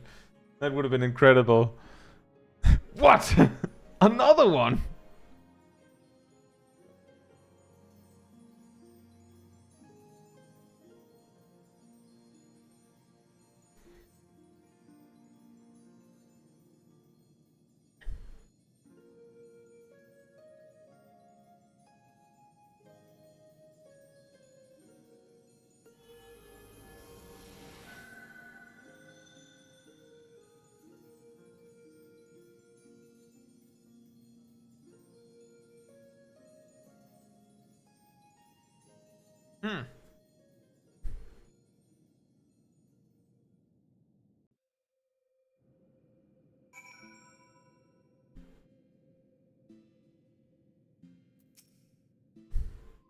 Another cutscene.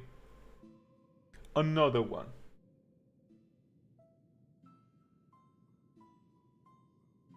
Koryu shall not threaten us for many millennia yet. Let us rejoice in this hard-won victory. Nearly lost, were it not for your courage and strength, Caetsu.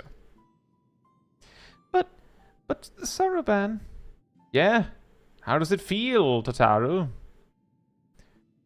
Tragic though his sacrifice was, it was not in vain. Let us not mourn his death, but honor his memory.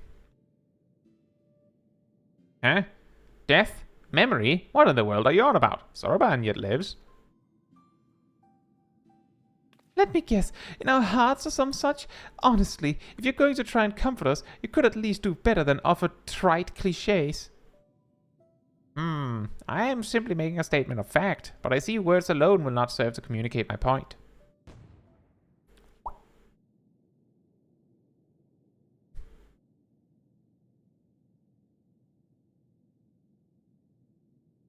Hi. Huh? But I should be... Huh?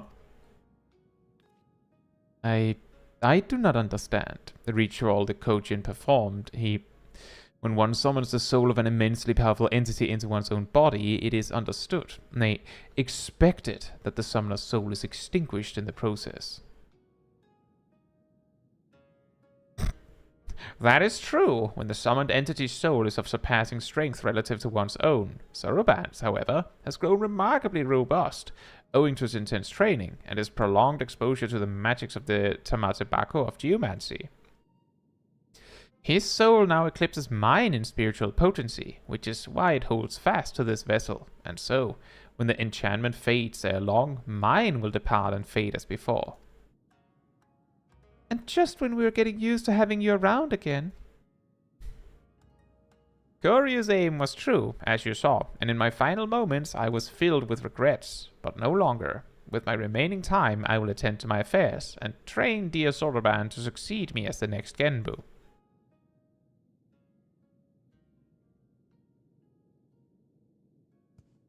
But wait, me? The next Genbu? The four lords are ever needed. You have both the strength of will and character to succeed our elder brother. Would you all not agree? I think he more than proved himself when he stood his ground against Koryu. Still, it should be a unanimous decision. Byakko? As you say, he faced certain death without hesitation and embraced sacrifice for the sake of others. I should be glad to welcome him to our fellowship. If that is how you all feel, then I'm certainly in no position to refuse. I will do my best to live up to your expectations. Me? A talking turtle? Give an ilm and they'll take a malm, I swear.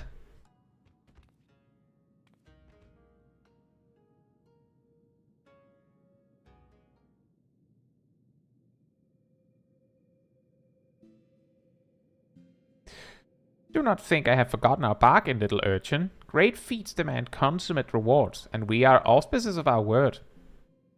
It's about time. Did you hear that, Caetsu? It's treasure time! While we see to the preparations, perhaps you could spare a moment for my dearest comrades. With our troubles at an end, we may be parting ways soon, and so this might be the last opportunity you have to speak with them for quite some time.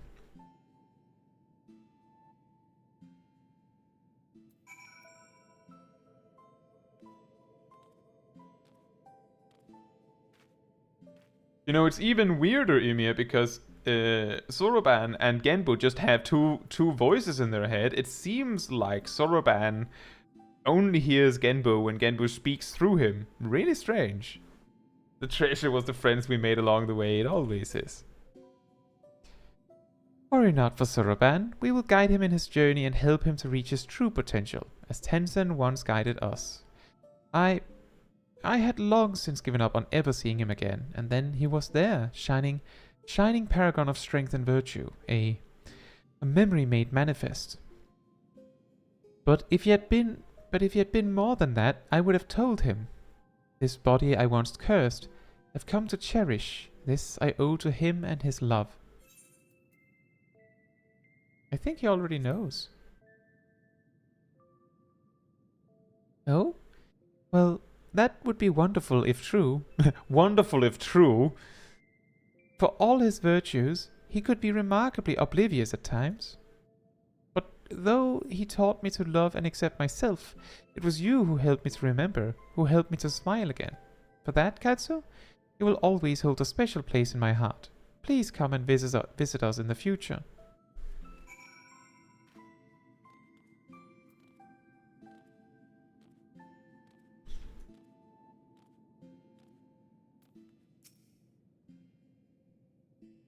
At first, I thought he was a figment of my imagination, but he was real enough. How or why, I know not, but a possibility springs to mind. When Tenzin was mortally wounded by Koryu, he used the last of his strength to seal him within the sacred crystal. The original wards were born of his flesh, his very essence. An act of desperation, I once believed, but now I wonder, was it in preparation for this very day? But even if it had been part of an elaborate plan to preserve his soul as a final defense, his strength alone would have never sufficed. Nay, he needed another warrior possessed of tremendous potential, like himself, one blessed with a singular power to whom he could bequeath his own. Knew another would come, you see, another hero the likes of which the world so rarely see. Thousands and thousands of years ago, he foresaw your coming. Ah, clever bastard. Putting me to shame with his strength and wisdom both, and still he denies me my rematch. But at least I still have you, Caetsu. Live long, for I am not finished with you yet. We will fight again, and I will win. Without turning to the Aramitama, you may be assured. Next match, I will not cheat and use steroids. Also, yeah, I think Tataru would be quite pissed if Genbu used the friendship treasure thing. With Koryu imprisoned once more, my comrades and I are free to watch over these lands as before, as is our duty. And when the wards falter once more, we shall again gather our strength and beat back our mad brother's assault, together with noble Soroban, a worthy successor to the fallen Genbu. For now, however, we may enjoy a welcome respite, a peace we owe as much to you as anyone else, I should think. I see many battles ahead of you, for like Tenzin, you are not one to rest on your laurels. This much is plain. I wish you good fortune in the wars to come. Ah, but I ramble. Do not deny it. Here, let's take a look at my PowerPoint again. Remember that? Oh, yeah, that was a good day. Anyway, when one has lived as long as I, it is all too easy to lose track of time. Go. Should ever you crave the company of we curious beasts, you will find us here.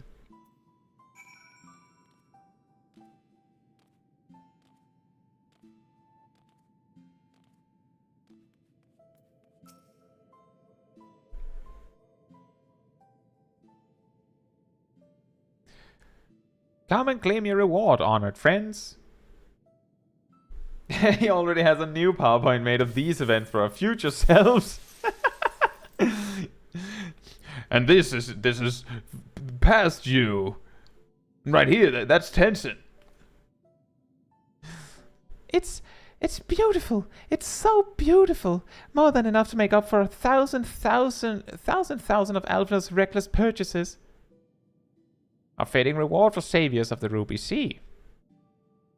To be honest, I was half expecting another terrible joke, but you really followed through. Getting this home is going to be no easy task.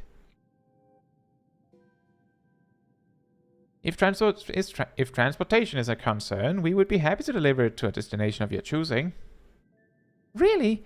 Just like that? In that case, the Ruby Bazaar in Kugane, if it's no trouble, that is. None whatsoever. Every member of the collective should be glad to lend a hand. This is past you, and this is past you. Are you following? No. Wake up!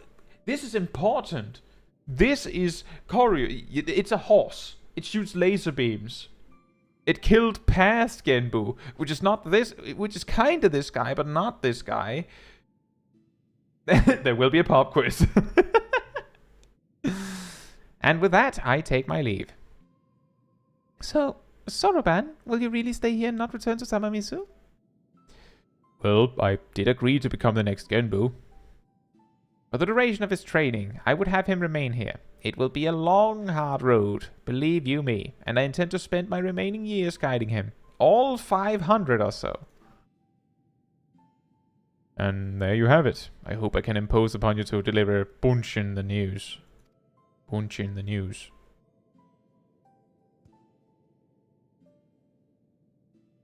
Wait, 500 years? As in, you will be here for another 5 centuries? I thought you said the enchantment would fade ere long. These things are relative, and what's with that toad of yours anyway? You should be honored to be the beneficiary of my sage tutelage, foolish turtle. You're an old turtle. You're an old turtle too, an old tiny crabby ghost turtle. Get out of my head. There's something a little frightening about watching them fight with themselves.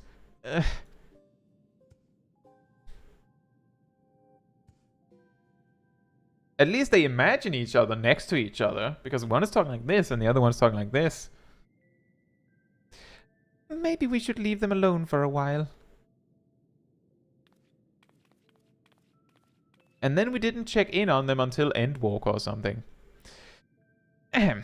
Thank you for everything, Caetsu. Tataru. Safe travels.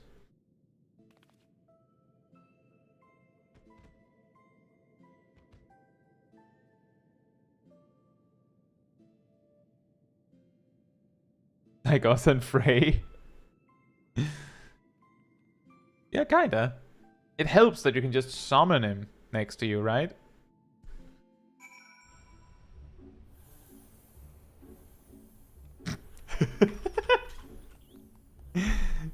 Look, it's the horse. It was split into 5 different sized horses and a dog. It could do it for you. Didn't I do it for you?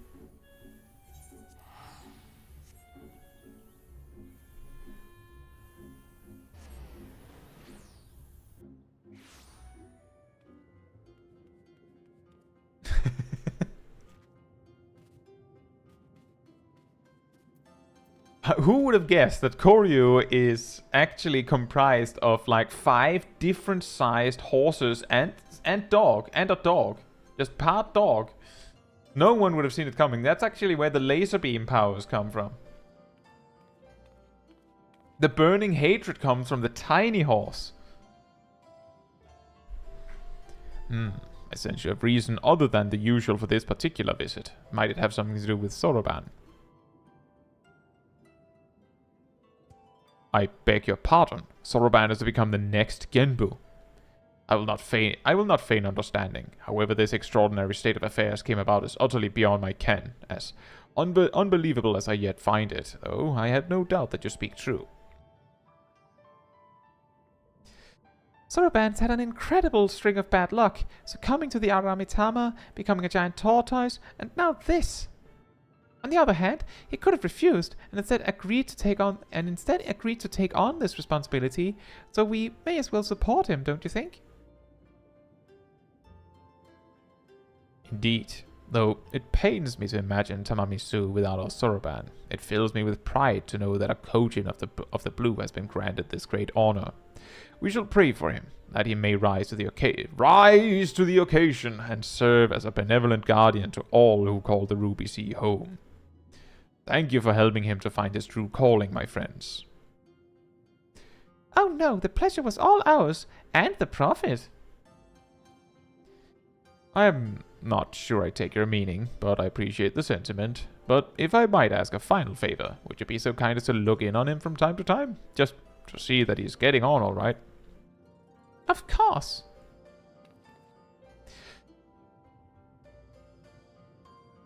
It's not every day you make friends with a secret collective of talking animals, after all. Even if Soroban hadn't decided to remain at Ryzen Temple, I wouldn't have wanted to stay away. You can be sure I'll head there from time to time. You're welcome to join me when I do, of course.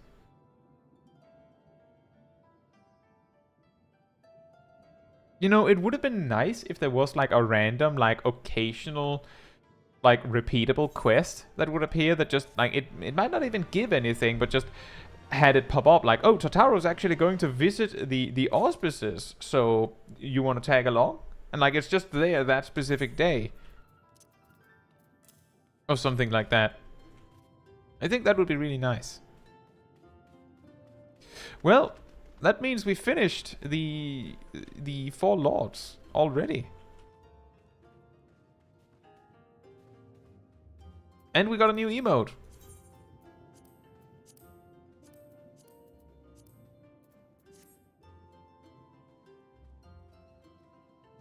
Yeah, like just generally, there's a lot of situations where it's like, you check in on us every now and then, right? And you're like, yes, I will, absolutely. And then the game never really lets you, like, ever. So, like, stories kind of end. I remember, like, just the other day I read this thing. Someone, like, talked about the fact that once you've completed, like, a single-player RPG or something, like, once you've completed all the stories, it, like, the world becomes like ominously empty because you know there are no more people to do things with, like they've all finished. But this might be alleviated simply by, like, in an MMO sense, just have like occasional quests that appear. They don't have to, like, they don't even have to give anything, but it would be nice if they gave a little something.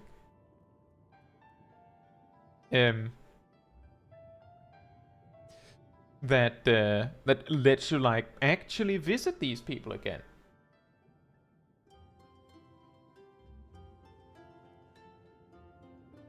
A certain king calls us out on this fact. Yeah, indeed, exactly. We are not even allowed to visit regularly.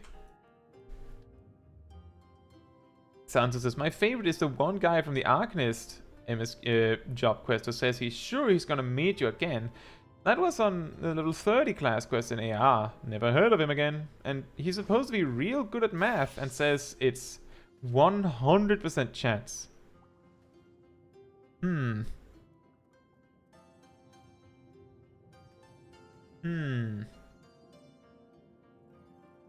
Well, that is a pretty good example, yeah. And we never see him again? Like, it doesn't appear in any, like, random, like, MSQ things, like how when we get to sometimes in MSQ stuff, oh, the Thaumaturgist Guild is there and stuff like that.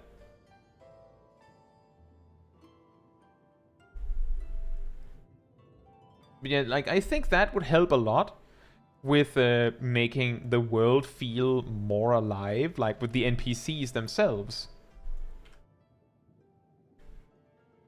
The Shade says, we are fully in sync on my end. Yeah, so this is a case of the same kind of delay that I've talked about with how when you're actively moving, what you see is actually not where you are according to the server. Like there's a delay between where you think you are and where the server thinks you are. In the same way that if you choose to use an emote, it happens a moment after for everyone else.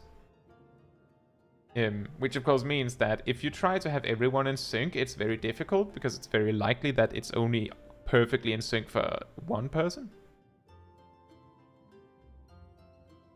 Anyway, I think for the rest of the stream, I guess we'll do some roulettes. I'm thinking we'll start with some roulettes that we can have as many people in as possible. And then if we actually have the time to do more than that, we'll like size down to the 4-man stuff after that.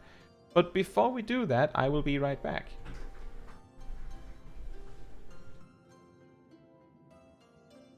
Plot twist, he is the Taurus Carbuncle. That would be a twist.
Alright, I'm back. Emir in game says, where's Tristan? Tristan is Milo Tuk Tuk.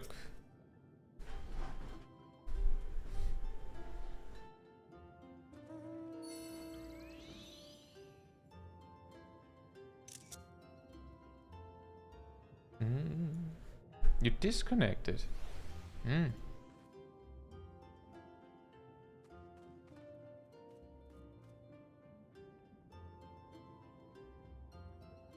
Watch Out says, I loved the Garlemald contingent in Endwalker for this reason and was so sad to see that my paladin people weren't there at all. Oh yeah. I could imagine that there's multiple jobs that just don't get any representation in that situation. It must kind of suck.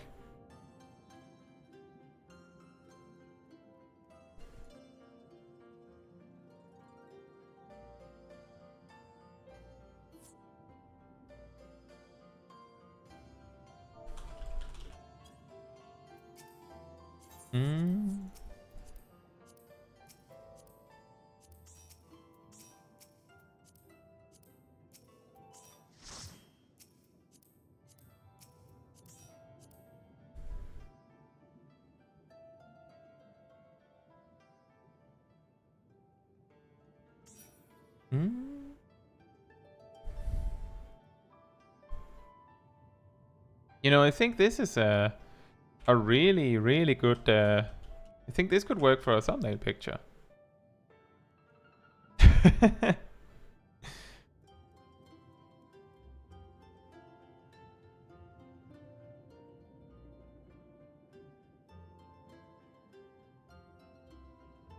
Though it might be hard, we're kind of spread out.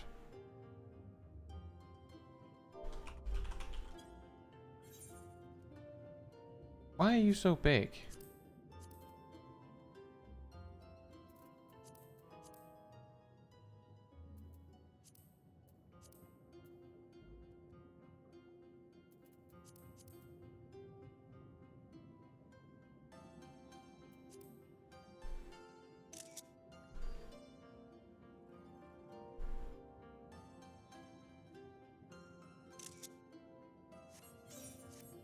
There you go.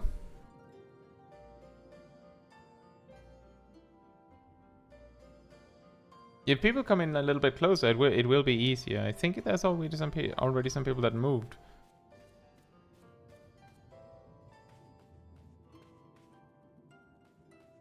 Yeah, short people in front.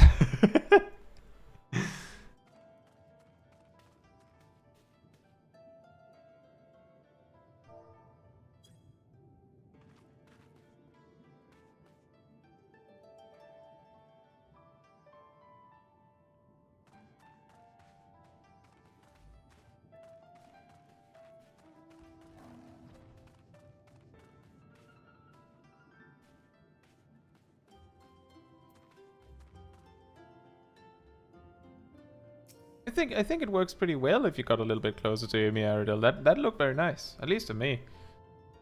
This also works.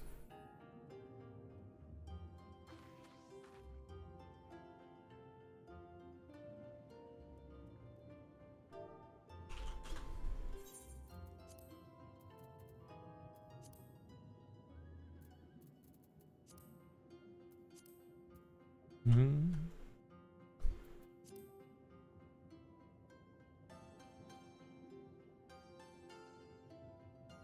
Is that ominous?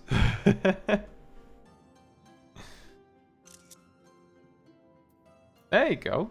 I think that's very nice. And all the light in the area makes it very overkill to add any extra myself.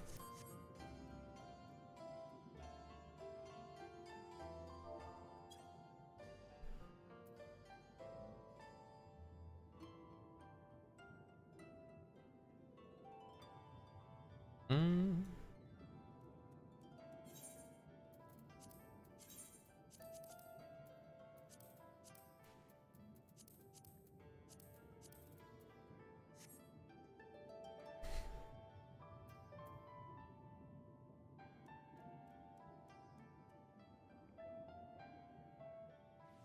Mm.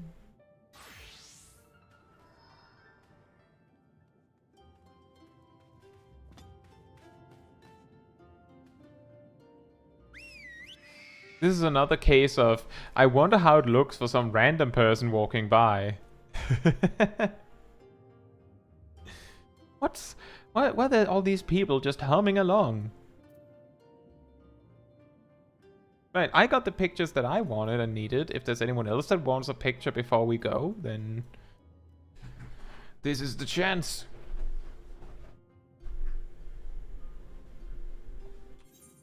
And we are 7.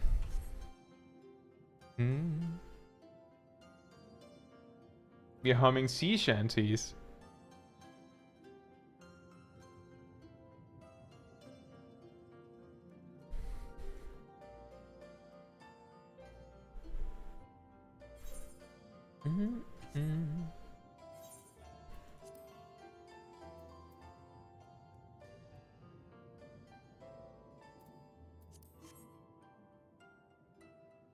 Just wait till you see a male aura do the hum emote. It's quite it's not so bad.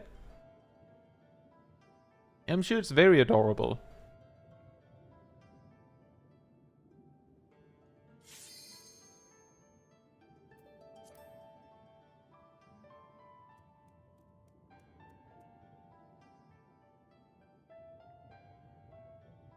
That's okay, Kitsu. Do you even have the /hum emote? Oh, sorry, I meant the roulettes. I'm guessing you meant the roulettes. Which you don't need the hobby mode for. You don't want to join for any roulettes then?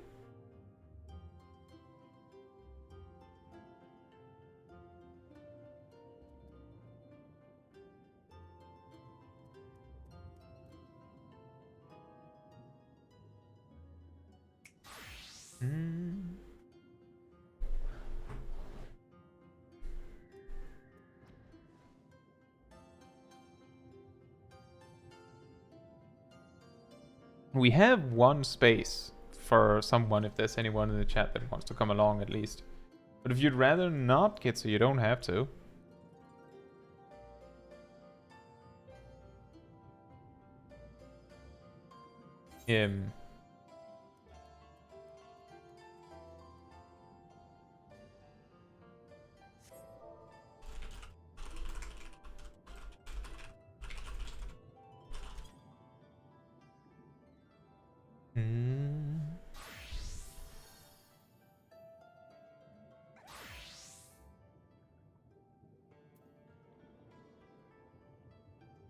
Right, this works. Yeah, enjoy your hot chocolate, Kitsune Echo.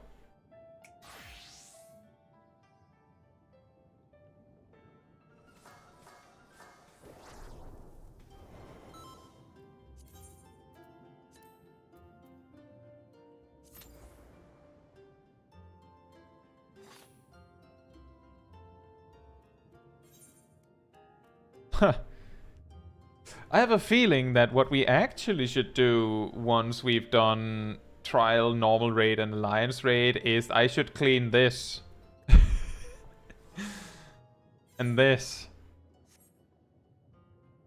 Because it's going to be quite difficult to level some more if we don't have any inventory space.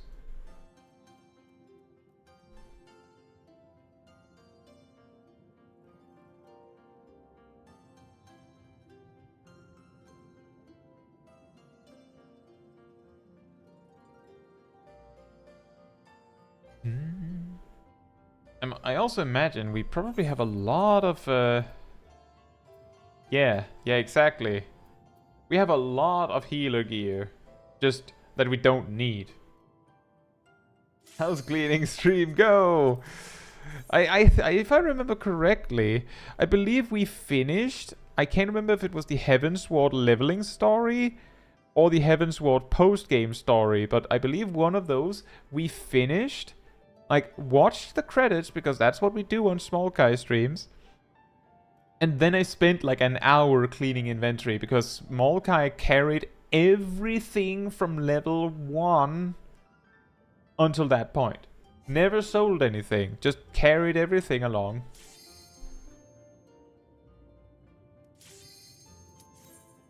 What is happening?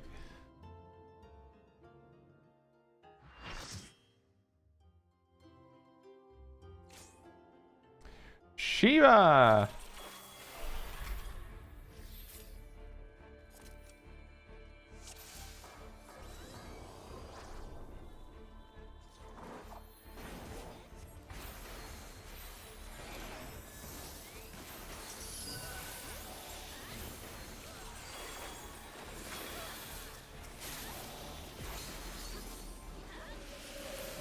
Oh boy. That's what we call a lot of circle AoEs.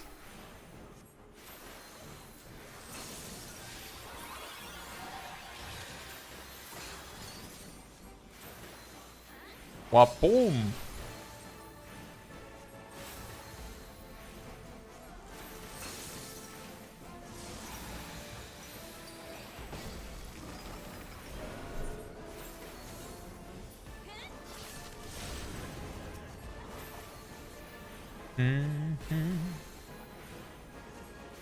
That went so fast. It might be just be that I don't even remember, but it felt like that first bit went like absurdly fast.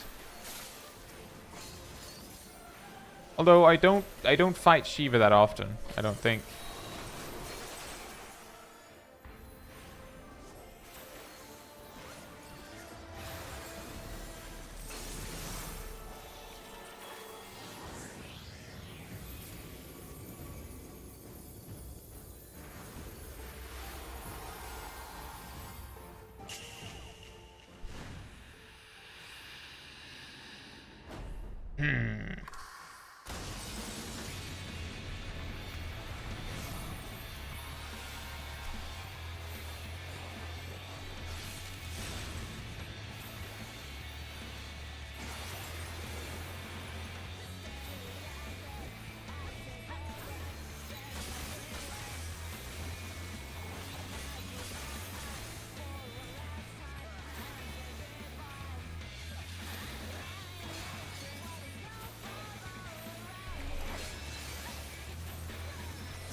I just barely managed to play all my cards. Right at the end. And it's a Lalafell. The crown.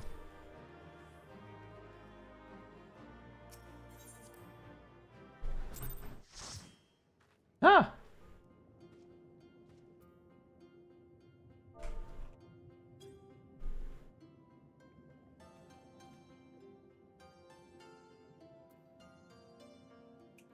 I got a commendation.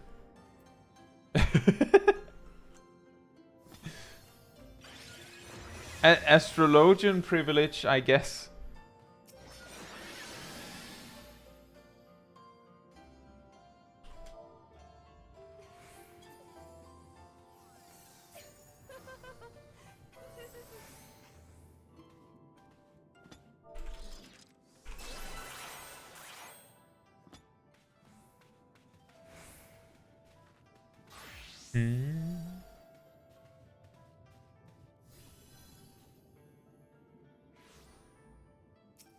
Oh. Look, it's player 8. Welcome. Hope you're doing well, Oshi.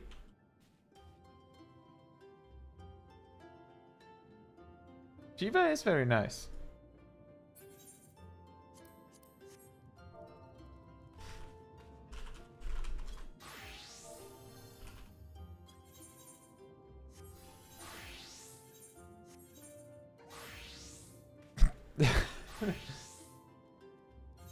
Chaos.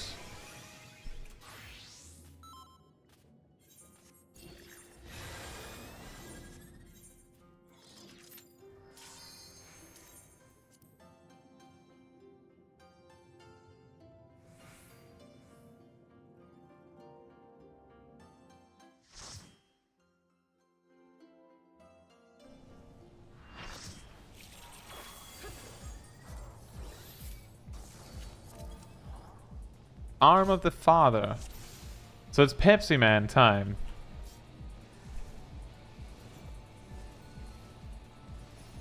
What's my favorite primal? I think...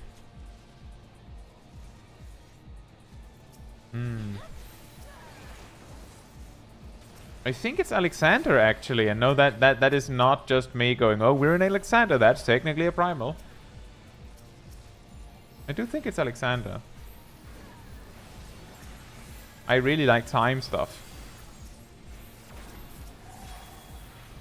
And technology.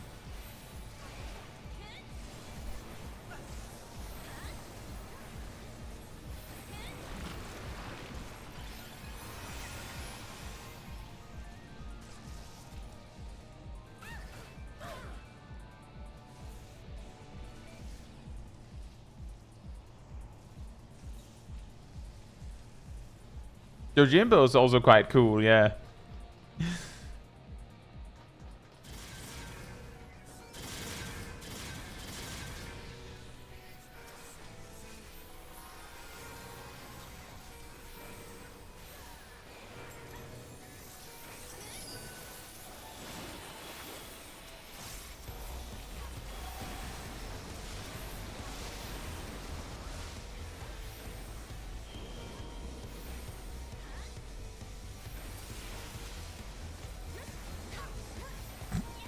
That always looks funny when you get hit by that. Just whoa.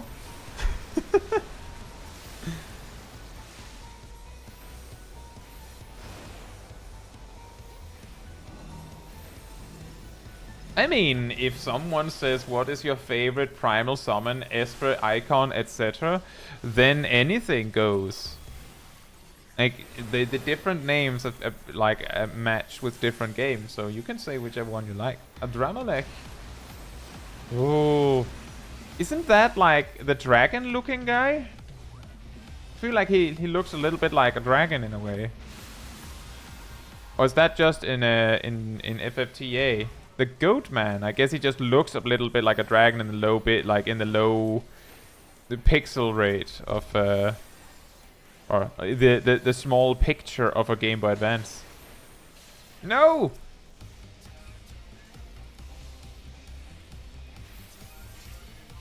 A dragoon-looking man. Ah.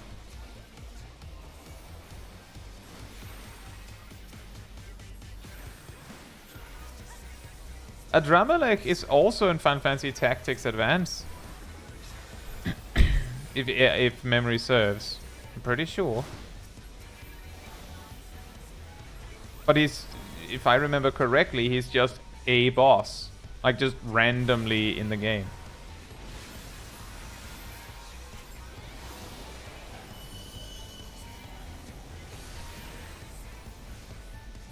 I'll check after this fight.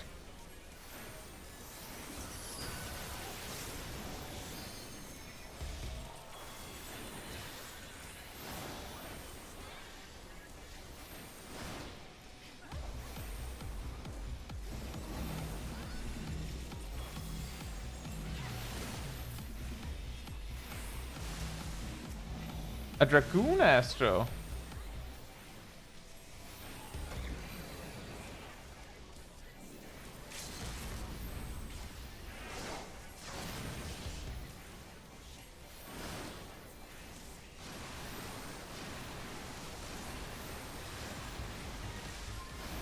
Yeah, basically, as what Charles says, there's so many different names for the things, and in Final Fantasy XIV they include some of them by having, you know, different regions use different names, different like universes even use different names for them.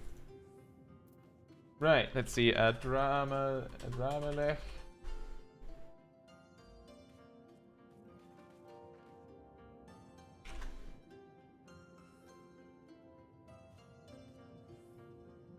Oh, yeah. See, what I was picturing when you said a Dramalech was this. Which honestly, that could easily be a dragon, right? Like, if you didn't know better, that could be a dragon. That's what I was picturing.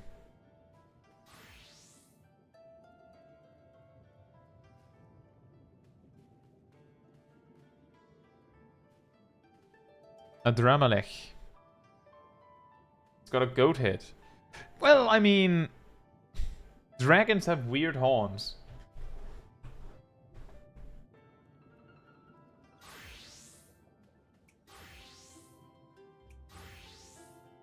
And a snake tail. Again, dragons are weird.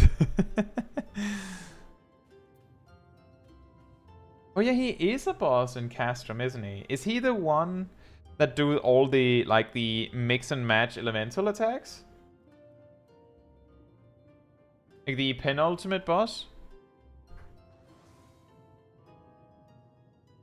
Right. I mean, I suppose that was easy because the rest of the bosses are like, that's a machine, that's a machine, that's a random beast that a Beastmaster tamed, and that's the Beastmaster. Right. One of the bosses is not any of those things and is named a Dramalech. I wonder which one it is. Right, and the meteors. Next up, Alliance Raid.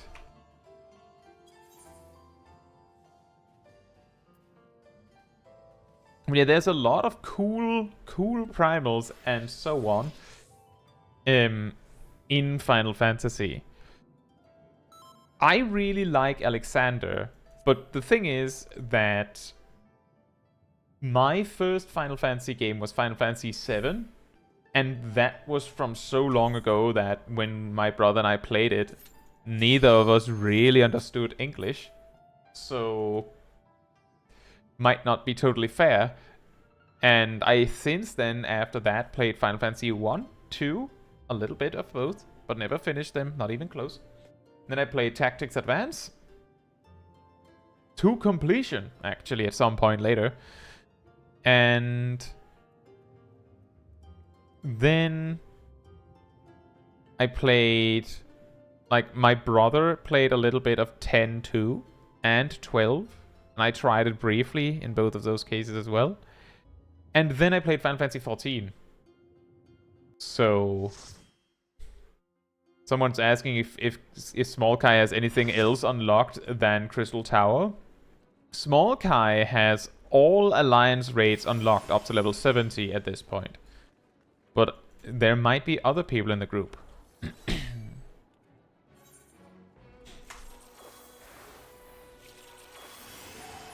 But yeah, because of that, my closest reference for basically all primals is Final Fantasy 14. So I'm like, well, I really like Alexander in 14. I'm pretty sure Alexander features in Final Fantasy 9. But it is really the story of him in 14 that makes me go, oh yes, that's the one. That's the one for me.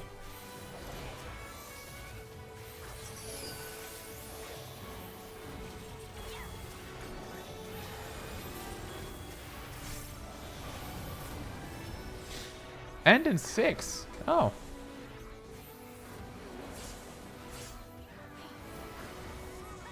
Wait, did we get all of the dragon voices interrupted? That's incredible.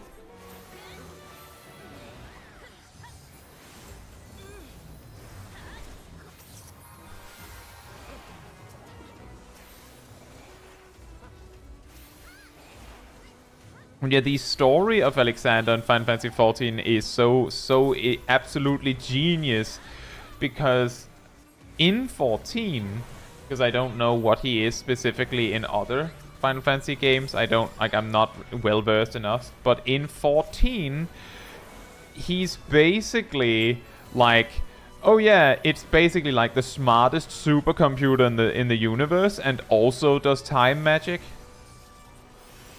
and itself calculates that it's better for everyone if it doesn't exist. Like, the greatest supercomputer in the universe decides that the world is better without it because it is too costly to maintain. I hope I wasn't too detailed with that description, but because it is possible that there's someone in the stream that hasn't seen that story.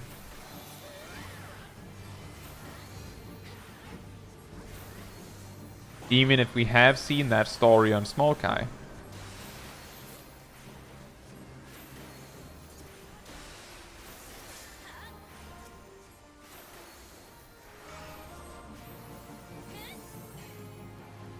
Thank you, Watch Owl. Enjoy your food. That was, by the way, incredibly lucky. I saw Ymir drop down to like 1 HP. But that was not living dead.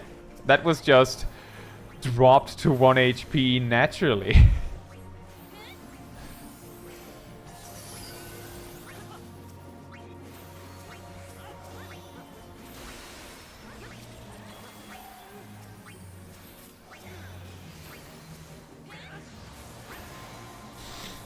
Remember to step on the glowy button if you have to, otherwise you die.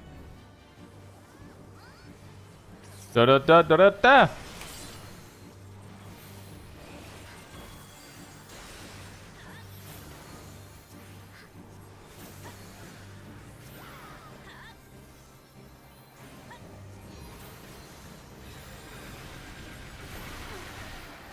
I think we're wiping.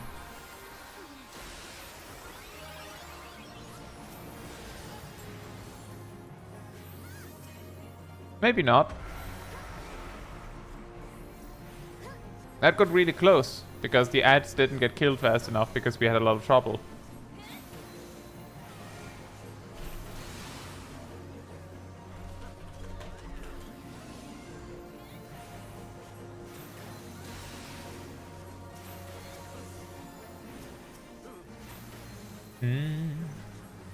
Oh. Here come the doom. Step on the glowy thing if you have doom, or you will die.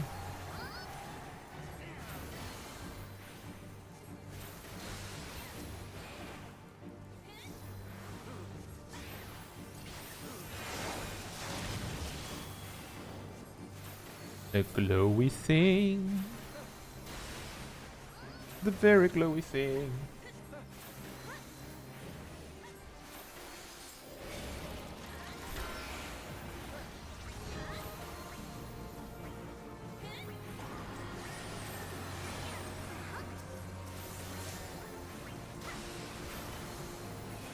We did it! We didn't wipe.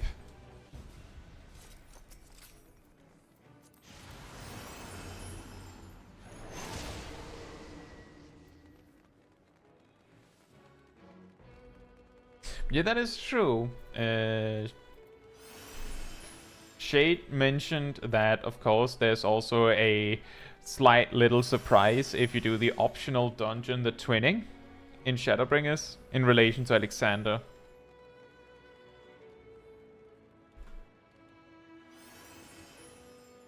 And I'm being a little bit vague about that, because that's an optional dungeon, and most people these days that have picked up the game since Shadowbringers, like, initially was new, might not ever have done it. Like, yeah, there might be the motivation because funny meme dance music, right? But, aside from that, you don't really have any reason to do it. None whatsoever. And as a result of that, most people don't.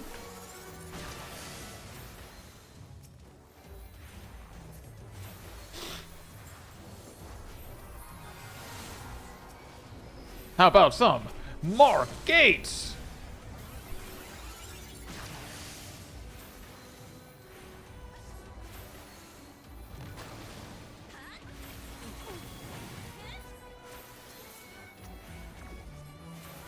Oh, we got all of them. Nice. That's not something you see every day.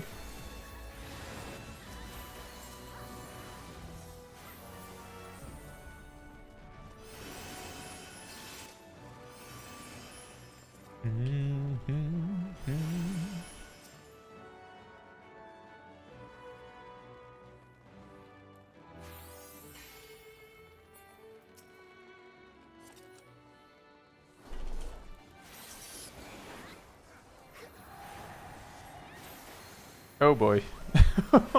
That initial swipe just yoinked a whole bunch of people.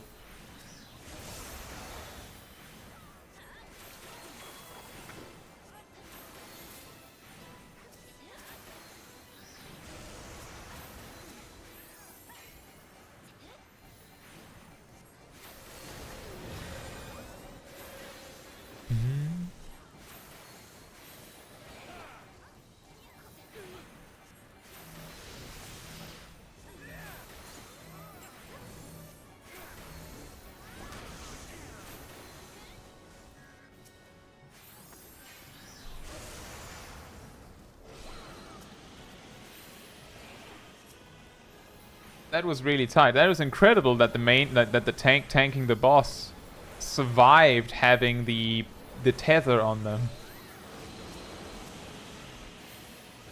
It is typically considered a better idea to tank the boss all the way up on the northern wall, but I mean, it wouldn't be the first or the last time that we've seen Crystal Tower Alliance raids being, like, bosses being done in a weird way. And no one questions it. Right? Isn't that right, guys?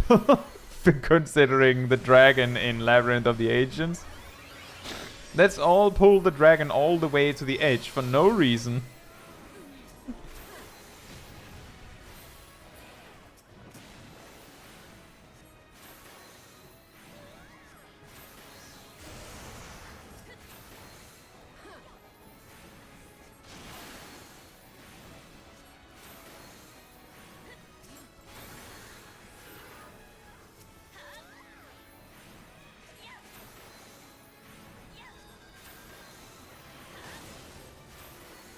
I'm sorry, Ymir.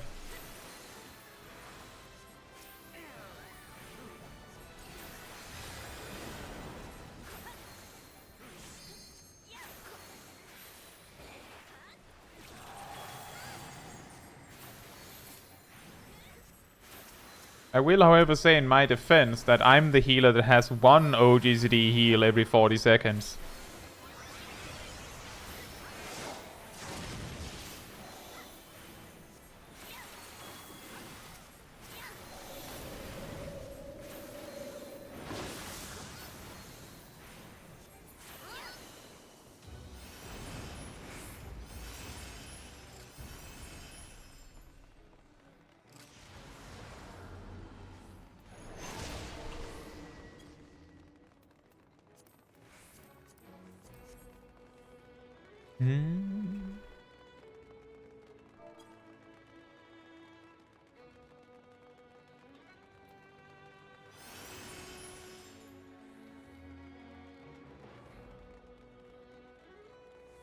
I mean, at least, Shade, you have passive healing from Cardia.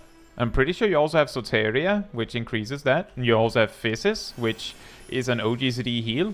And then you have Ryokoli, which you can stockpile, and I can't stockpile Essential Dignity. But it doesn't matter. What ultimately matters is that I forgot to help Ymir.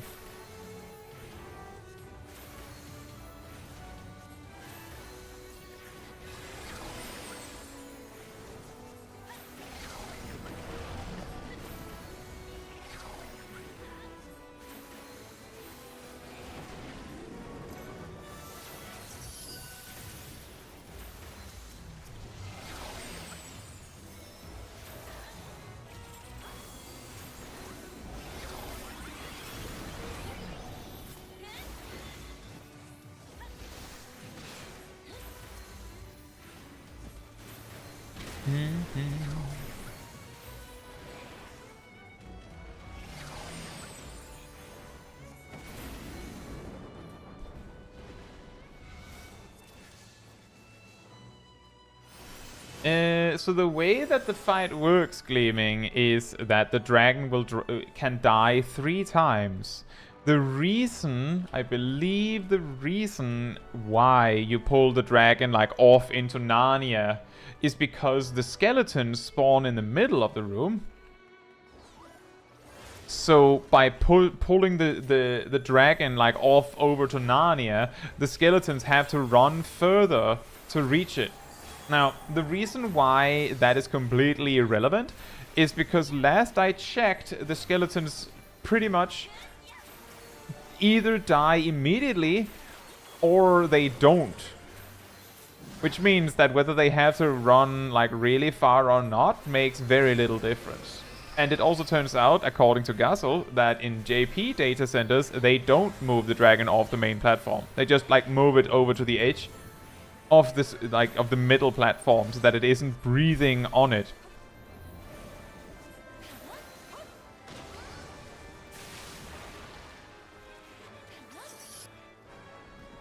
Now that was incredibly efficient. Is this the best belly group of all time?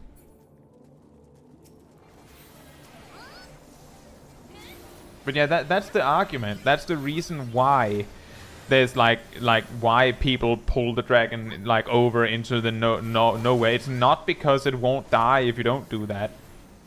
It's simply because there's this belief that if there is further to run for the skeletons, there's a better chance that all of the skeletons will get killed, but usually they don't. In fact, the reason why there's like all that AoE damage whenever the dragon gets back up is because the skeletons make it. I'm not sure what you're supposed to do about that, but it doesn't seem like the solution is what we've been doing.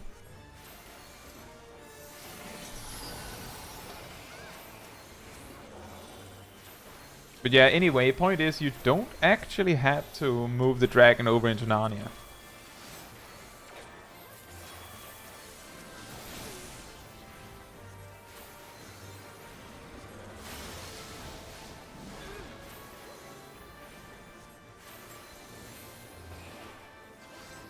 Like not putting up the shield for Ancient Flare for uptime. Now that one's a classic. Save a few seconds, wipe, lose like a few minutes. Eh.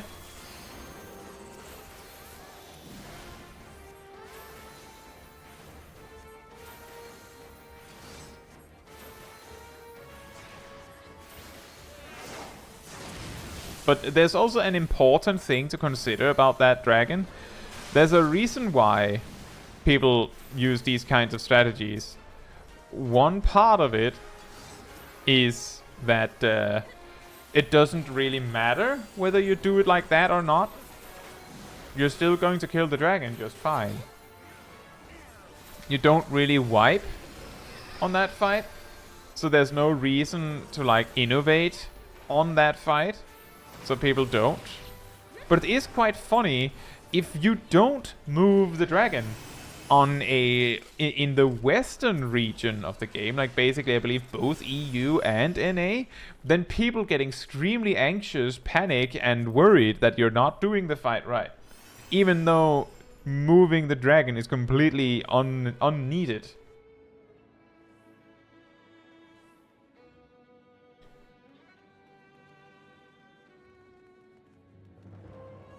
But this is funny.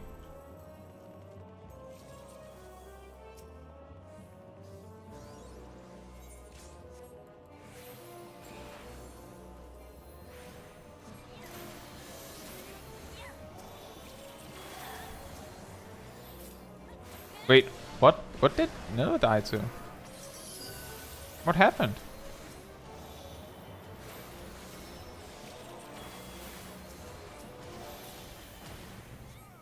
What happened there?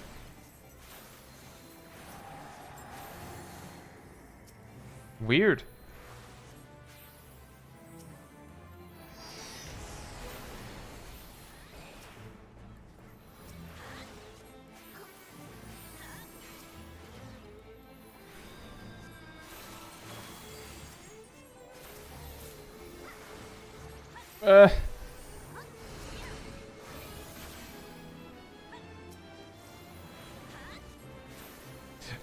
I was healing multiple people at once in that situation.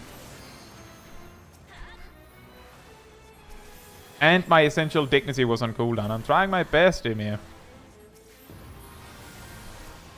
It does seem like we're having a severe lack of other tanks. I'm pretty sure we lost 2 people to Cloud of Darkness just choosing them to tank. Cloud of Darkness does hit ridiculously hard. I know that for a fact.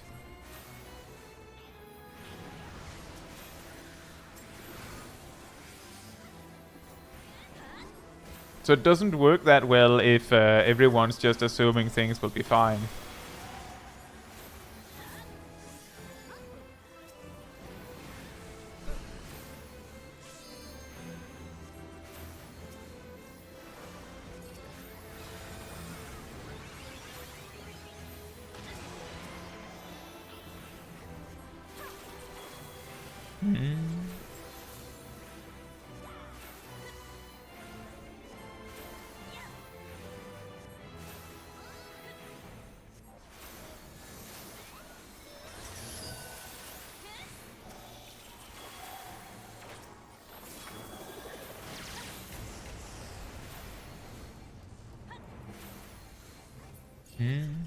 Right.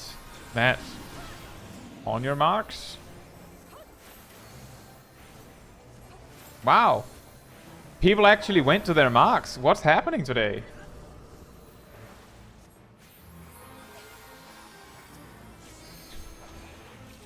Hey Nikolai.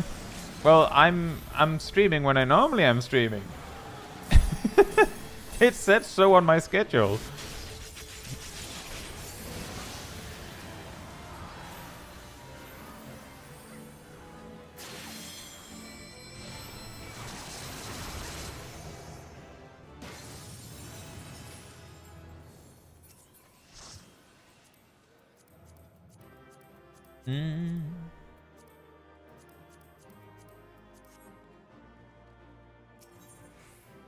We did the thing at the end of the day. But yeah, the Cloud of Darkness hits stupidly hard. Like, actually insanely hard. Oh, Kitsuneko's here. Why does she give a dot on her basic attack? Does she give a dot on her basic attack? I thought she just hit really hard. Is that not the case?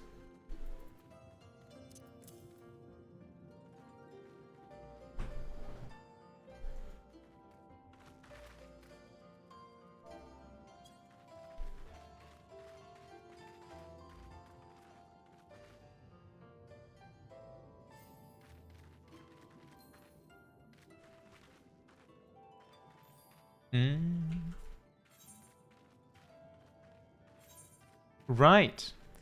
So I think what we're going to do now is figure out this inventory situation. By the way, do I have... Oops. I don't. Not surprising. We ultimately ended up not needing any of these things. But it was funny to collect them. I know that's technically materia, but I can't be bothered to deliver it. It's like 200 gil. All of these are technically also company seals, I'm pretty sure.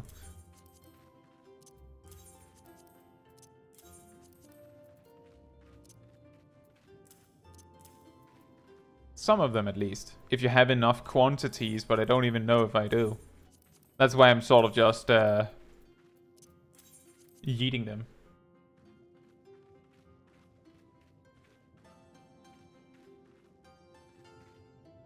Exactly, as Gazel says, Gleaming, if you don't move the Bone Dragon way up to the north, everyone in the middle can AoE down the skeletons instead of most people going up and single targeting it, leaving a few straggler players to deal with the skeletons. So that is actually a really good point as to why it's actually smarter to leave the dragon in the middle. It's the same argument as in Alsadal's Legacy, you know, one of the max level dungeons, where tanks sometimes will move the pack of mobs away from the like building thing that spawns more ads to try and motivate the DPS and the healer to single target it. But what they ultimately end up doing is that everyone just follows the blob and attacks that, leading to the building not taking any damage. It's basically the opposite. Everyone knows that the dragon needs to die to proceed, so everyone just follows the dragon away from the skeletons. So that is actually a really good point as to why it's actually better if you keep the dragon in the middle. But because there is this situation where people have convinced themselves that moving like that keeping the dragon in the middle, I don't know, gives bad luck or something. What will happen if you do this in like a Western data center is people will go crazy, like absolutely mega crazy, because they don't understand why you're not doing the thing right. Even though it isn't something that matters. It is quite funny that it is like that. And the reason why there's very little change in regards to that is simply because, well, it doesn't really do anything. If you choose to not, like, move, like, you're probably not going to wipe. This is something that I've talked about before. There are lots of raid bosses, like normal content, where the general strategy is no one knows what the strategy is. They just kinda do, right? They just kinda do stuff, and the boss eventually dies. Somehow. And because that strategy tends to work, and you don't fail from it, like, as long as you don't wipe, people are incredibly unlikely to learn the fight, right? Like, the boss fights in Alexander on normal that people actually know tactics for are generally the bosses where if you... Sorry. The bosses where if you don't do it right, you wipe. Like Refurbisher. to some degree, Cruise Chaser, Alexander. Like, those fights people learn, because if they don't, you wipe. So you kind of have to. What's going on here? Why do I have this? Why do I have this in my inventory? Why? Why do I have this? Specifically this.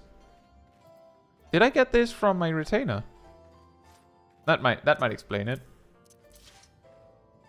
Don't need that. Don't need this anymore. I don't need this anymore. Don't need that. Don't need that. Don't need that. What? Oh, anyway.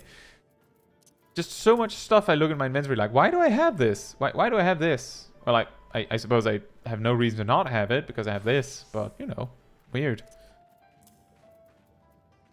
Holy Land. So yeah, that one looks really, really crazy. And you died though. Not really. No reason to hold on to it so aggressively. I'm pretty sure we're using the Moogle fork for a glamour for that.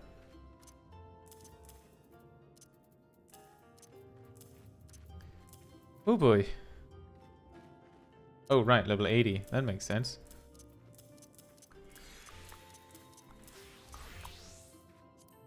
Dun dun dun dun dun dun dun dun dun. Dun dun dun dun dun. Why do I have this? Right, retainer. Why do I have that? No. Need that. Oh, the thing is, we might need it one day, but I doubt we'll go out of our way to like level a whole bunch of mages and such. Okay, I imagine the game plan will be level a tank and then level like a ranged physical maybe. And once we have a little bit of everything, then maybe we will start looking back and, you know what? Instead of holding on to all that, we'll take that as it comes. I think. Well, maybe keep the specifically poetic stuff around. Just level Dark Knight. Well,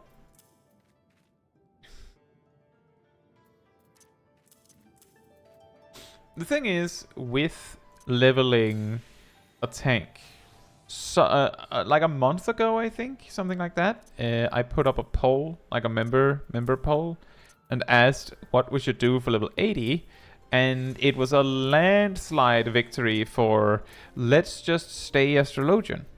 That's why we're leveling Astrologian. I did make a vote. I did.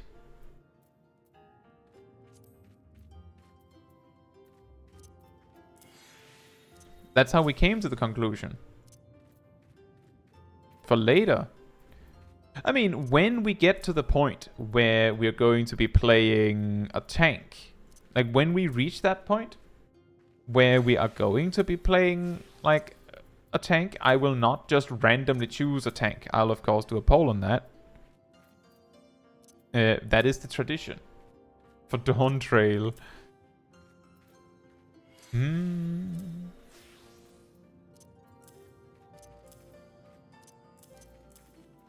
That could be.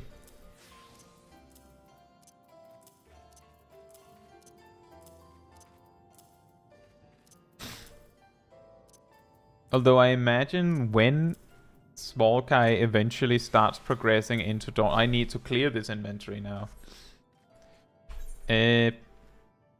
I'll probably go to Gridania since I can turn some of them into company seals. I'll be in Gridania for anyone that wants to come out, like to join me.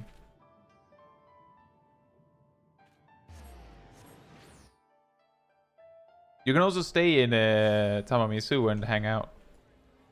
I'm basically just running and exchanging stuff to clear the inventory. That's all that's happening.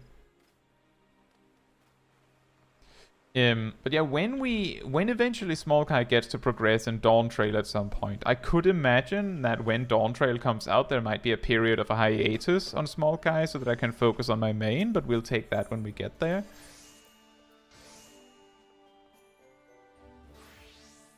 Oh right, I don't need this anymore.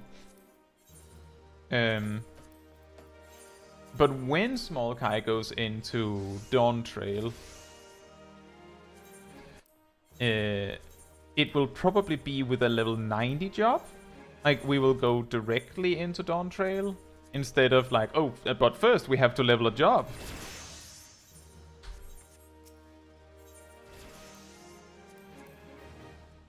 Simply because that just feels smoother in a way. So if we are to go in as a tank, we would have to, you know, already have a tank. And that might also be boring because there's a very realistic chance that I might go through Dawn Trail as a tank on my main. Which means that it would just be the same thing again.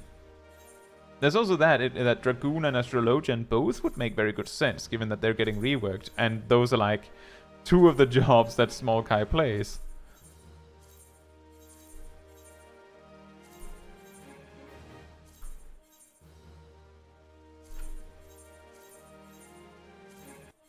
So that is also a very good point. Do I not have any?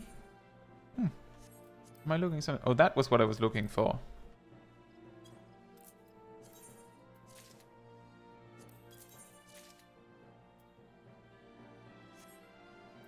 Riveting game. Yeah, I know. Very, very exciting. It's a Smol Kai cleaning stream now.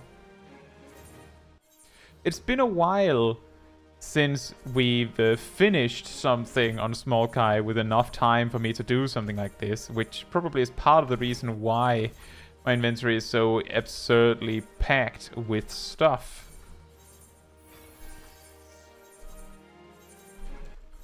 Like, I also know that I have a whole bunch of, like, coffers with stuff. I don't know if I need them.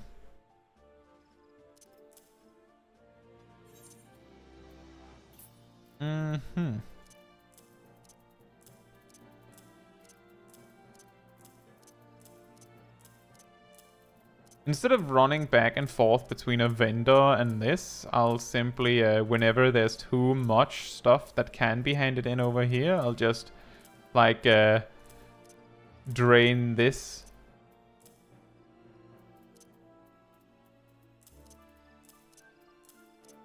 And then eventually, when we simply can't clear anymore, we will have to go over to a vendor next.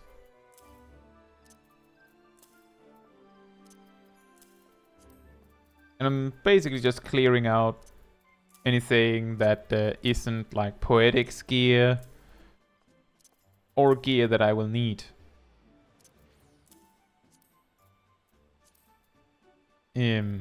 Has to specifically be like Poetics bought gear for me to keep it, I think.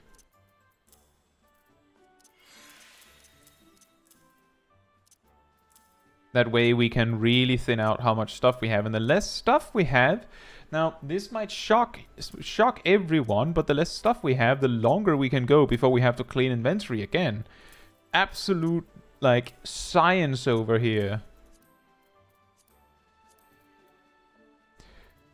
Oh boy. Why do I have so many pants? What? What's happening? Why do I have so many pants? Specifically pants. Why? I'm really seriously wondering how on earth that happened. Just a ridiculous amount of pants compared to everything else. Small kind of bodyguards, yeah, indeed. Well, she is very small. She needs protectors.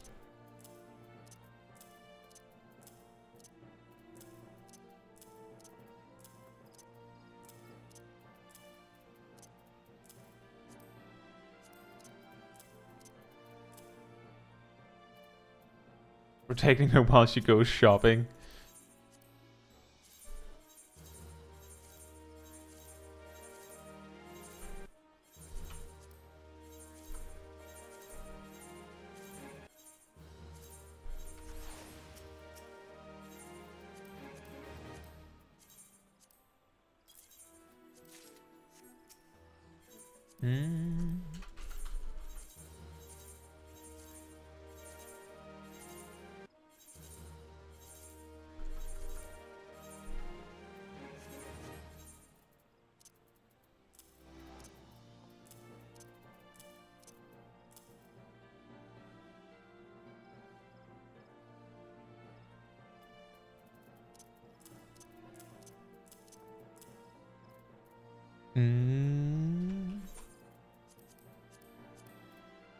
It's really starting to look nice already.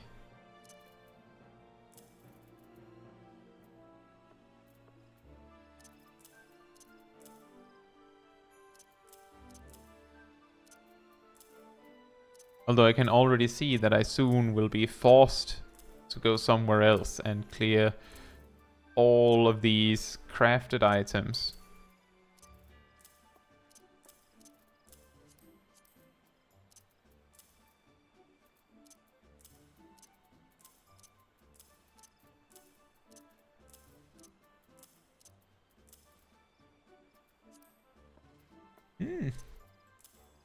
So this is an easier one. What? Why do I have that? Anyway.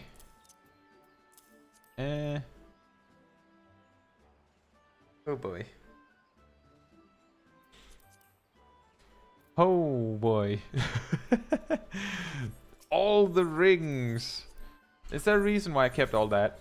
I think it's like it took so long for that inventory to fill that I possibly just skipped that previously. Like there's no reason to get rid of these. Because I like all of this is like all of the things that I've collected ever, and it doesn't take up that much space. So I could just leave that, but I feel like this is starting to get a little something. It needs a little bit of help. Just a little bit.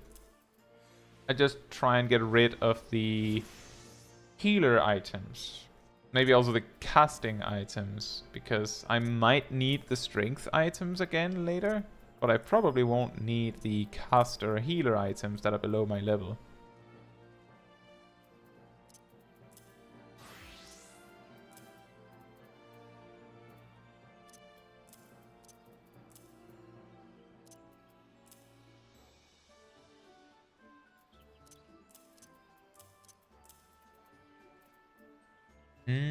Don't need that.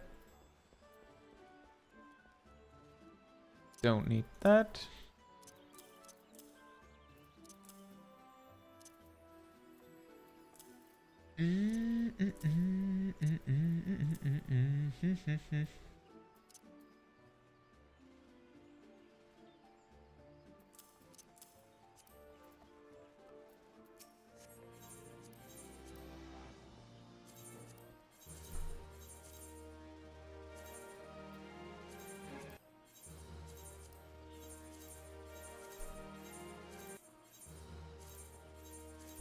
Riveting gameplay.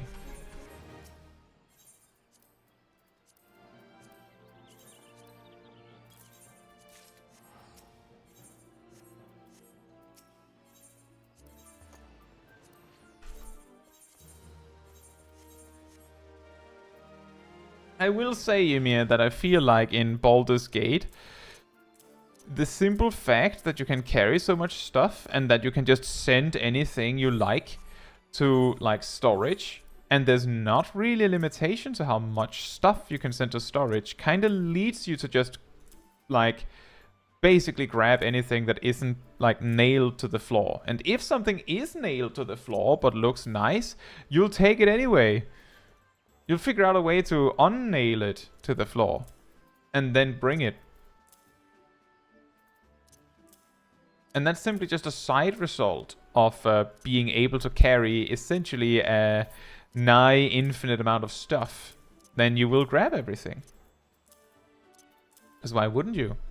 There's no downside to grabbing everything aside from the looming inventory management later down the line. That's the only downside.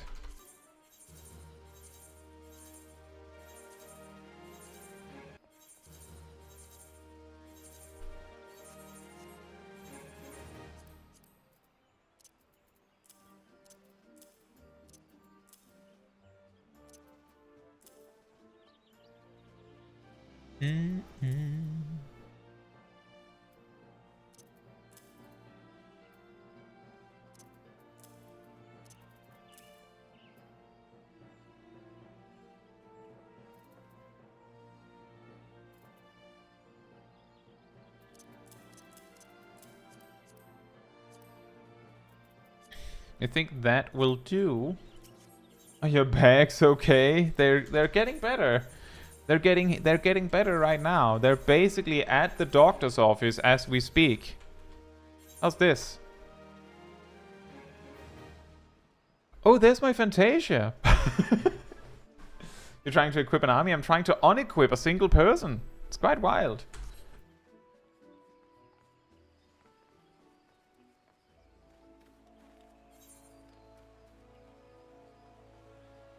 So much stuff. Can I sell my stuff to you? Will you take stuff?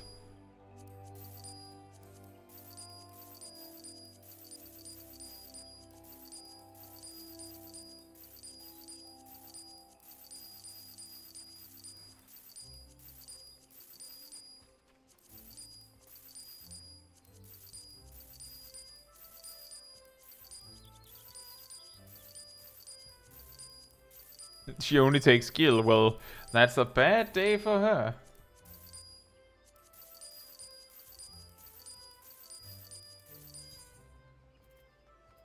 Oh, wait, what? Oh, fully spirit bonded. Let me just set that aside. Yeah. Yes, Space Queen, I'm the fastest vendorer in the West. I think some of these items I might have been able to sell on the market instead, but I can't be bothered. I just can't be bothered. I can't be bothered. I just want to move on. Why not donate to the Doman Enclave? We don't need those to do that. I have this. I just don't visit the Doman Enclave very often because it takes a while. And we only are on this character so long every week. But fair point, Bootshark. That is good advice.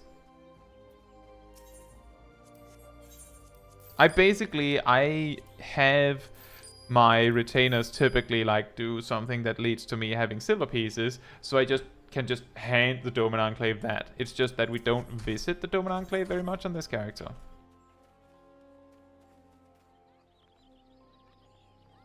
Here is your normal adventurer hustle, a cloth shop. A clothes shop. Have my things.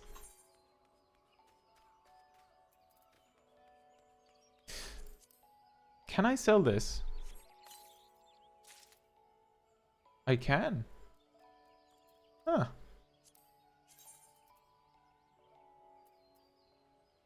Nice.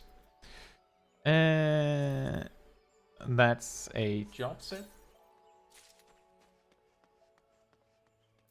Decenting and retainers can make so much money, but it's not uber reliable. See, the thing is, to decent something, you first need to know how to use a hammer. And Smol Kai doesn't know how to use a hammer. Or a saw. So she can't do that. Exactly. The reason why I'm just decent, like just vendoring everything, is because Smol Kai is very limited in her capacity to do things.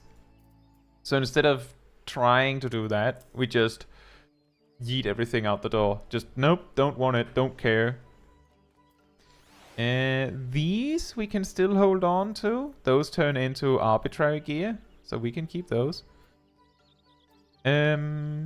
But yeah, I think that's everything. I think we're good. And our inventory is looking kind of nice.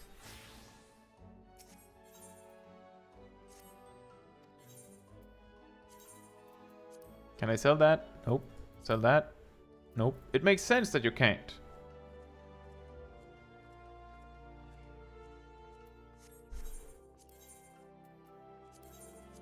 Oh, I can sell that. Nice. Okay, well that we're putting on the market. Are you ready?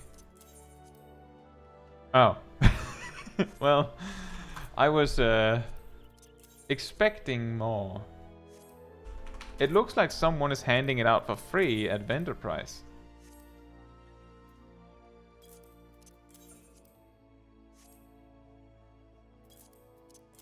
But I don't even know if it will sell at all, so there's no reason for me to like dig deeper and try to sell theirs as well.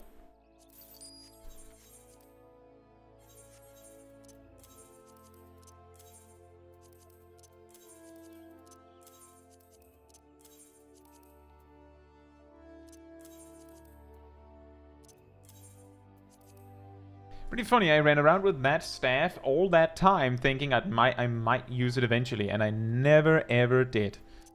I keep that in mind for the future. If I don't start using an outfit or a weapon immediately, then it's not happening. It just isn't happening. Speaking of, I should put these furniture items off on a retainer.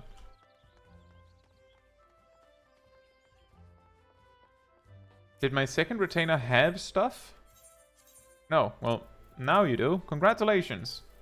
Have things.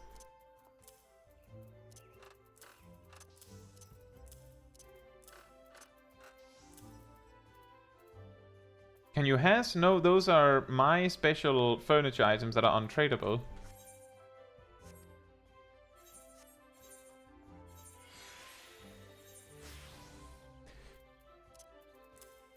I should clean this as well. This will be helpful in the future.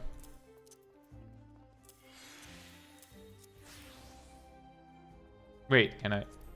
Oh.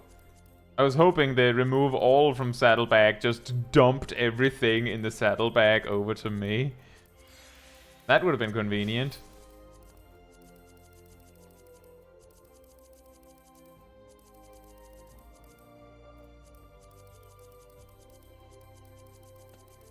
What?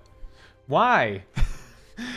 Why? I don't know when I last checked this saddlebag. I don't know. I apparently I've thrown things in here during Endwalker story, but why? Past me. Why this? Why did we keep that? Does anyone know why I kept that? I have no idea why I kept that. Oh yeah, and this random Ochu vine. Maybe you just like vines. My best guess is that my inventory was completely full, and I just went. Bap. But I don't think it has actually been so full that I had to do it for the vine. Isn't it a shame that vine just suddenly died?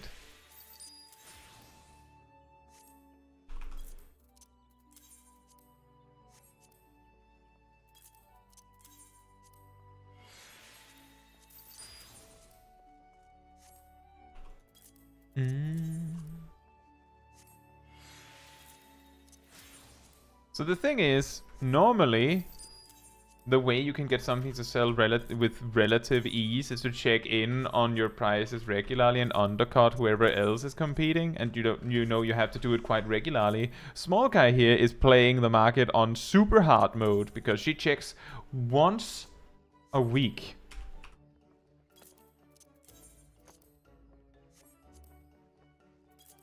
And sometimes the prices have fluctuated so incredibly much that when I check in the week after, I'm like, why did I put that up for 300 times its market value? Because it just has changed so drastically since. Which is also partly why I'm basically just tossing anything that doesn't have like a significant markup. Because otherwise, I'll have to fight to sell it, and I'll sell it for nearly nothing.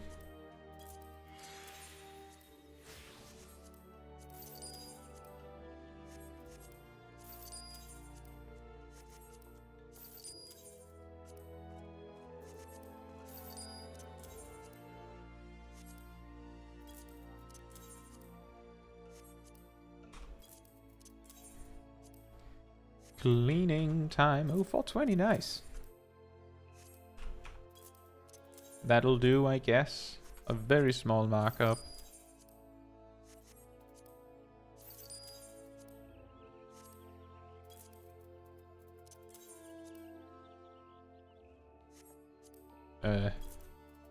That's helpful for blue mages. That's not helpful for blue mages, and so is worthless.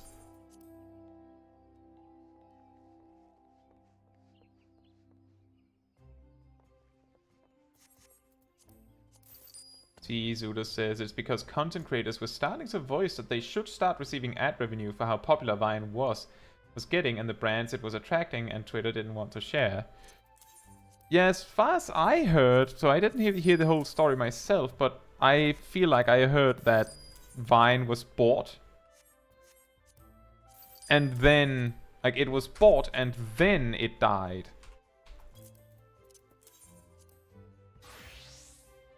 But I guess it was bought by Twitter then? Or what?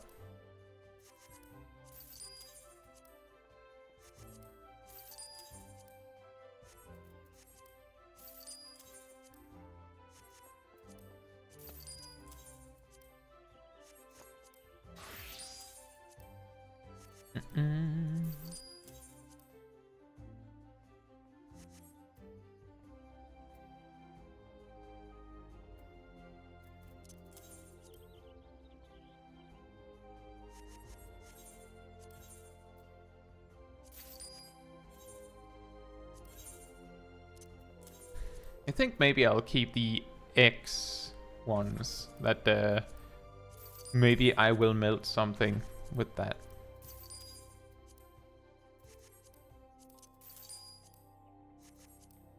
But I don't think I'll use the 9s.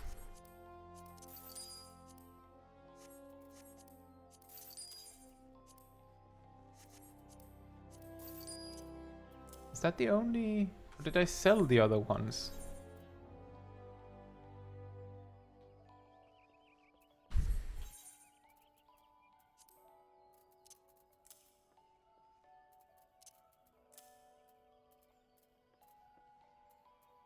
Spine drops. Alright. Do they sell for something? Not really. How about you? No. How about you? Not very much, but it's better than nothing.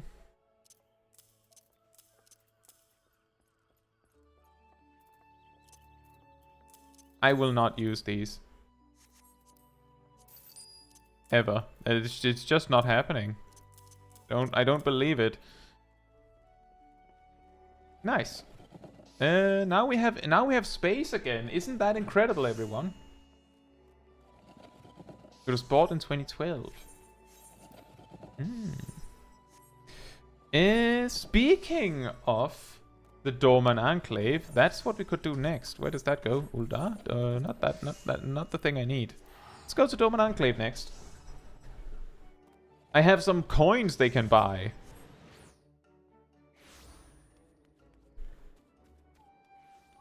Shopping stream. You call it the shopping stream. Oh, you're not finished. I didn't even finish talking with you last time we did stuff. Wow, incredible. Words cannot express how grateful we are to you, Caetsu. I just arrived. As you may recall, Master Tsurunuki bade us reallocate resources for the construction of housing for the recently returned refugees. Though they are not yet finished, progress has been most swift, and soon we shall be able to give our brothers and sisters a proper welcome home. Some improvements have also been made to the buildings behind me. Master Araraki can tell you more if you like. I just wanted money, but... Alright. I guess we're doing this then.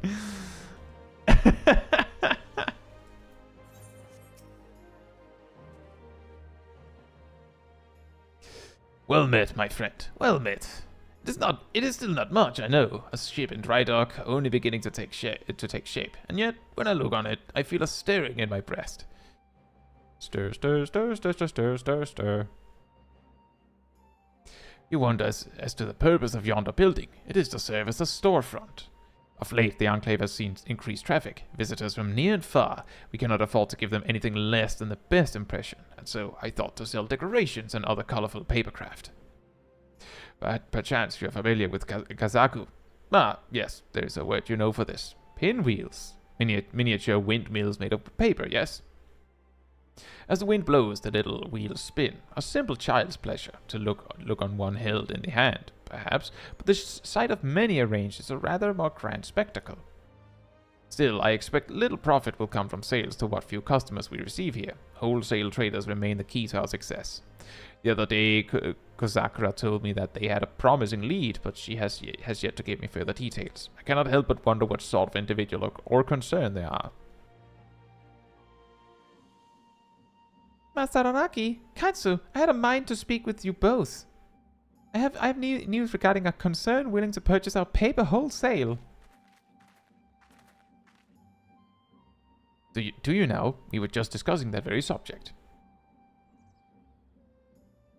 I know not if you were aware, but we were contacted by the Shazenkai before we left Eorzea, and on their behalf explored various avenues by which we might sell paper and papercraft to the merchants of the West. Through an intermediary, we contacted several trading concerns. One rather large and highly successful company expressed an interest in entering into an arrangement. I can say with some confidence that they will do their utmost to ensure that we all profit. Well, such wonderful news, though I must ask, what is the company in question? If it is as successful as you say, perhaps our Eorzean patron knows it.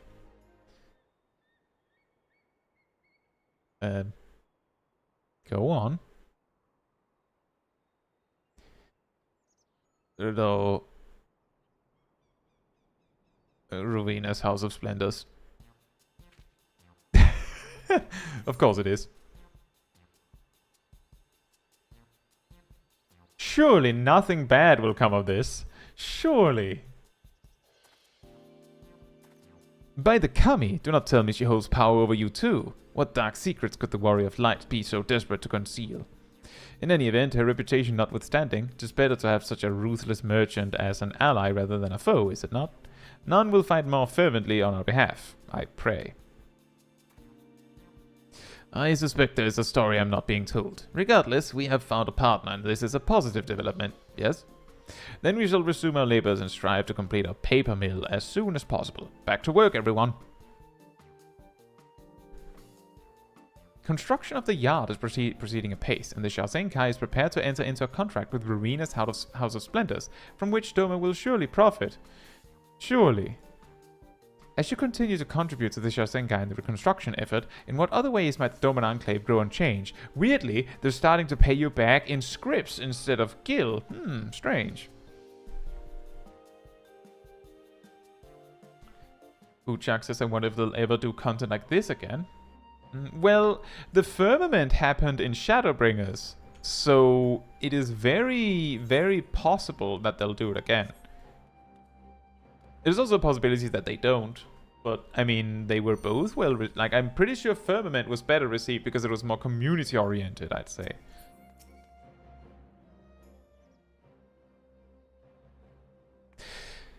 Oh boy. On behalf of the Shazenkai, Kaitsu, I thank you for your support. I didn't do anything. I'm pleased to inform you that we have made great strides in our efforts to rebuild the Enclave. You don't say.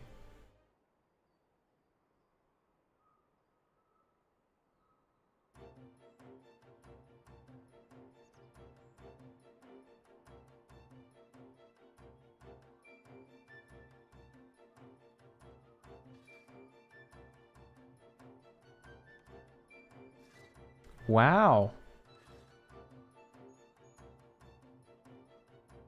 Owing to your many contributions, the yard has seen further development. As you continue to contribute to the Shazenkai and the reconstruction effort, in what other ways might the Doman Enclave grow and change? Now they're paying you in even more scripts. Strange, is it not? Finally, let's see, 20,000 is the weekly budget.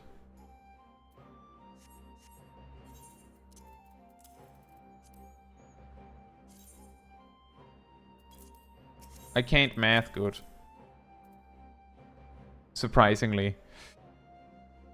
Math time!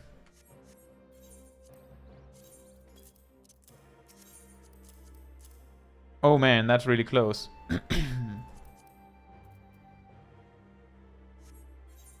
Let's see. Do this. And then split 2. Then we're losing like 160, I think. That's fine.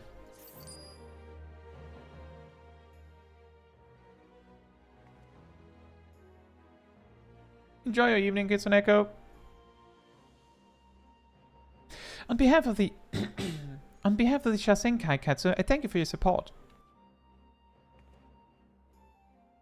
I'm pleased to inform you that we have made great strides in our efforts to rebuild the Enclave. You don't say.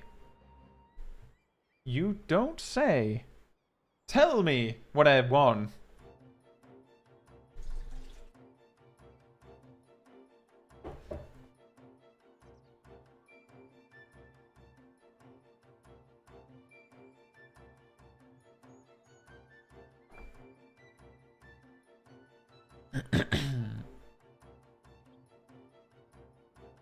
Owing to your many contributions, the yard has seen further development. As you continue to blah blah blah, same message again.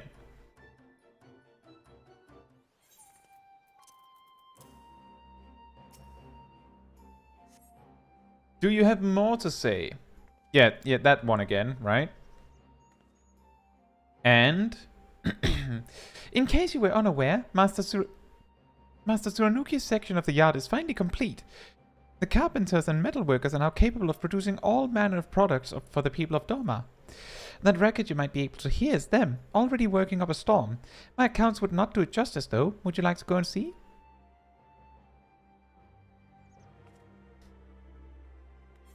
Where? Oh, there.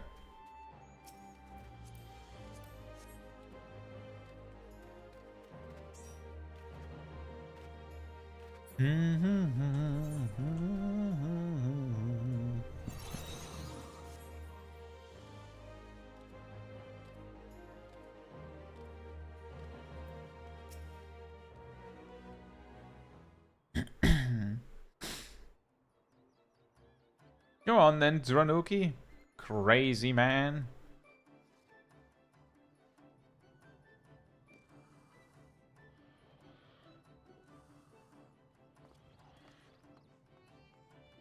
Warrior of legend, hold a moment. Duty calls. The kettles, man, the kettles! The ones from yesterday with mangled handles and twisted spouts. Kawanami's lot? We saw to it already. Should be out front. Have you seen a pack of knife blades, by the way? 7, just sharpened. I can't seem to find them anywhere. Never mind the blades. I had the boys take them to be fitted for handles. Started the cauldrons, but leave the big one for me.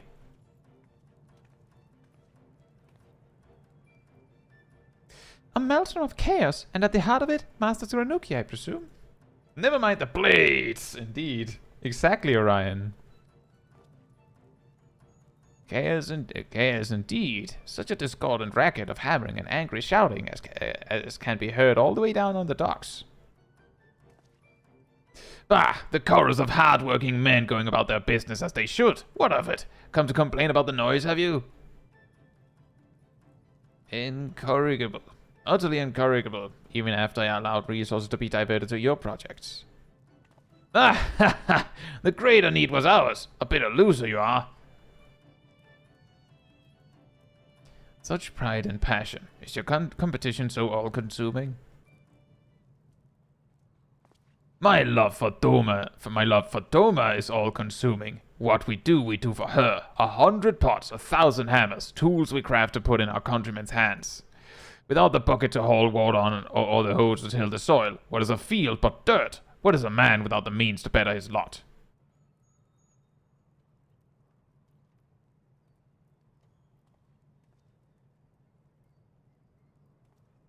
Then forge for me, a paper knife. A knife of surpassing sharpness, which will pass through 500, nay, 1,000 sheets of paper cleanly in a single stroke. Ha ha ha! Consider it done. You'll have your knife before your next batch of Koso has finished cooking. I think they may have come to an understanding. In any event, we need only to finish the paper mill. I pray the Shasenkai can continue to count on you for your support. Whoops, that was different. Oh, I didn't get to read that, apparently. Wait, construction of the yard is proceeding apace, and Tsurunuki and Araraki have come to an understanding. Or something to that effect.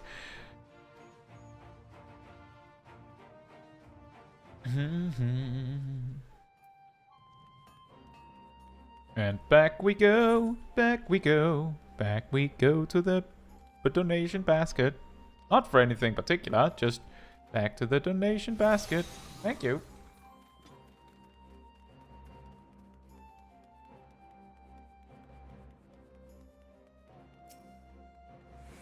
Another one. Thank you. To be honest, I never thought this day would come. Oh? The 10,000 stalls, complete. The yard, complete. All the projects we planned, everything we aspire to achieve, complete.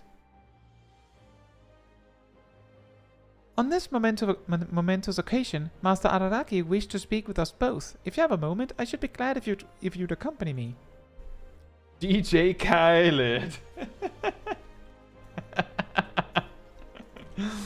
Gleaming says, my friend is downloading the game right now and he asked our group chat, why is it $5 to eat a pizza? It's not even to eat a pizza, it's to eat a slice of pizza. However, you can eat that slice in an infinite amount of times. So, you know. DJ Khaled.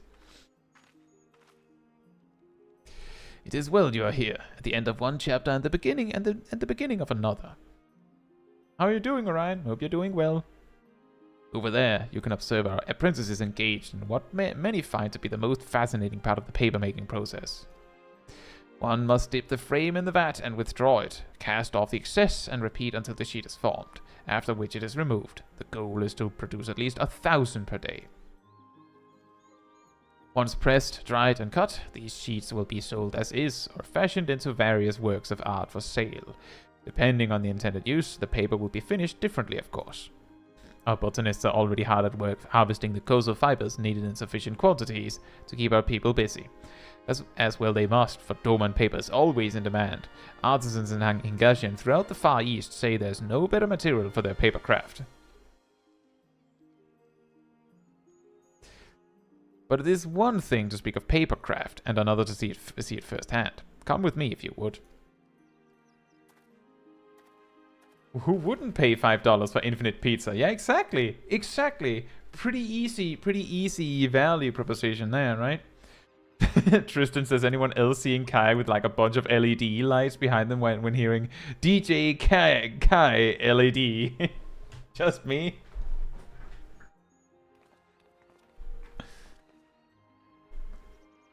It's so beautiful. There was a time when I believed the Doma I knew as a child was forever lost, but when I look on what we have built, I see how wrong I was. There you are, Kozakura, and Master Araraki is with you. Very good. Ah, Hozan, have you word from our partners? Were they satisfied with the samples we provided? More than satisfied, sir. They increased their order by 30%. That is why I was searching for you, to deliver the good tidings. Hear that, Ironhead? The Eosians are clamoring for my wares. Gloat all you want, Paper Tiger. I'll best you yet. Huh? Why the tears, child? My venom was for Araraki, not you. Pray forgive me my outburst. It's just that to see the 10,000 stalls in the yard finished and everyone so happy. I'm so relieved. Dry your tears, child, and raise your head. Your work, is far from finished. How are you to lead us if you're so easily filled by sentiment? Here, do not go and pat yourself on the back just yet. The Shazenkai has a duty to Doma, and much of the Enclave still wants for your attention. Our nation, our people, will rise to glory once more. You'll be with us when we do. Am I right, Kaitsu? Yes, except when I, just disappear for months.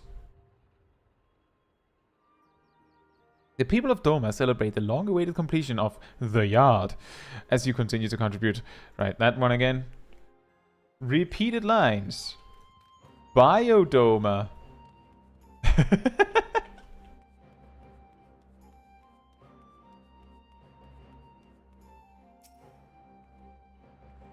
Though it pains me to do so, I must refuse any further contributions at this time. We have yet to allocate additional funds to pay gratuity for donations.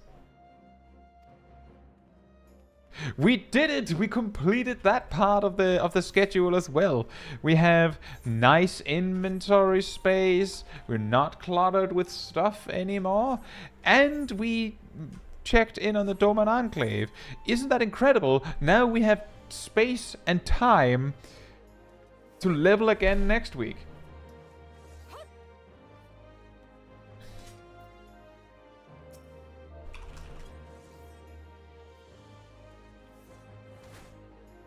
But I suppose it is kind of funny to open the game for the first time and be like, why does it cost $5 to unlock eating a pizza?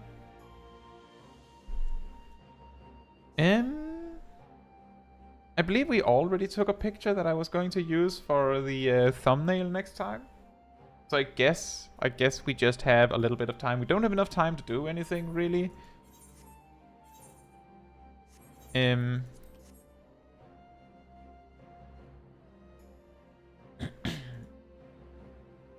The Gleaming says, I watched the guide a couple of times, but I forgot, and I want to ask you directly. What do I use flare for, and when? For 3 or more targets,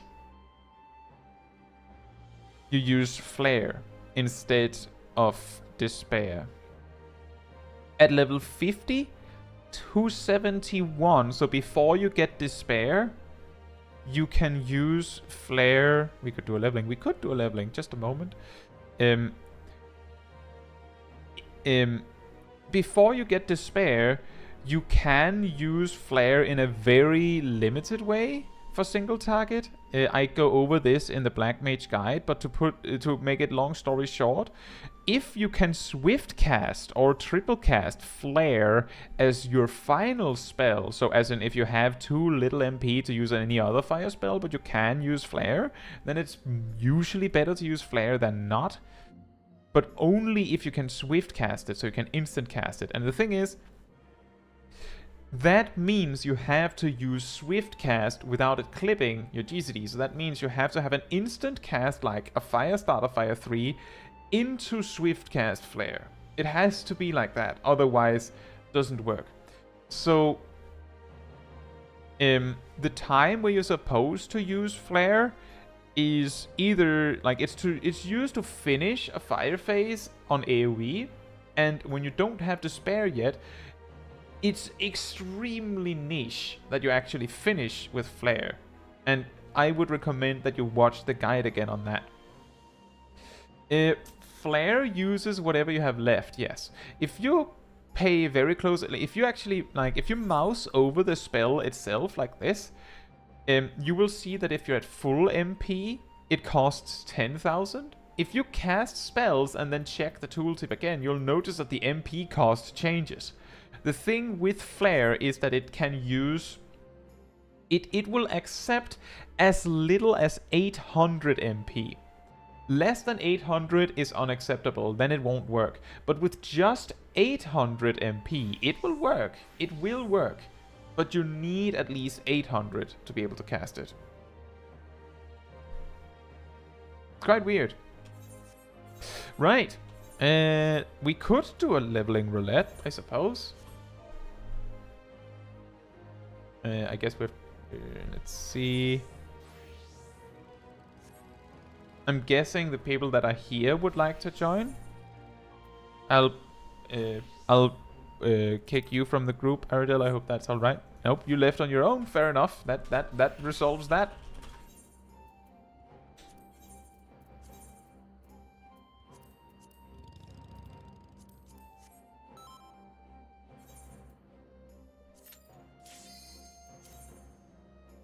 Yeah, you can also do it with a Thundercloud proc.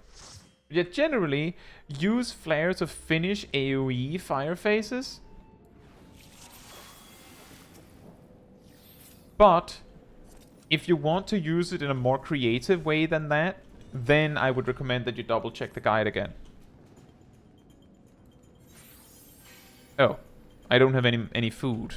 I should consider getting that before we spam content next time.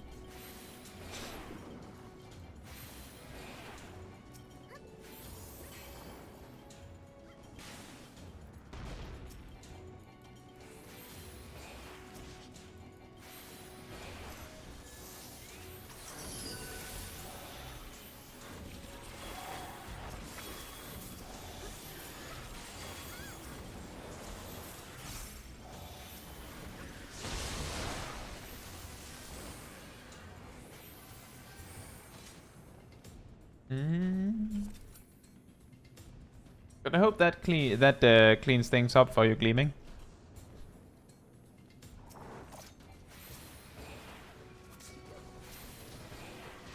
And that it makes sense. It would be quite silly if it required you to have full MP to be usable at all. But I can understand the confusion. Because it's not very well worded at the end of the day.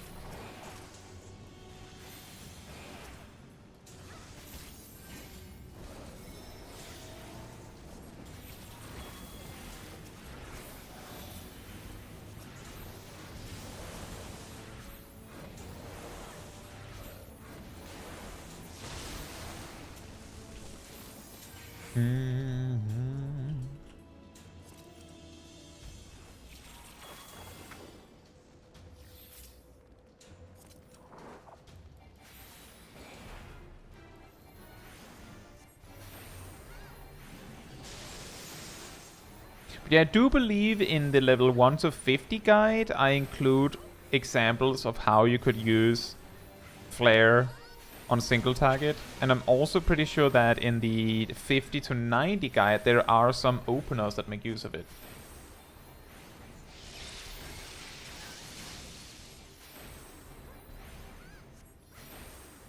Indeed, Gleaming. What you'll notice is if you actually spend your MP, then the MP in the tooltip itself, which should say 10,000, like the icon should say max or all, but the tooltip itself says however much MP you have. Go. By the way, Gazel, the way you deal with that mechanic so you don't nearly die from it is you have to run to the tower. You did it in the end, but that was after it landed.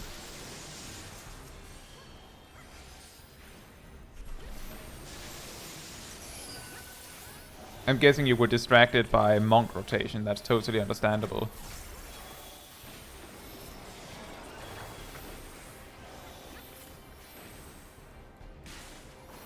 Does it change the mana cost in the tool MP cost in the tooltip when you have enhanced flare or umbral hearts too? I don't know. I don't know. Anyone want to test that while I'm in this dungeon? But yeah, the tooltip should act like, should real-time change what it says. And what I mean by a tooltip is of course this, if there's anyone that is not sure what I mean by a tooltip. So it will say the MP cost, and it'll just change to whatever it is. Which, of course, changes with your MP. I don't know if it then will show 2/3 of your MP as the cost instead. If you already if you have umbral hearts. But it wouldn't surprise me if it did. I might check that a little later.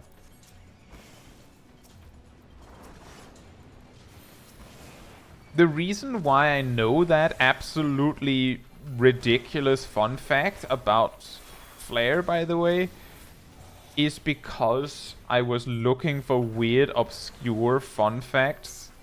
Because I had an idea for a video or something like that. And one of them was, wait, how does flare work like that? I was basically checking how what the MP cost was listed as in the tooltip. Because I wasn't even sure it's at 10,000. Because I never check. I know what flare costs, so I don't check the tooltip. Do you? Honestly, I rarely have to look at what things cost to cast. Like, the MP cost is rarely significant.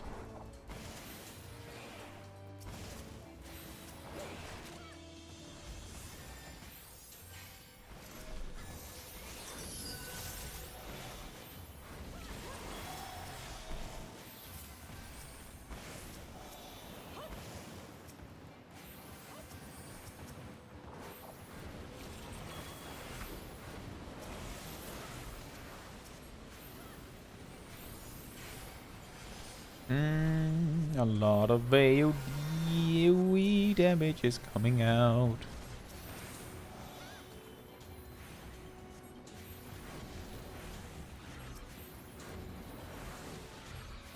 Space Queen says, how much research do you spend on guides? If I recall correctly, you're a Nero player, relatively speaking, but your guides are very knowledgeable. I've played since Stormblood. A huge amount of my, like, a lot of my research is more so checking that what I say is right. Sometimes I'll check against like another guide to make sure that I'm not the only one saying something. That is more so with openers and the like. But a lot of it is just me like comparing potencies against each other and understanding how like math works. It's like making the job guide step by step the way that I do makes it a lot easier to like make things make sense as they come up. So I don't like a lot of the research comes as part of writing the manuscript itself.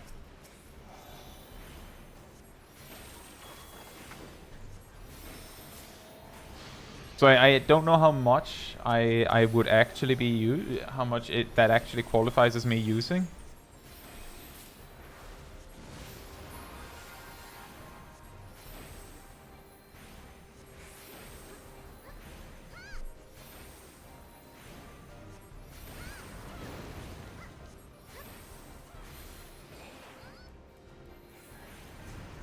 How long did you think I had played the game, Space Queen? Since you said that I'm a newer player, relatively speaking.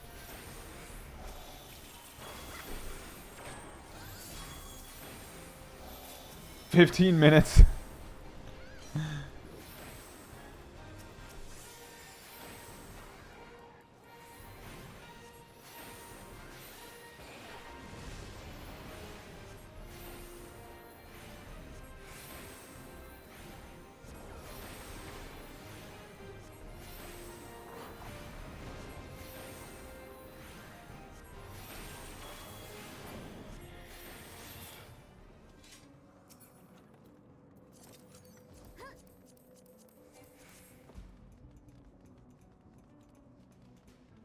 Yeah, I played the game on and off in Stormblood and the start of Shadowbringers. But by like mid Shadowbringers, I've basically been playing the game like with a constant subscription, played every week since the second raid tier of Shadowbringers.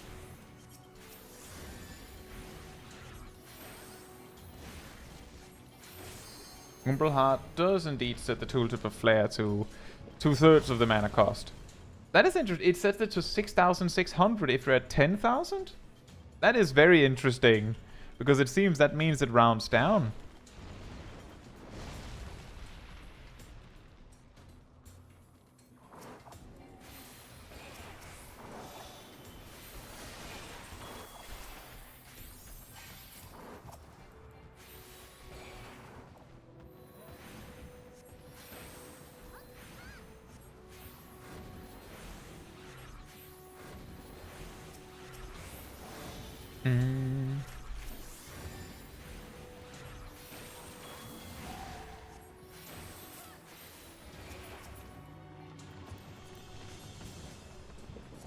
But thank you for checking, Space Queen. That is pretty interesting.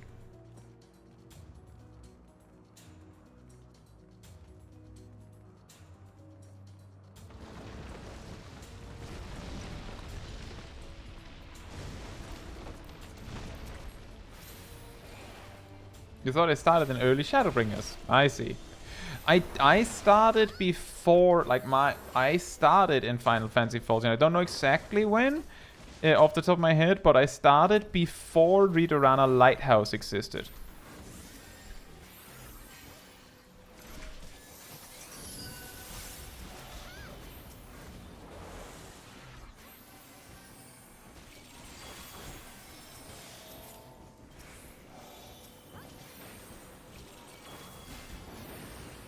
It's simply that I've then played on and off since then.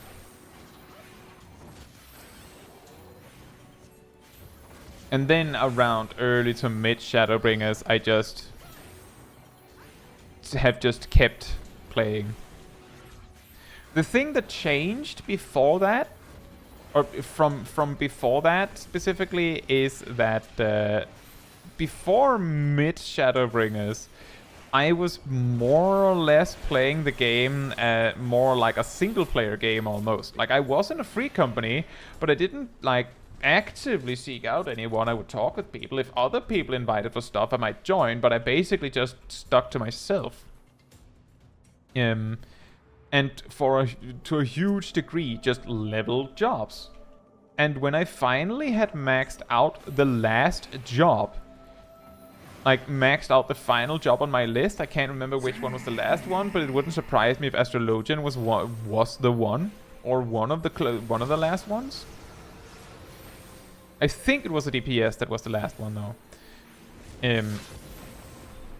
Then I decided that I wanted to switch to a more active FC, and that then has led to me being like more socially active in the game, which gives me less reason to like hop away from the game on and off. And that then led to me doing stuff like, making guides and videos on the game, and that of course obviously gives me less reason to hop away from the game temporarily as well.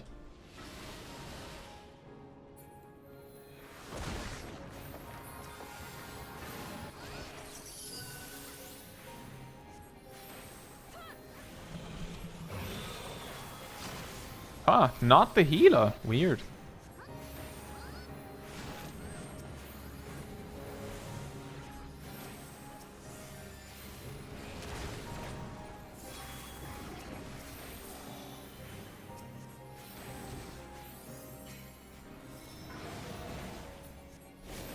Bruh. My Astrodyne.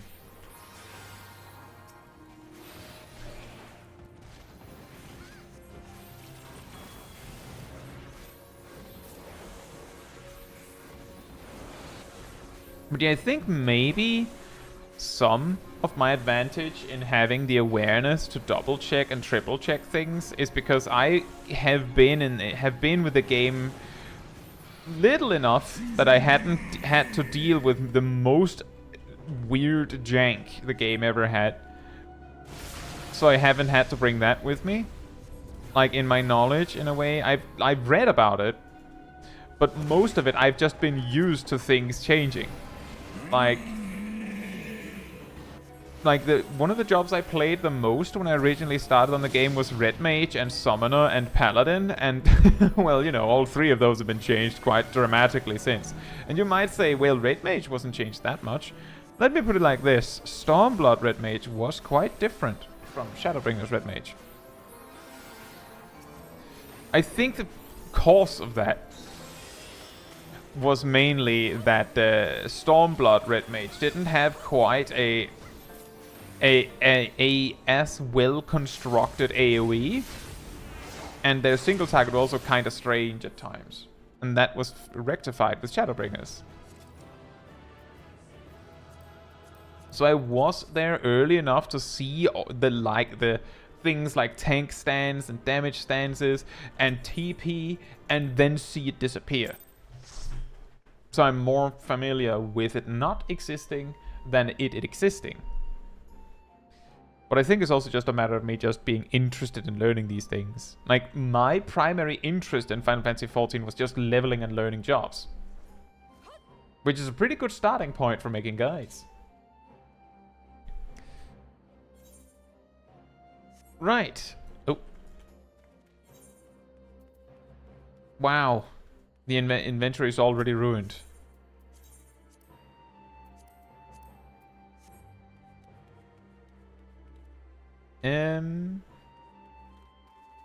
Right then.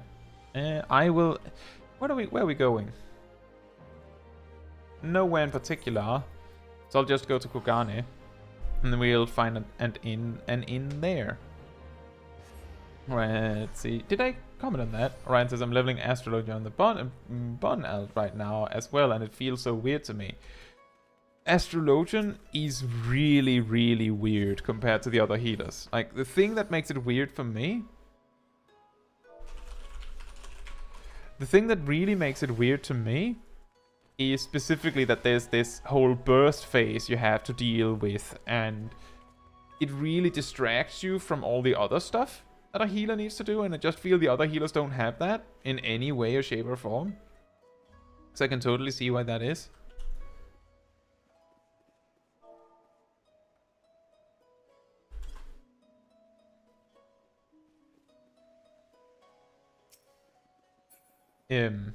But it is generally considered the hardest healer for a reason.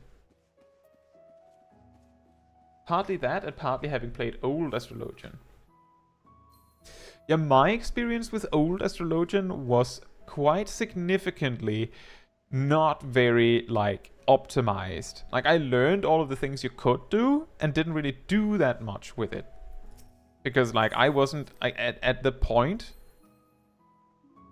where I was in the game in Stormblood, I wasn't prioritizing optimal openers and stuff. Not at all. Oh, I can jump up here. Excellent.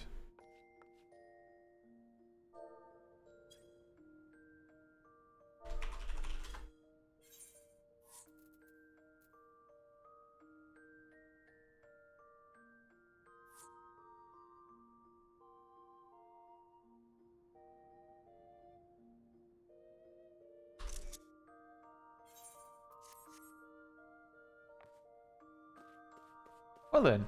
So we finally managed to finish all of the Stormblood, like, optional trials and raids. Some might say that Eureka should count, because it's an instance. I feel like it's such a huge sidetrack that would deserve, like, a side quest of its own, but another significant thing is that I haven't even completed Eureka on my main, so I feel like it would make more sense to do that on my main one day. But that does mean that now we're back to leveling Astrologian up to 80, so that we can then use that for the Shadowbringers side of things. And we only have 5.5 levels to go, so that means that it might only be like 2 streams before we're back on track with side quests. There's also still the main quest stuff, but at this point I'm thinking if there's maybe like a few finishing quests that is added to the MSQ, like in January or something, then we can get that in one fell swoop while we're there. Instead of having to like get up and start it with the MSQ just to have to stop again, because it only takes like 5 hours, I think, taking it slowly. But yeah, that's why I have not gotten back to 6.5, simply because we've just been focused on side questing. Right, so if you enjoyed the wonderful people you've seen on this stream, remember that there's a Discord community server that you can join where you'll find me and most of the wonderful people in the chat. You will also find the weekly schedule, which I update about Sunday or Monday, where you can see what's happening, like what's coming up in the following week. You will also find the announcement room, where I post a link to a new video, a new stream, whatever it is, whenever I have it planned. You can also go to the role assignments room and get the reminders role, and if you do that, you will get a little notification whenever I post a link of some sort, or post a schedule, or whatever it is. And you will also get an additional notification around 15 minutes before something time sensitive like a stream starting begins, so you don't miss a second. Although the streams are always saved, so you can always watch them back later, of course. And if you did enjoy this stream, it will help me a ton if you leave a like on it. You know, the thumbs up in the YouTube system that tells the YouTube algorithm that, ooh, this was a very enjoyable stream and other people should watch it. And that helps me. So thank you so much in advance. I think that's everything. Yeah. I hope you all enjoyed the stream. Hope you enjoyed the 4 lords and the roulette and cleaning section we had afterwards. With that said, good night, good morning, afternoon, or evening, depending on where you are in the world. And with that, all we have left is to say good night to Smol Kai. And also, hey Skip! Hope you're doing well. And thank you all for watching. Good night to Smol Kai. Good night.